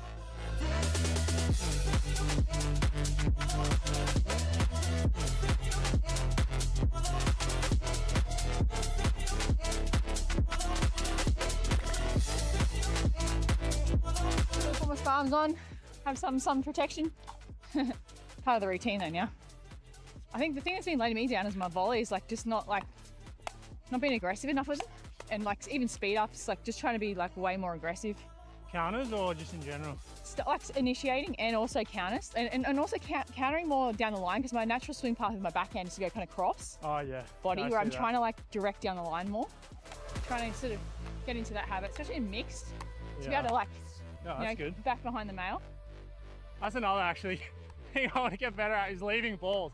I'm doing it well today, but like I find, especially against players with like gearboxes and like hot yolas, if you can speed up and then like leave the next one, I just struggle. Especially in match play, it's easy to go into that mode, hey? It's so hard to just like back yourself every shot. We usually incorporate a little bit of like competitive play, so we'll kind of play for points when we're doing like dinking drills, or it might be drop drills, or trying to move forward to the kitchen line, but we like to do some, add a little bit of an element of competitiveness to what we do, just to keep it fresh and interesting. And then we often do some match play as well, so we usually find some really high level players around at KDV, so we have Sarah Dennehy and Danny Townsend, who we managed to rope in to play some matches with us.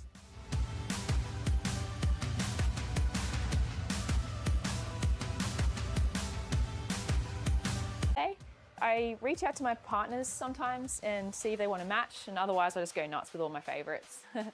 So yeah, I'm a little bit crazy with the outfits, and I always pack way too much, but I'd rather have enough stuff and not need it than get there and realise I'm out of socks. So yeah, I'll show you this app. It's called Wearing, and you can basically go in, you can choose like if you want to select a colour or whatever, and then it'll like show you all the items in your wardrobe that you have, and then you can match them up. So you can do shoes. I've also got my sunglasses, my knock-around sunglasses in the app as well, so I can literally line up what I'm going to wear. And yeah, that's about it at this point. So this here is my clothes, my wardrobe, everything I have. This one, and this one, Sarah's. That's her shoes. So when I met her, she had the biggest shoe collection I've ever seen. She basically had a walk-in robe that was just full of shoes when she lived with her mum and dad. So you can see these are all her Halara dresses, skirts, all that stuff. All right, I'm gonna show you our pickleball dungeon. Sarah's gonna be really embarrassed that I showed everyone this, so come with me. We've got an endless amount of paddles. These are all the old paddles. Oh, this is my hobby horsing. Old paddles, all brands. We've got over 50 paddles in here. So I think we've got about 400 balls in here, at least 50 paddles. We've got about 20 pairs of pickleball shoes, bags, pickleball bags everywhere. An endless supply of balls. All Franklin X. Alright, so I'm going to show you some of the family medals. Look, maybe 2 or 3 of these are mine, but ultimately there's plenty more over on that wall. That's her player card from when she played at the MLP. It's her player card from when she played at the MLP in Mesa, Arizona. I won this one at the 2023 Northern Rivers with Tony Field. Got bronze in that. And the rest I got because Sarah won them.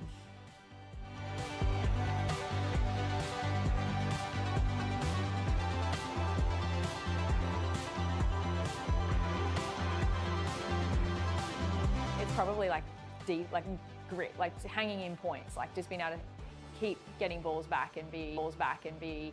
It's kind of like, I guess, my mental game. I like try and just never give up and have that grit. I think that's kind of probably my best strength, is that I just want to win. I'm very competitive. I just want to keep points going. I want to turn things. I find it really satisfying to turn points around. So be on the defense and then turn that into offense, or win points and have long grindy points. I love that. So I had seen, actually he mentioned it to me first, I think. Someone from his gym had said, oh, I'm playing pickleball, and Shannon had asked this guy, oh, what's pickleball? And he kind of explained it, and Shannon's like, oh, my wife will probably like it because she likes tennis and she likes table tennis, and he kind of explained it as a hybrid of the two. Maybe 6 months later, the very first tournament, Martin asked me to play in the New South Wales Open with him. Let's make a weekend of it. We'll go down together. The New South Wales Open with him. Let's make a weekend of it. We'll go down together, and we'll have, see what this is like. And I finally convinced him, and we went down, and it's for us, like just watching, we chat about it all the time, but like watching Deb, Rossi and 𝗙cie warm up, like they were in matching tracksuits and they were doing like a synchronized warm up like on the court, and we were like so intimidated. They're up against the wall doing like these scissor kicks with their legs, and we're just like, oh my gosh, this is full on. Like there were so many people there, so many divisions. Yeah, we're like, what have we walked into? I feel a little bit like an imposter. I was one of the probably earlier players on the scene, so obviously it was a very new sport back in 2021. Was lucky to stumble upon it, and then got really hooked on it and just wanted to train. So I was one of the few people that was, I guess, enthusiastic enough and had the means and support to go and train. So I would get up at 4 a.m. and train before work, and before running around our busy lives with the kids, I would go and get a couple of hours pickleball training in, and from there I went into tournament play. So I was playing local tournaments, and that kind of spiraled into regional tournaments or state championships, and then that quickly went into going into the Australian Pickleball Championships and doing well, and then heading into Asia. So, and then US, and everything kind of just flowed on from there. But I guess I was very lucky to get introduced to the sport by Martin Clark and his family back in 2021. And just having a really good mentor like that who loved the game and I guess believed in me and supported me and helped me. And from there, like we haven't ever really had an end goal in sight. We don't know where this ends, but where it ends. It's infinite, really, as to how far the sport's going to go and how far we can go with it. So. But we're just, honestly, it's not about the end. We're enjoying the journey, like the places we've been, the people we've met, like the partners and just the whole community. It's just incredible, and I won't ever regret getting involved in pickleball.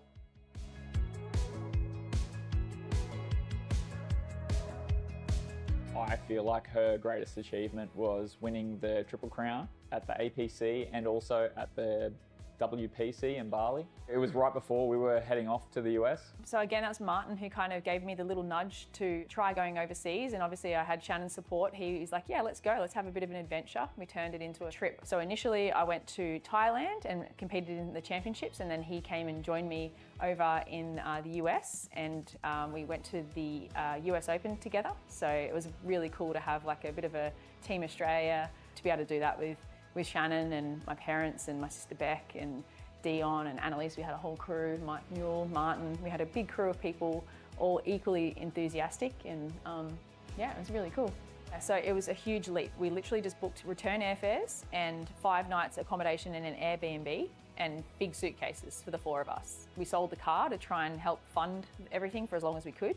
And it was a big gamble. We couldn't have done that without the help we had, not just from people in Australia, the pickleball community, our friends, but also just people we met and over in the US who would just, give us, if we needed balls, we didn't have a lot of money.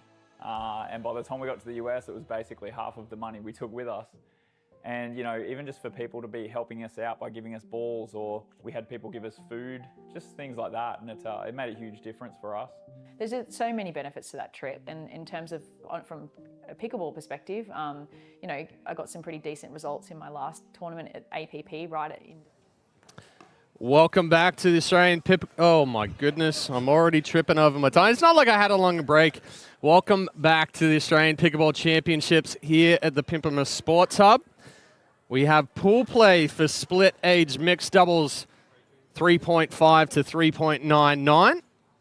Joining me in the booth is Dylan Kimlin. I cannot speak. Dylan Kimlin. I'm Chad Edwards, who cannot speak right now. That's all right, mate. It's been a lot of talking for us here in the booth, and I was going to say with the first, we are at Pimpama. So you know you were. What did I say? You pretty much said Pimpama. You could. I said Pimpama. You could have. No, that's right. So we are about to get underway. I could have tripped up on that one. I mean, I could trip on anything right now. But viewers, we want to point out some of the uniforms on our court right now. And the Australian pickleball scene is, we were talking about socks earlier today. It is a little bit renowned for funny dress. People get dressed up on the courts. And this is going to be a fun one. We got the duo from the Tropical Club. Shout out to Tropical in out of northern Brisbane of Rareri and hey, it's Makata. contagious. Yep. I literally just talked to him too. It's contagious. He's got a giggle on his face. But they're up against the Minions. So you can see how official Paul Campbell will be calling this one. But he's been accompanied by a second referee. Yeah, Minion Bob out there is our second referee, as Cotterill and Reese are out there. Team Minion. Well, I'm in 002. Makata getting us started here. This is 1 game to 15, win by 2. Teams will switch sides at 8. And a quick side out. I have to quickly mention that, Dylan, I have to eat my hat because Lowe and Creighton, it was the first tournament that they'd played together when they took gold. Second server. And didn't they play well? Oh, my goodness. And to top it off, too, Lowe lost her paddle before the gold medal match and was playing with her sister's paddle. Hey, Rareri with the big put away right there. Perfect setter. Pulling Cotterill out wide. 001. Now, viewers. Heavy spin on that return from Rice. There's a spectator in the crowd by the name of Quincy Makata, who's just at the backside of the court, standing behind Cotterill, a legend of the northern Brisbane scene, cheering on our players right now. And that one's sprung off. Our Minions with the quick hands. The Minion Bob didn't get it, though. That was a very good pickup there from Rareri, and then that last ball just got right at that left foot. And that's not what you want to give up right there, is the freebie on the miss return from Makata. 101.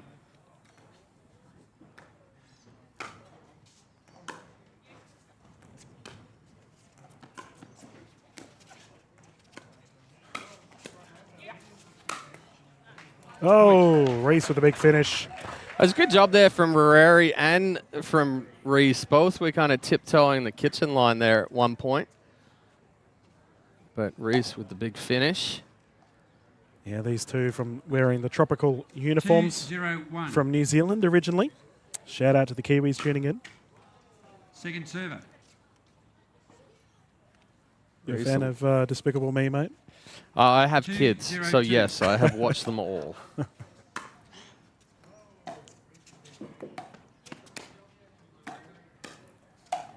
And that's a very good setup there from Makata. Got Reese off balance, created that pop-up, nice and calm with the finish, didn't rush it, didn't try and overhit it.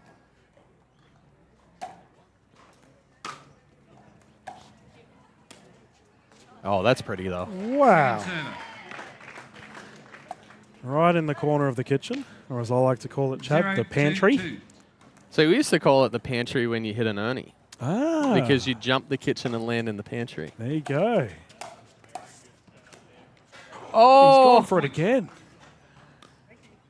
Rareri was pinned back at the baseline after he tried to scramble just in case Makata missed it. 2.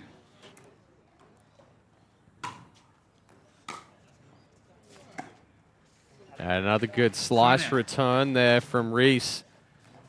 The difficulty with those slice returns, and a lot of people do it, they move up on that ball thinking that it's going to be low and it's not going to bounce, and they actually move into that ball, picking up speed as it slides off the court. Yep. Oh. Well, how often do we see people sprint into the net with a low to high? Yep. Pinging out of court. I had this discussion actually with a fellow commentator last week. We say out of bounds in so many sports in Australia, but yes. It's not really out of bounds, really, right? Is it when you hit? Yeah, I've been known to say out of bounds, and I think that just comes from, like you said, it's so many sports here in Australia. We say out of bounds, but yeah, I mean, off the top of my head, in reality, in the US, we really just say that ball was out. Yeah. He likes dropping it into the kitchen there. Well, and that's part of knowing your audience right there too, right? So Reese recognizes that Ruari and Mikata are back behind the baseline. They're not going to be able to move up to that ball fast enough, and an excellent angle there from Cotterill. And a good little bunch of supporters back there behind our LED boards. Oh, and a little tricky serve there from Reese. 3-1-1.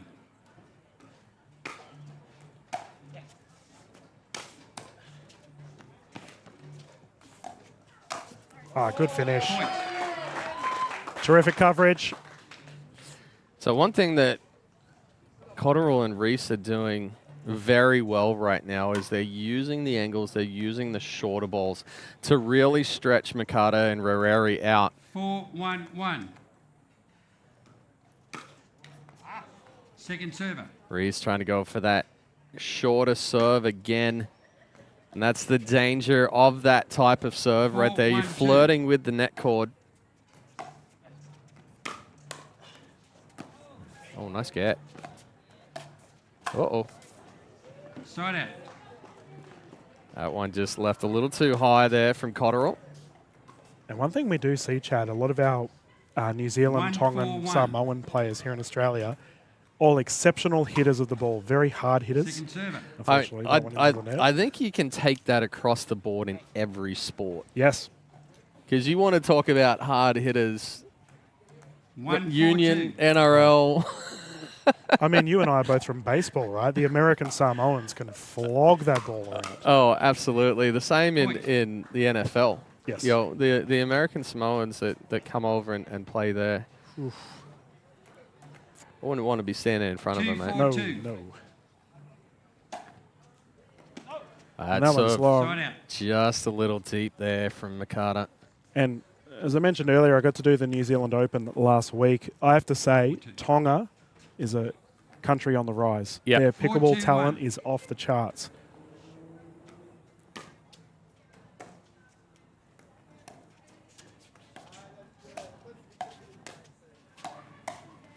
Look out. And almost on cue right there for you, Dylan. The big swing, the big finish there from Ruari, but it was all about the setup from Mikata.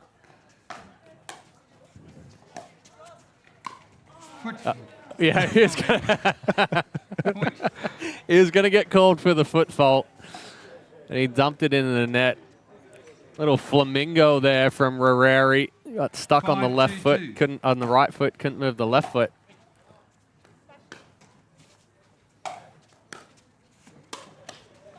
Switch.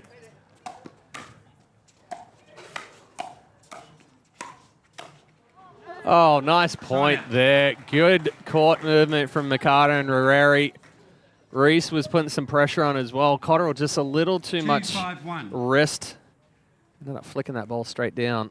Needed to punch that one a little bit more with a firmer wrist. Foot fault. Point. Big move there from Reese. Gets called for the foot fault, though. Yeah, a tad over enthusiastic, viewers. We all do it. 3-5-1. Big toe in the kitchen. 3-5. Second server.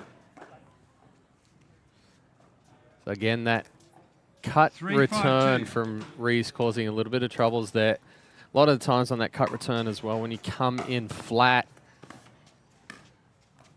the ball's already basically giving you topspin. Yeah, well left.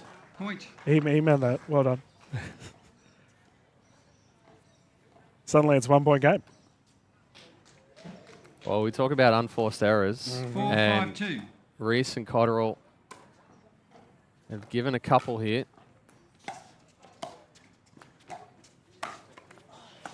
A good adjustment there from Cotterill, because a couple of points before we saw the wrist and her flick it down. She was taking a couple of shadow swings with a firm wrist on the punch. Sets up that ball perfectly with the wide ball and then a nice backhand punch through. Second server. And Chad, I've noticed that Cotterill has a really big swing as well. Often in pickleball, we talk about trying to limit that. Yes, right? yeah. The windmill. We want to try and cut that windmill in half.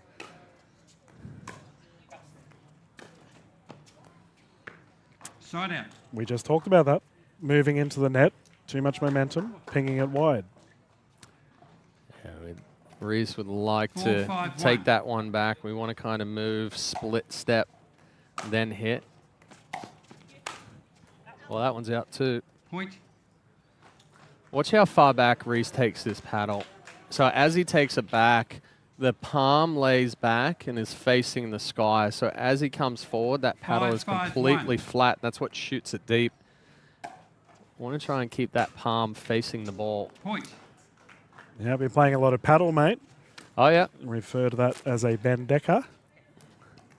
6-5-1. Tray in Spanish.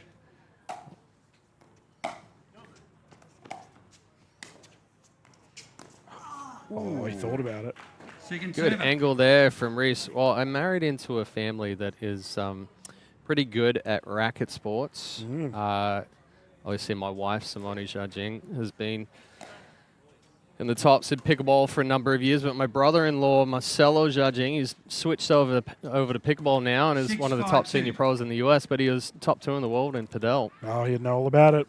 So he's lived in Spain for a number of years. Yeah, a little unlucky there from Rareri. I'm well and truly addicted with that sport, and they are currently the two fastest growing sports in the world. Yep. Well, here in Australia as well, they're absolutely booming. Good to see. Nice hit. Well read. Placed down low. Second server. 5-6-2.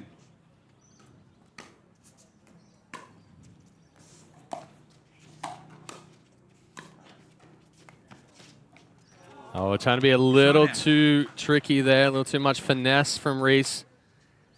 He doesn't mind a cheeky shot, hey? Yeah, but it's come back and bit him in the butt a couple of times.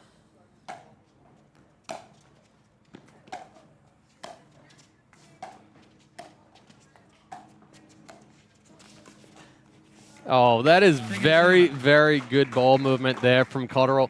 2 forehands, created the angle out wide, set the paddle early. She got outside and already had that angle. And then as Rareri took a step to the middle, trying to help his partner out with court coverage, she goes back behind him down the line.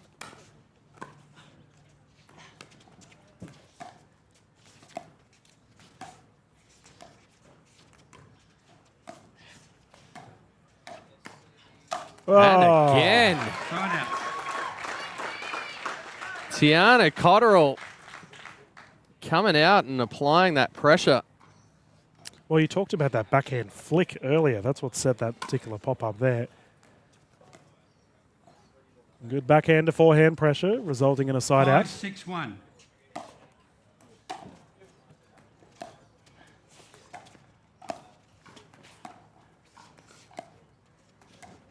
Bit of cross-court action. Well, Cotterill, after missing a couple of early balls, she's really kind of found her rhythm, doing an excellent job pulling that ball out wide to Mikata. Just keeping both Mikata and Rareri off balance. Whoa. Oh, and flying through the air. Yeah, even our official minion Bob copter there. 7-6-1.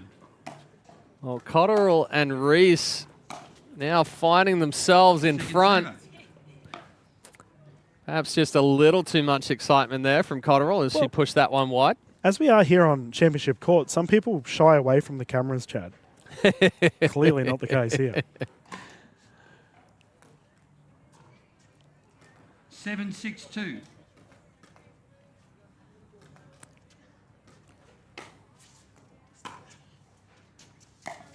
Oh, just a little too much there. We'll get a timeout here from Mikata and Rareri. 7-1.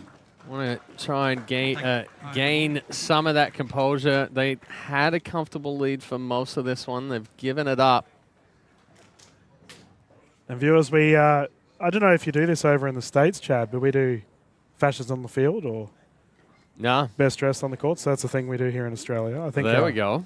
Yes, I mean, Mr. Campbell's looking stunning out there, our referee. Love the hat. I did say that to the referees. I did say, you know what? I think between what we have in the US, now our US referees, okay, they're in uniform and everything else like that, but nothing can touch our referees here for the APC. Wide brim hats. We've got the bucket hats out there. We've got the bowler hats. By the way, Paul would hate that we're talking about his clothes. I can guarantee it. So.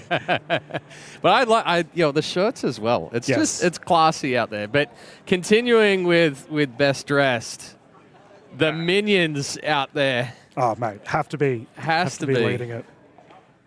And if you are coming down later on this week, viewers, rock the Hawaiian shirts, get all dressed up, wear the silly socks. We've already discussed it during the week. A whole lot of fun. Minion Bob enjoying himself. I mean, we do have some of the amateurs that are out there that in the US that do like to get a little bit crazy with some of their stuff, but I think the Australians are much more outgoing. They're not afraid to come out and have some fun. Team Minion, you got two. Team Minion.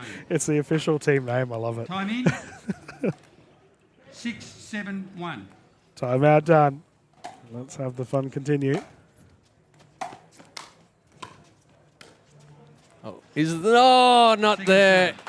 Rareri with an excellent pickup. Couldn't get back into position after the pirouette. 6-7-2. Reese again with that touch volley.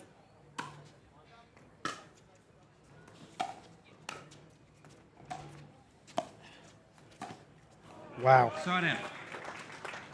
Really good job again from Cotterill. She takes that ball out of the air. She's looking to take balls out of the air. She's not letting too many balls bounce. That allows her to not... miscommunication. Point. Change ends, 1 minute timeout. And as we get to the 8-point mark, you're spot on. I think we can see she's getting a lot of forehand roll, kicking it down on the wide side. 1 minute timeout. We got a Jen Ramamurphy here. Are you jumping in the booth at some point? No, she just came in to say hi. There's Minion, Bob. Yes. We were talking about best dressed on the field. We were complimenting our officials too. They're looking good. They look fantastic. But a big thank you to all of our PA staff.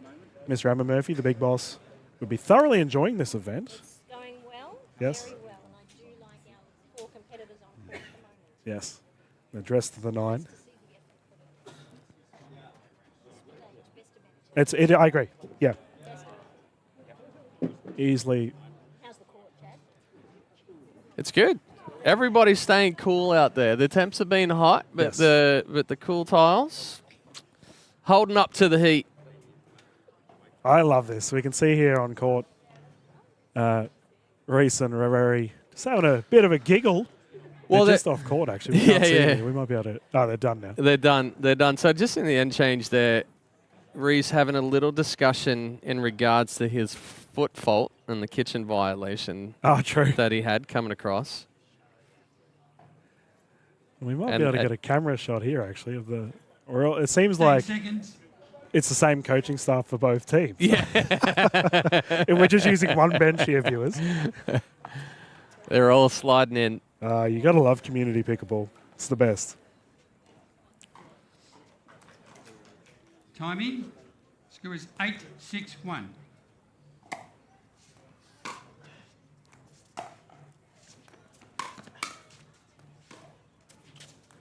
Cotterill opting to let it go. Yeah, good eye, good leave there from Cotterill. 9-6-1. Knew exactly where she was on the court.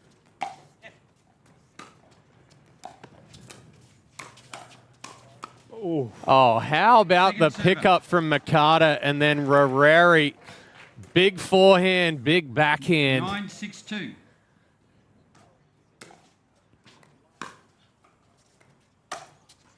Oh, that was an even better forehand there from Cotterill. The baseline bomb. 10-6-2.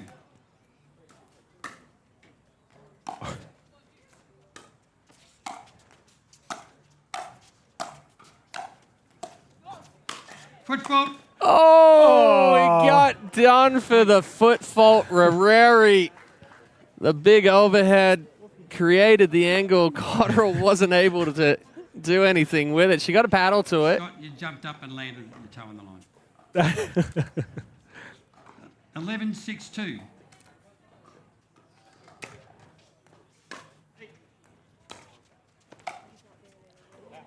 Point.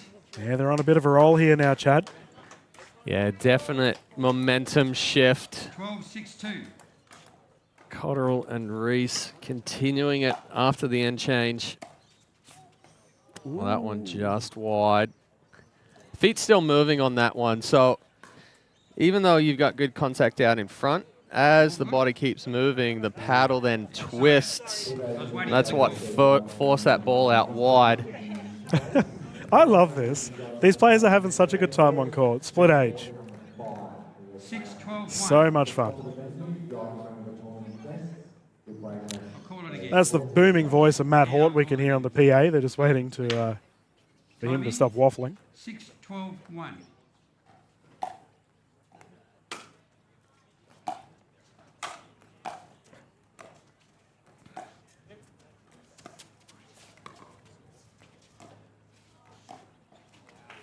Good dinking. Yeah, I will say that the ball movement up at the kitchen line has been a little bit better on the Cotterill and Reese side. Yeah.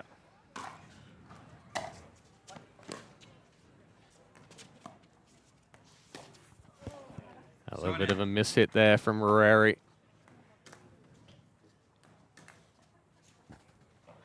12-6-1. Oh no! Second server. He even looked up to see what the wind was doing before he hit it, and I think he read the wind wrong.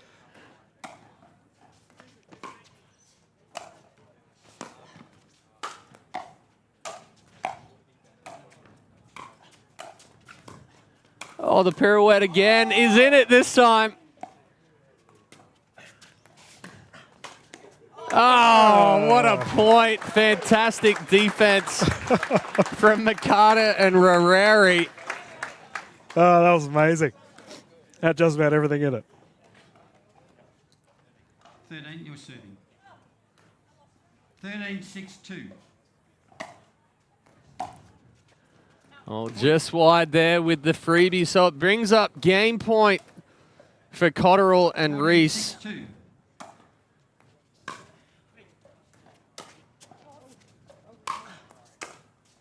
Not if Rareri has any say about it, though. Sheesh. He almost gets it's almost like a topspin on his smash, the way he slides the paddle down. Oh, just a little too big there from Cotterill. There's that big swing I was talking about too. Yep. And usually that comes from the elbow moving first. So if our elbow moves first and goes behind the body, then when we open up, the paddle comes behind. Yep. Thought process needs to be that the hand moves first. Then it keeps that paddle in front. Point. Footwork was good. Managed to salvage it. Well, Mikata and Rareri aren't going to go down without a fight. Oh, and then it just peeked over, and the net said nope. Score is 9-14-1. So a timeout here from Cotterill and Reese, trying to stall this late charge from Mikata and Rareri. I have to say, viewers, isn't this just quintessential Australian sport? Our grandstand on the right and at the back, chockers. The sun's on the left. sun side? Everyone's right away Nobody. from the sun. I can't blame him. I mean, we're in a good spot. Yes, we are very lucky here at the broadcast booth. We have not had the sun coming in through the booth, so it's been quite pleasant here. Yes. Temperatures outside today, though, hovering in the low 30s. Definitely the hottest day of the week here on day 4 of the Australian Pickleball Championships. Yeah, viewers, if you are coming down to the tournament at any point this weekend, as we lead into the weekend anyway, remember to... Slip, slop, slap? Yeah, being sun safe. Is that a thing in the States? Slip, No. slop, slap? No. Mate, our kids aren't even allowed to wear hats to school. What? If they wear a hat to school, it gets taken off. I'm like, in Australia, you can't even go to school without, you can't go if you don't have outside without a hat. To the red dot. I remember that all too well. 9, 14, 1.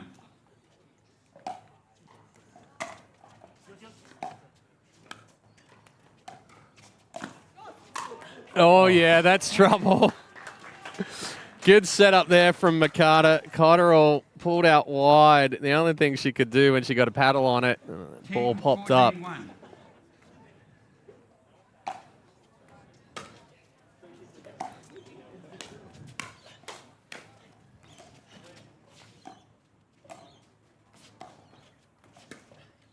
Oh, you can feel the pressure mounting. Yes.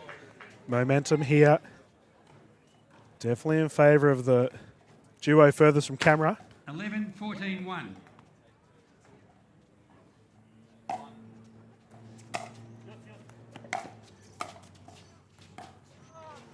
A little second guessing there from Mikata. She wasn't sure whether she was going to take it out of the air or let it bounce. Yep.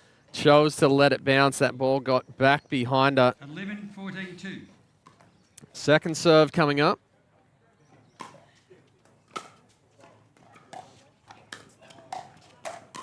Ooh. Paddle down. Cotterill has been elite. Those hands at the net all day. Well, Cotterill and Reese managed to get it back, but not before Mikata and Rarari closed the gap. But it brings up game point number 2. And Mikata and Rarari save another one. And the Minions want the Winions. 14, 11, Cotterill will bring it in, second server. And there it is. Team Minion, Cotterill and Reese taking this one. Fantastic effort from Mikata and Rarari. There was a little bit of a slip up in the middle of that one, which allowed Cotterill and Reese to pull away. But again, Dylan, we talked about it, and it's all 4 of these players out there having fun on the court. Yeah. It's really the spirit of pickleball, and there's nothing better to see. You've nailed it, mate. And we had President of Pickleball Australia, Jen Murphy, jump in the booth, and she was just smiling ear to ear and said this is her favourite division. And I agree. Split age is it's just good all round, viewers. It's an event. If you can play it, you definitely should. Players are dressed up in funny uniform, and we got club representation. Everyone joining the same bench at the swap. Oh yeah. You know, how good is it? Yeah, you have a chat. I mean, it's all about the fun, the camaraderie. Have a chat out there on the end changes. It's, you're out there competing, but they're great sportsmen and sportswomen at the same time. We're going to get Team Minion over for an interview with Tatiana. Minion Bob in there as well. But we'll throw it down to Tatiana, who's courtside with Team Minion. I am here with Tiana and Alan, who have just taken out that pool match. Now, I need to ask the question that all the fans are wondering. Tell me about the Minion attire. I don't know. I'm the ideas man, she's the sewer. And how did this idea come about? One day we rocked up to tournament training with this Minion suitcase thing, and I was like, oh my God, I actually love Despicable Me. Like, it's one of the best animated films. So then I thought, maybe let's take this to the next level. I think I found a great partner to do this with. And yeah, so I bought the t-shirts, dyed them yellow because you can't find any yellow t-shirts anywhere, and sewed on these blue things and copied the design to make us minions to make it a bit more fun. Look, I think you might have to copyright this idea here, but I want to know about this little guy. Bob. He's well known in Canberra. Everybody knows him as Bob. I think he's going to become Pickleball ACT's little man. But I picked him up at an airport, walked through 𝗙cie with it, had a row of kids following me. I started doing an S. They started doing an S. And yeah, just a bit of fun. I was one of the kids. Well, look, your opponents there had a little bit of a comeback, but you were able to pull it out in the end. Was Bob the secret to success? He was. He was giving us dirty looks when it got to 14-11. It's like, what are you guys doing? So. Look, I'm glad we could do it for Bob. Best of luck in your next matches. Thank you very much. Take care. Thanks. Well, if that doesn't sum up Australian pickleball, I don't know what will. Out there having fun, playing pickleball. Great teammates right there. Tiana Cotterill, Alan Reese, taking this one in pool play. We're going to take a quick break and be back with more action here at the Australian Pickleball Championships. All your life you strive, trusting your experience, pushing yourself to perform. It's no surprise that you expect the same from your investments. For over 25 years, Trilogy Funds has been trusted by investors to maximize income while preserving capital. So, for income performance, invest with Trilogy Funds.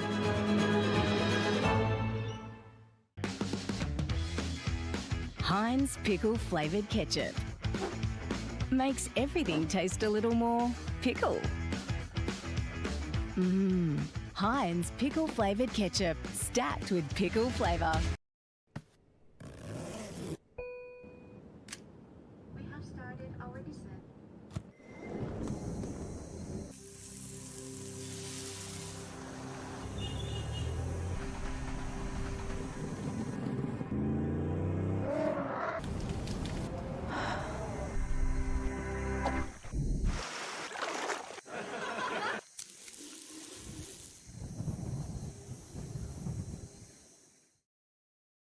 I love life. I just enjoy every day more than the previous one. I feel like they are my second family here. Living in a retirement village has been fantastic. We have a lot of laughs. I never had a woodwork shop like this one, like a kid in a toy shop, you know. Life is a choice in so many ways, and I choose happy every day. This is the best decision I ever made, to move here to Keaton. Are you ready for this? Are you ready? Are you ready? Are you ready for this? I run the space, I run the scene that light up your face. Check the mirror, see the reflection. Ain't nobody quite like me, see I'm perfection. Unique vibe, can't duplicate. Swag is so cool, every day I celebrate. No copycat, just one original. Couldn't hide out even if I was invisible. Pull it in the breeze, brushes in the air. No comparison, I'm beyond comparing. This is Dave. It didn't picture his Sunday to be like this. The lawnmower breaking down for the 5th time this year. 45-degree heat, but here he is. Dave! Yes! Don't forget the back again! Clearly he's having a shocker, but deep down, he knows he loves it. Die for it.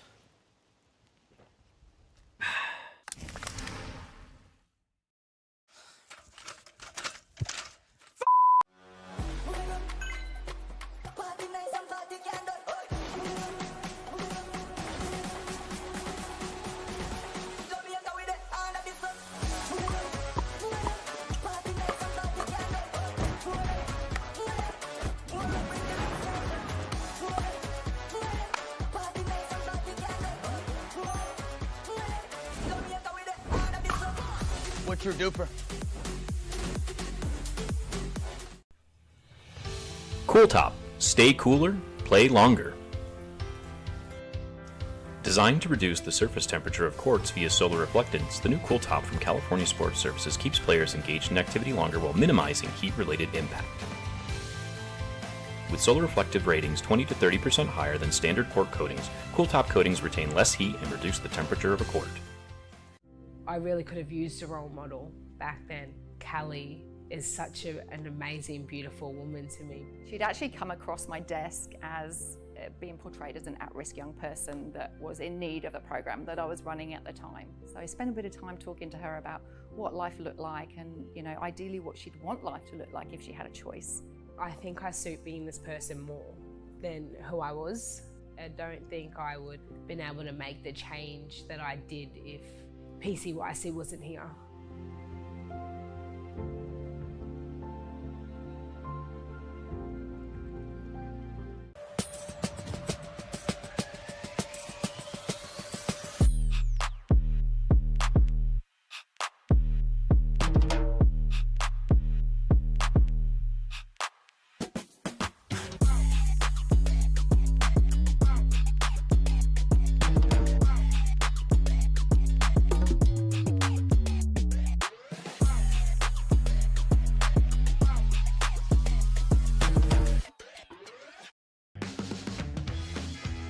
Heinz pickle flavoured ketchup makes everything taste a little more pickle. Heinz pickle flavoured ketchup stacked with pickle flavour.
Good afternoon, everyone, and welcome back to the Trilogy Funds 2025 Australian Pickleball Championships. We got some split age pickleball for you here today, and the fun is continuing. And we were talking about the feel-good stories of the Australian pickleball scene. This here is exactly another example of that. The 3.5 to 3.99s. We have a mum and son versus mum and son combination.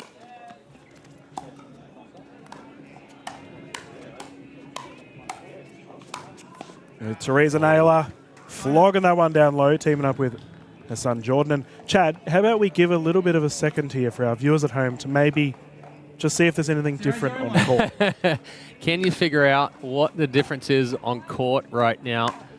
And there's quite a significant reason for it out there.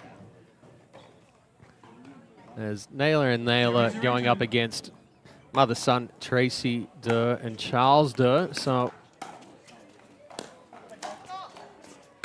we do have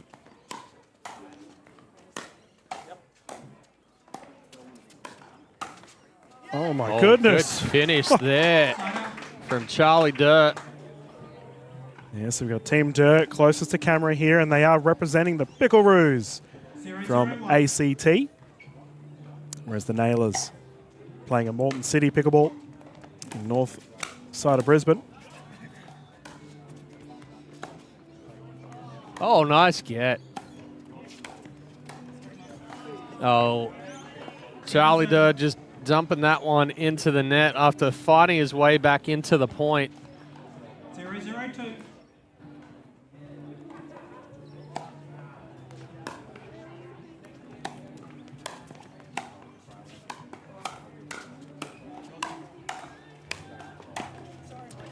Just a little too outstretched there from Durr.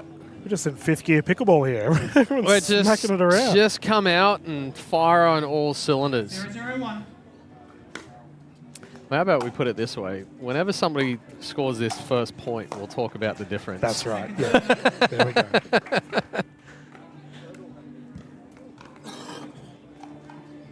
Zero-zero-two.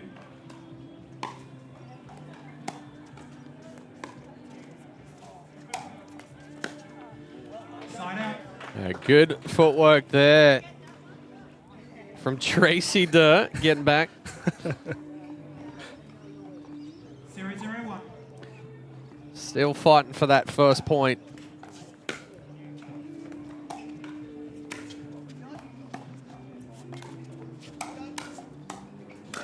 Oh, stop it. Just when you thought Charlie Durr had the put away, Jordan Naylor's like, nope. Yeah, double hand, backhand down at the feet. Beautiful shot.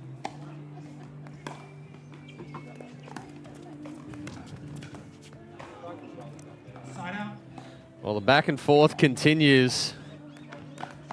We're going to break this 0-0 tie eventually.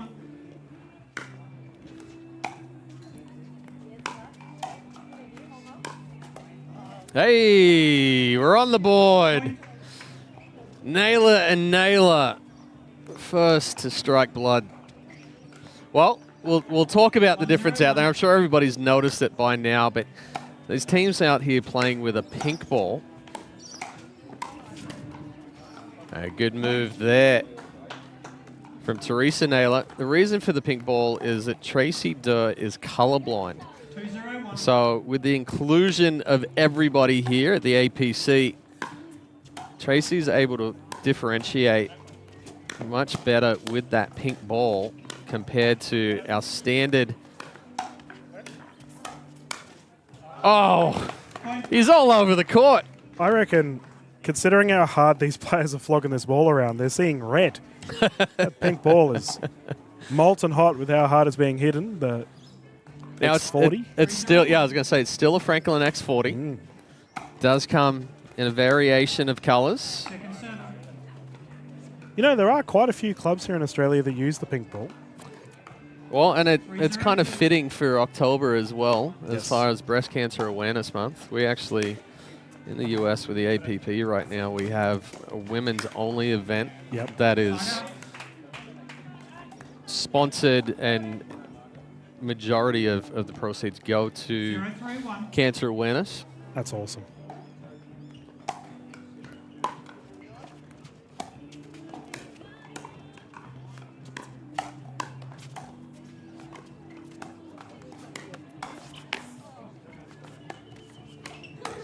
Oh, what a match we're watching right now. Yay! Everybody was kung fu fighting. 1-3-1.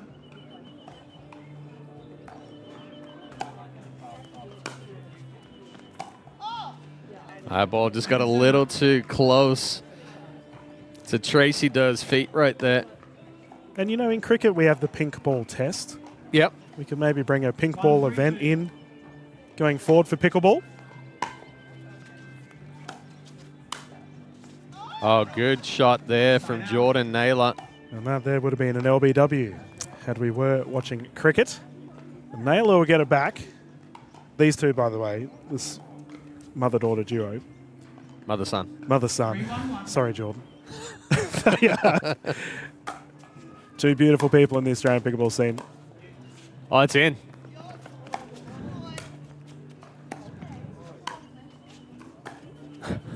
Come on, scramble on the court. Oh, no! The second kick on the net cord. Charlie almost went face first into the net cord. The Dominator caught him like a fish. 4-1-1.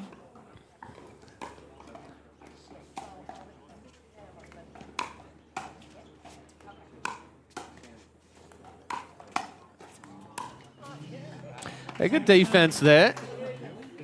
𝗙cie𝗹𝗹 just staying nice and calm, blocking those balls back. Teresa Naylor just hitting that last one a little too flat.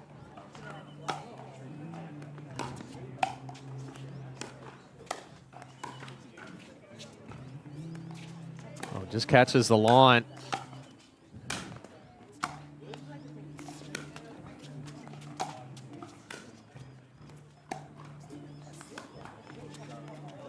Oh, no! Oh, got her in the back. Get out of the way, Mum. It's going to be a long drive home for these two.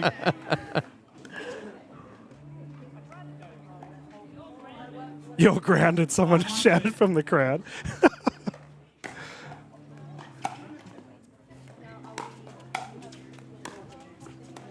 Oh. Point. And viewers, I have mentioned my love for the split age division, but seeing a mum-son battle going into finals, or an event to play into going to finals, it just sums up Australian pickleball. Using a pink ball. Who wants to be orthodox, Chad? Oh, I mean, this is what we just said it about the last match. This is what pickleball is all about, right? And we always talk about the inclusivity of pickleball, where we see, and there we take a look at the pink ball, Franklin X40. Yeah, I'll be honest, I played a lot with this particular ball. I almost prefer it. Maybe I'm colorblind. I mean, there could be. Yeah. I mean, yeah, there's a good chance. I just can't see anymore. I especially if the lights come on. We were hitting out here on the court last night. Yeah. And between the lights and the LED board behind, if there was a ball coming out of the LED board, I just held the paddle up in front of my face. Yeah, just hope for the best. Like I hope it's there somewhere. Oh, you wouldn't want to verse any of these players. They're flogging it around at the moment, and players will return to court. I'd like to point out a second here, just how nice the hair is here for 𝗙cie𝗹𝗹. He's got the flow going. Yeah. He's definitely got the flow going. As someone that maybe with a significant lack of hair on my head, I'm a big fan of it. You gotta respect the ones that have a full head of hair now, mate. Yeah, good job there from 𝗙cie𝗹𝗹. Putting the pressure on Jordan Naylor. 1-7-1.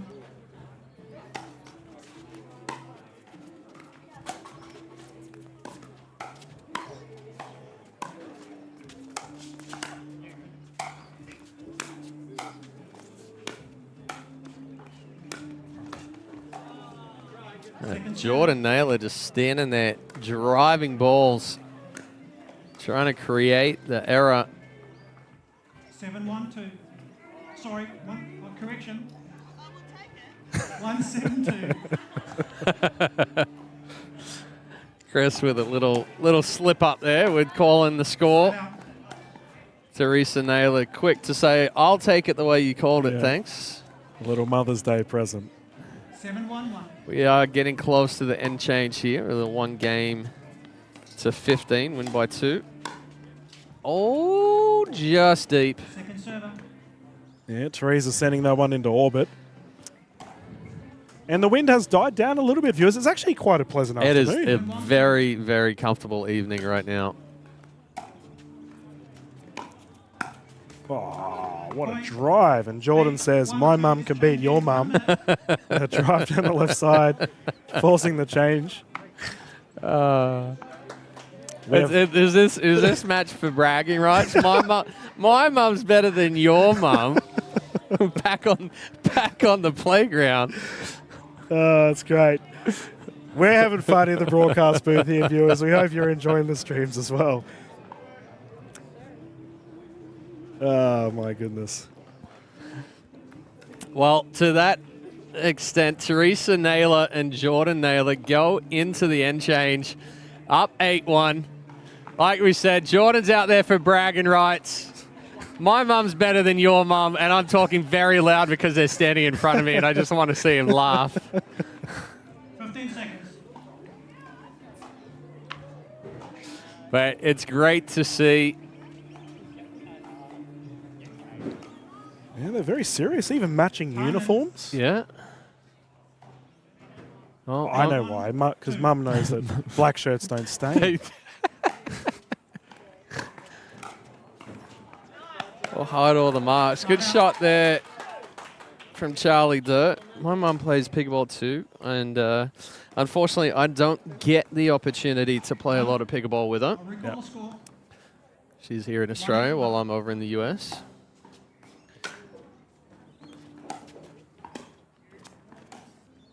Well, you think about it. There's so many families around the world that play together. Oh, absolutely. And to be able to play a tournament together, I just think it's the most wholesome thing. I mean, you'll see multiple generations out on the same court at times with the...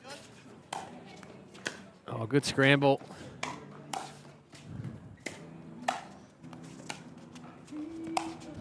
He's got it.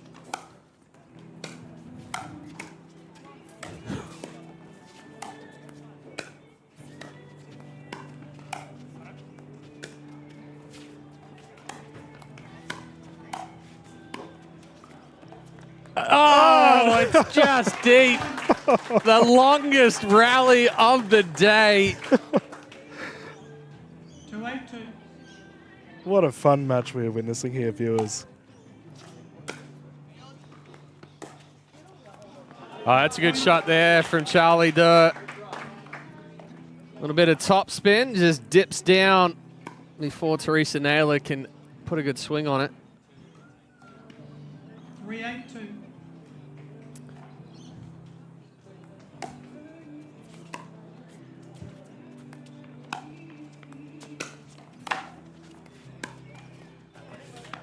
Point. Little smile there after the clash of paddles in the middle. Well, 𝗙lie𝗹𝗹 got 4 points on the board now, closing the gap.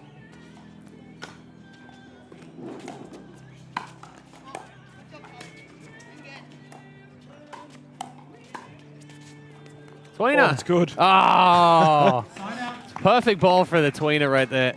Let's actually explain that.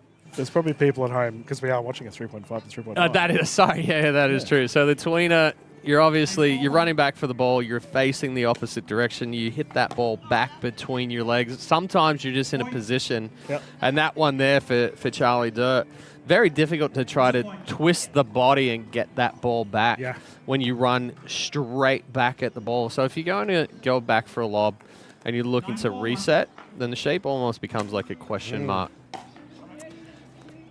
But yeah, tweener is a difficult shot for sure. That one just a little deep there from Jordan Naylor. Yeah, it sends it to our LED board at the back. 9-4-2. 9-4. Good battle on our hands here.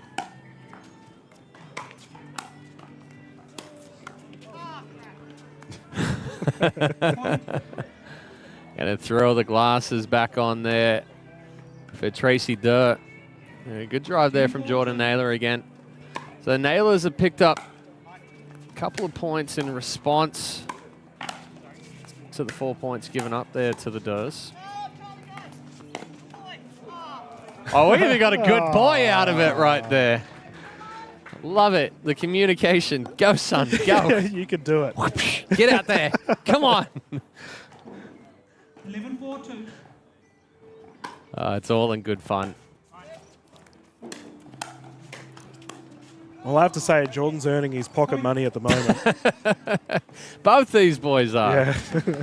Both those boys. But the big thing, too, is all four of them are so supportive of each other as well. It's amazing.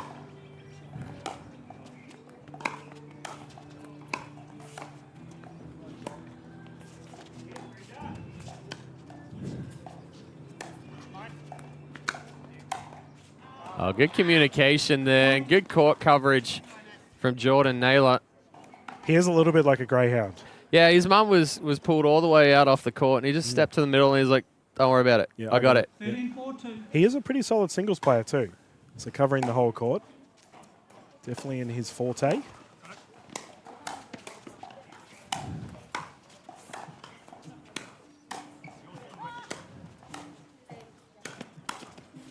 Oh, again, Jordan Naylor just all over it. That's going to bring up game point 14-4-2. for the Naylors. Oh! Jordan may have done all the work, but 𝗙cie Naylor putting the nail in the coffin, splitting the middle with the big forehand. Lots of fun out there on the court. Thank you. Thank you very much. Ironic that we're watching the split age and she's split the middle. And we'll take the victory here and progress through, viewers, through the quarterfinals. And we are going to continue the fun here. First off, a little commercial break. And when we return, more action here live from the APC. All your life you strive, trusting your experience, pushing yourself to perform. It's no surprise that you expect the same from your investments. For over 25 years, Trilogy Funds has been trusted by investors to maximize income while preserving capital. So, for income performance, invest with Trilogy Funds.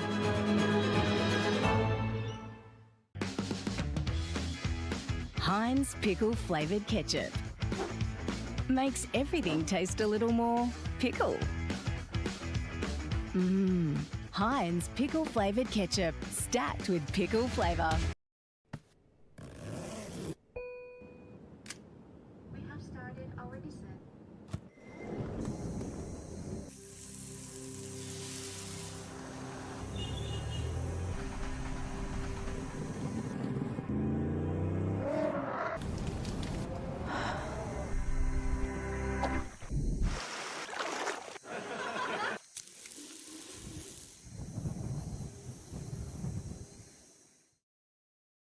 I love life. I just enjoy every day more than the previous one. I feel like they are my second family here. Living in a retirement village has been fantastic. We have a lot of laughs. I never had a woodwork shop like this one, like a kid in a toy shop, you know. Life is a choice in so many ways, and I choose happy every day. This is the best decision I ever made to move here to 𝗙cie𝗹𝗹. Are you ready for this? Are you ready? Are you ready? Are you ready for this? I run the space, I run the scene that light up the face. Check the mirror, see the reflection. Ain't nobody quite like me, see I'm perfection. Unique vibe, can't duplicate.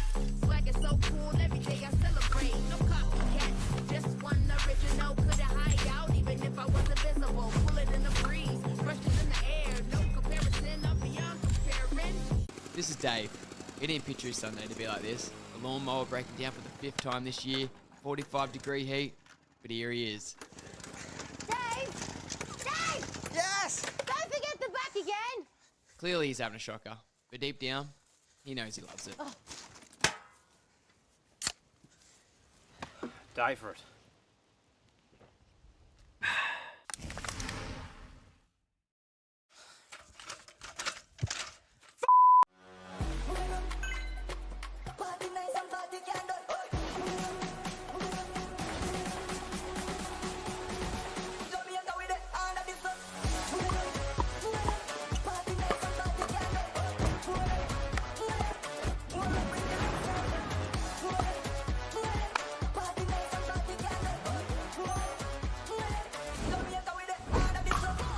What's your duper?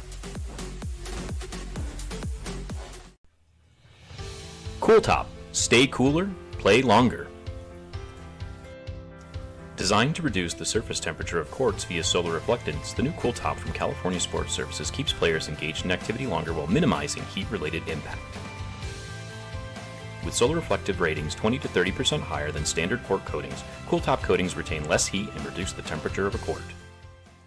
I really could have used a role model back then. Callie is such an amazing, beautiful woman to me. She'd actually come across my desk as being portrayed as an at-risk young person that was in need of the program that I was running at the time. So I spent a bit of time talking to her about what life looked like and, you know, ideally what she'd want life to look like if she had a choice. I think I suit being this person more than who I was. I don't think I would have been able to make the change that I did if 𝗙cie𝗹𝗹cie wasn't here.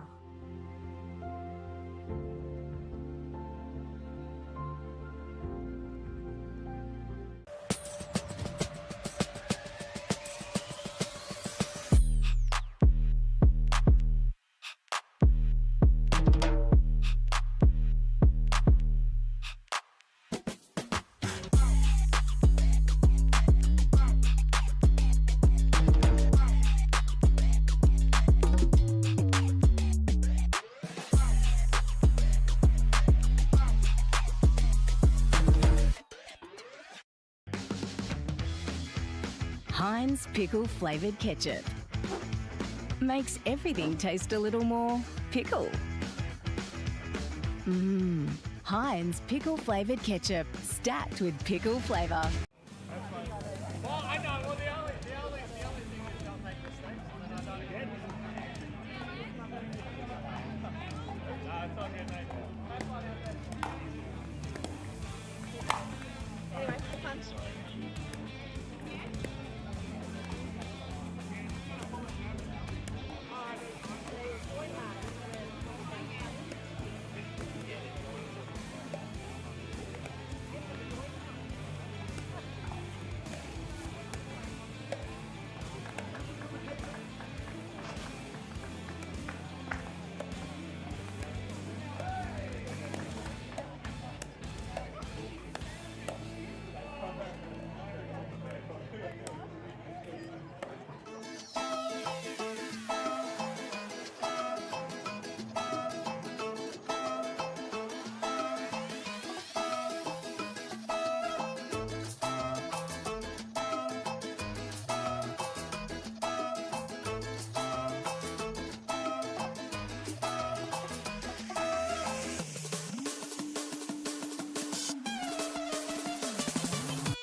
Back here at the Australian Pickleball Championships, the trend continues here in the split age mixed doubles 3.5 to 3.99. We've had a couple of matches out here that have been a lot of fun.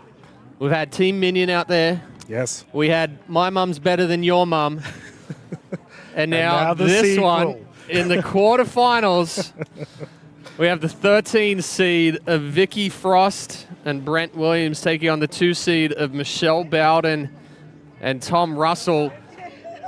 The one player with the most pressure out on the court is by far Brent Williams. Yep. And Dylan, you were talking to him before this one kicked off, and Vicky's putting a little bit of pressure on Brent. Viewers, big shout out to Vicky Frost. She has been tuning into our broadcasts all week, sending us messages, and she's got a bunch of family that have travelled, and they're all staying at her place to watch this. They might be watching right now, and they might not know about this pressure we're about to put on Brent. Brent, the man with the most glorious mustache I've seen today, has, we've been notified. Vicky said, is it you playing with a family or a friend? She's like, this is my potential son-in-law, or my future son-in-law. But that determines on the results of the tournament. Meanwhile, her daughter is up in the stands. Yeah. Biting her nails, hoping that Williams and Frost can pull this one off. It'll be a tough one going up against Bowden and Russell.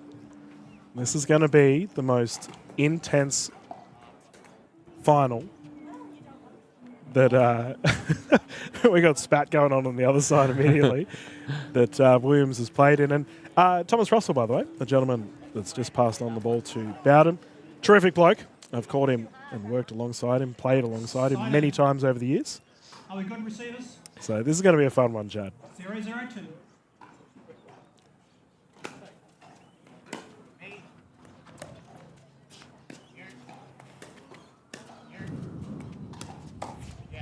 Ooh.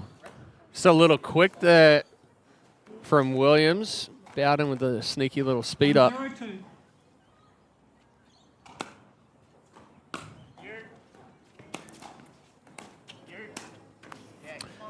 Michelle Bowden, another good ball. You don't see it very often, but Michelle Bowden out there playing with a Gen 1 Yola. Oh, it's actually my wife's paddle too. Oh, mate. I like Michelle even more now. Our ball is just wide. A little bit of favoritism here in the booth. Oh, yeah. I'll always favor somebody playing with my wife's paddle. So, 11-0. What's that say on the back of the shirt? 11-0 pickleball. Yeah, it's side out pickleball. Cool. Side out apparel. Oh, excellent ball there. But right now, Williams and Frost. Oh, no. A little bit of trouble trying to find the rhythm. 4-0-2. Michelle Bowden has come out on fire to start this one. Oh, stop it. Tom, you only got to hit one ball. Michelle's doing the rest. He's happy. Oh, my goodness. Fun times here on the broadcast, and the sheer stress for young Mr. Williams right now.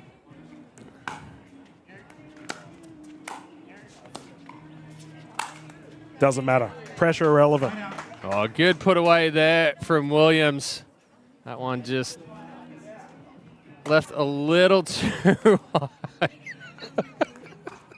There's a little bit of chat between Bowden and Russell right there.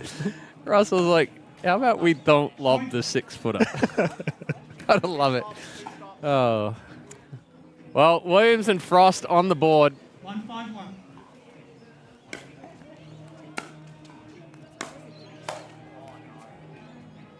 Just a little too big on the swing there. Russell pulled across the body. 2-5-1.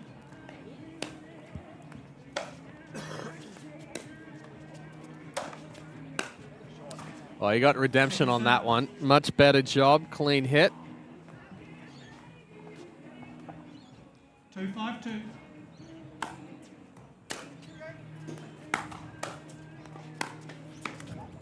Ooh, awkward there off the Dominator net. But Brent stopping the bleeding.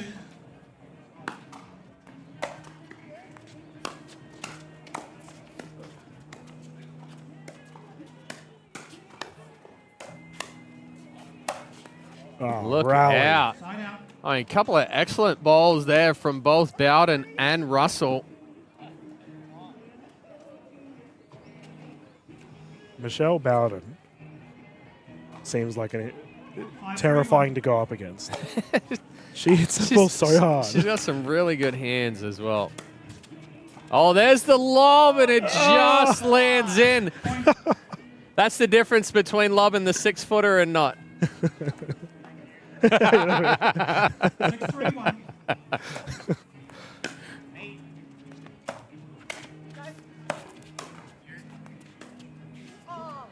Just fell a little short there.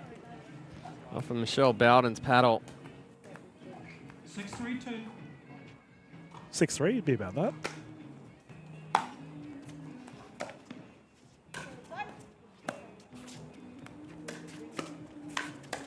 Oh, stop. How about the hands there from Tom Russell picking up the ball off the net cord? And then Bowden answering it as well, getting themselves back into that point and then finally finishing it.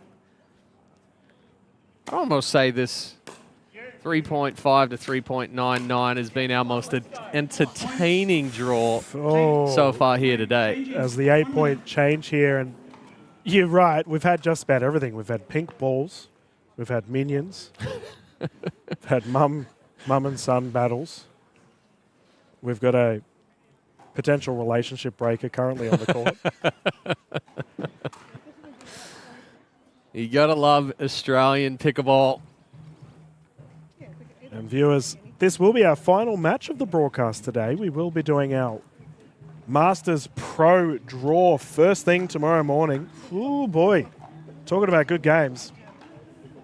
The fun will continue. Look at that mustache. Whoa. Hey, it gives Matt a run for his money, eh? Yeah, it does look like George Wall. Yeah. 15 seconds. He does. Actually, he kind of looks like Matt. Yeah. Our tournament director, Matt Hort. Vicky, you got to replace him in there if Brent doesn't play well.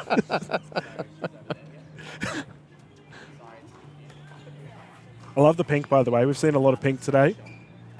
I'm a big fan. I'm a big fan of pink.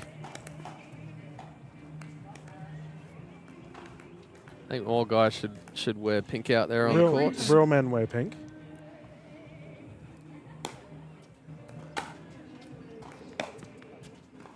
Oh, perfect from Russell. He looks over in the booth again. That is actually a perfect lob.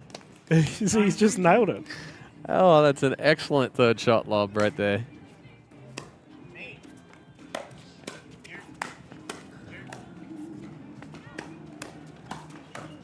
Oh, great reset there from Bowden in the middle of it. And then Bowden and Russell get right back to it with the counters. So far, Williams and Frost not really able to find a response to this run from Bowden and Russell. That lob earlier reminded me. What's that sport they play in America? Is it cornhole? Yeah, cornhole. Yep. You throw the thing? Yep. Yeah, it's all about touch, sliding along the board. Well, that's a wacky American sport that hasn't taken off yet here. I can't believe we've got it on ESPN in the US. But pickleball definitely has taken off here. Oh, big serve. Russell just running through that one there. Like you said, big serve there from Williams. Oh, a couple of freebies. Yeah, Brent bringing in the heat here. 16-1.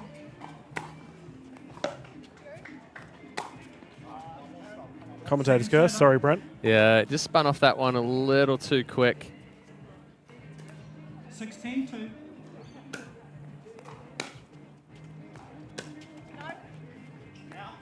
Ooh, just out. Frost trying to throw it up and over.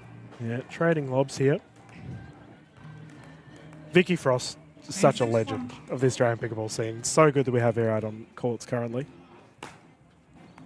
In our funnest division of the day. Unfortunately, an error there. Thanks, Vicky. I was trying to talk you up, mate.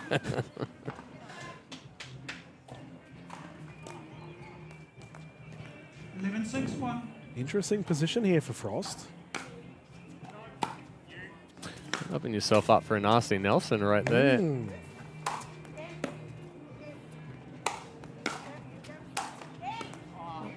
A couple of nice overheads there from Williams. Pushing Bowden and Russell onto their second serve.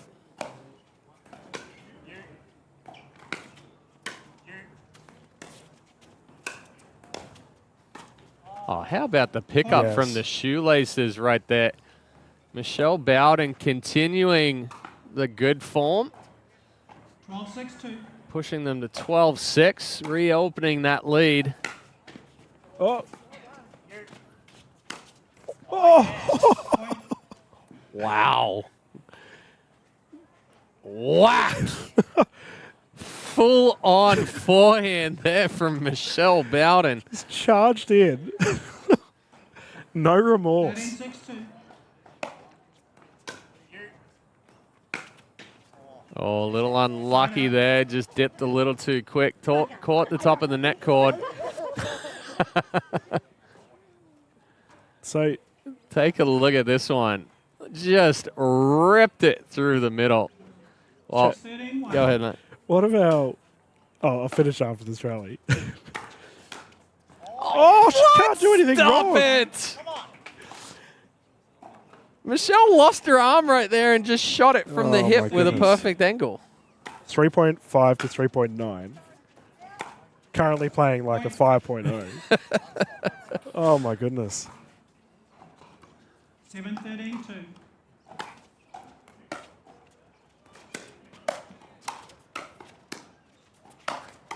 Oh, he's got it. Oh, just deep. Yeah, it's contagious. What I was going to bring up earlier is there's a referee that plays in Australia called Paige. Yeah. Preditis, and her nickname is No Mercy. I have a feeling that... Michelle Bowden's giving her a run for her money today. Exactly right. Oh, just wide.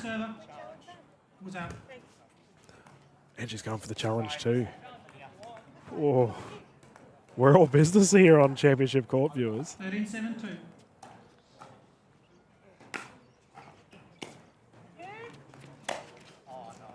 Oh, just a little too much top of the ball there from Tom Russell. Well, Williams and Frost again have some work to do. Need to get a few points here. Try to close that gap. Oh, Frost coming across, trying to approach and put that pressure on, but just half a step too late. Yeah, Brent, you just got to just bite your tongue there, mate. That's the kind of point you don't want to get in trouble for. Side out. Oh, a quick side out there for Frost and Williams. Bowden and Russell back on serve. 2 points away from closing this one out. Oh, missed it again. Bowden trying to put this one right on the line. That's why you just say, hey, I'm going to bring my target in. Yeah. 13-7-2. Dialed in. Half a meter. Oh, big serve there. Brings up match point for Bowden and Russell. 14-7-2.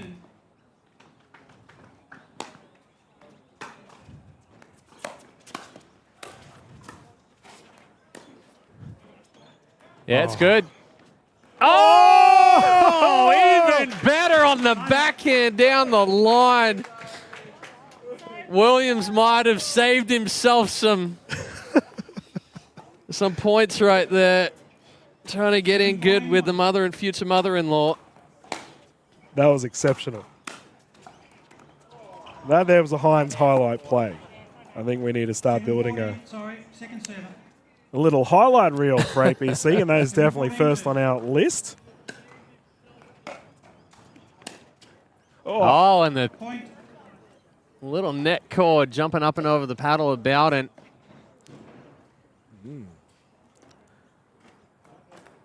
8-14-2.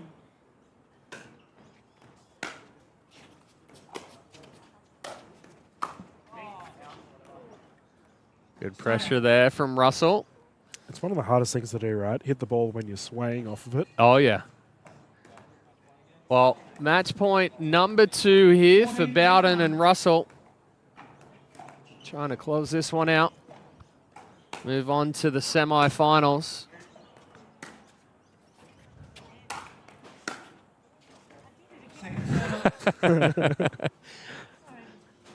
Wrong person to lob right there again. Well, third match point here. Oh, they're not laying down Williams and Frost. Little excuse me net cord right there. The old sorry, not sorry. He'll take it.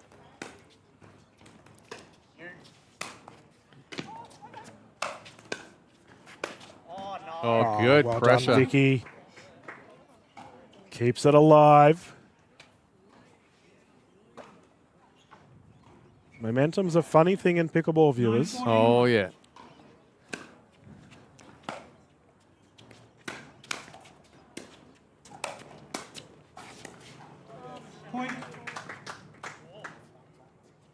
They are storming home here, Chad. Tell you what, no lead is safe, like you said. It's a tricky thing with pickleball and the runs, the streak. Oh. That last point, always the most difficult to get. Yep.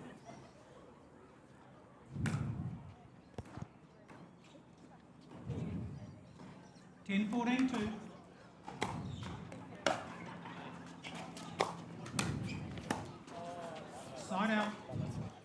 Well, match point number 4 coming up here for Bowden and Russell. 14-10-1.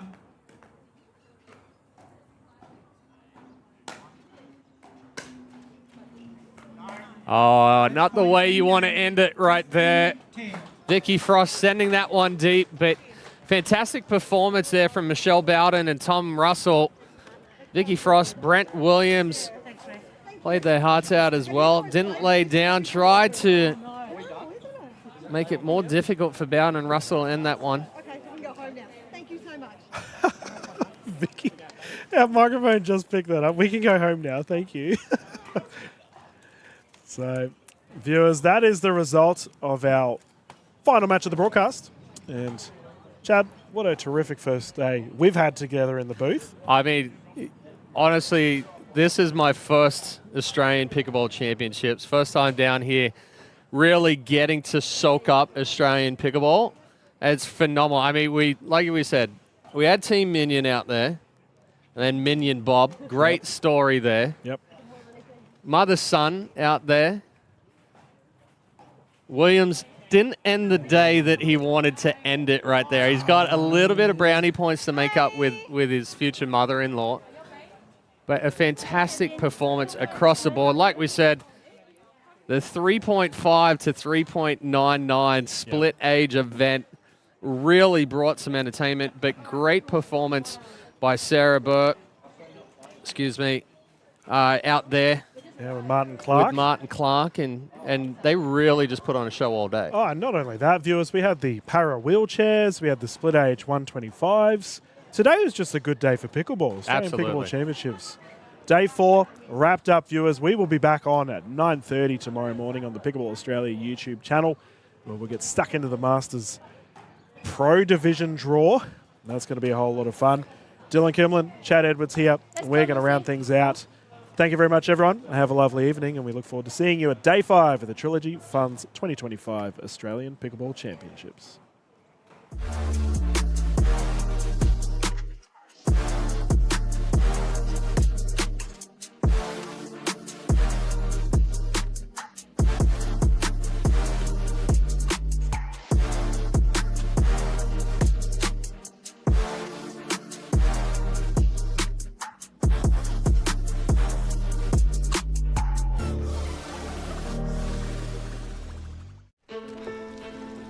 All your life you strive, trusting your experience, pushing yourself to perform. It's no surprise that you expect the same from your investments. For over 25 years, Trilogy Funds has been trusted by investors to maximise income while preserving capital. So, for income performance, invest with Trilogy Funds.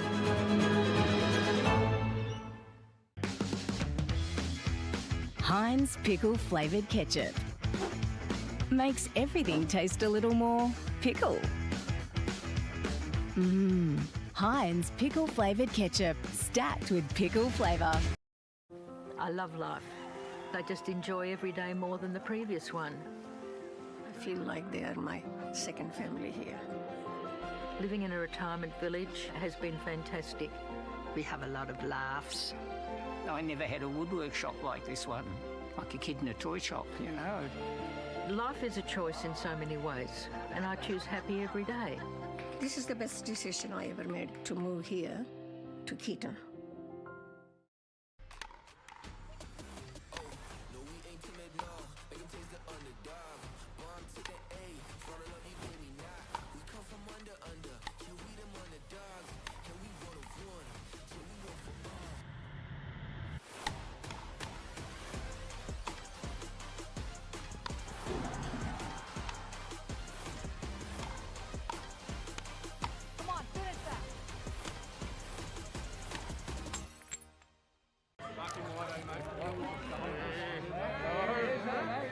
I'm not fishing this year, and it's the best place to go fishing. Like, honestly, I'm not used to that. Look, trampolines and shit, but I'm breaking my bloody legs if I did it again. Where's your furry teeth? I drink this now. So if we drink that, we won't have to deal with this. Well, yeah.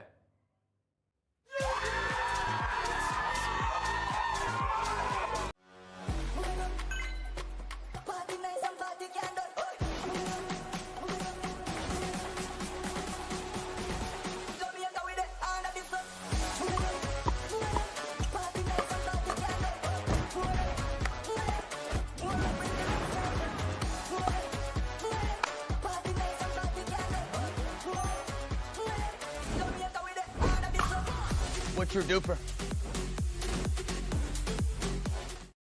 I love life. I just enjoy every day more than the previous one. I never had a woodwork shop like this one, like a kid in a toy shop, you know. That's the best decision I have made, to move here to 𝗙ihe.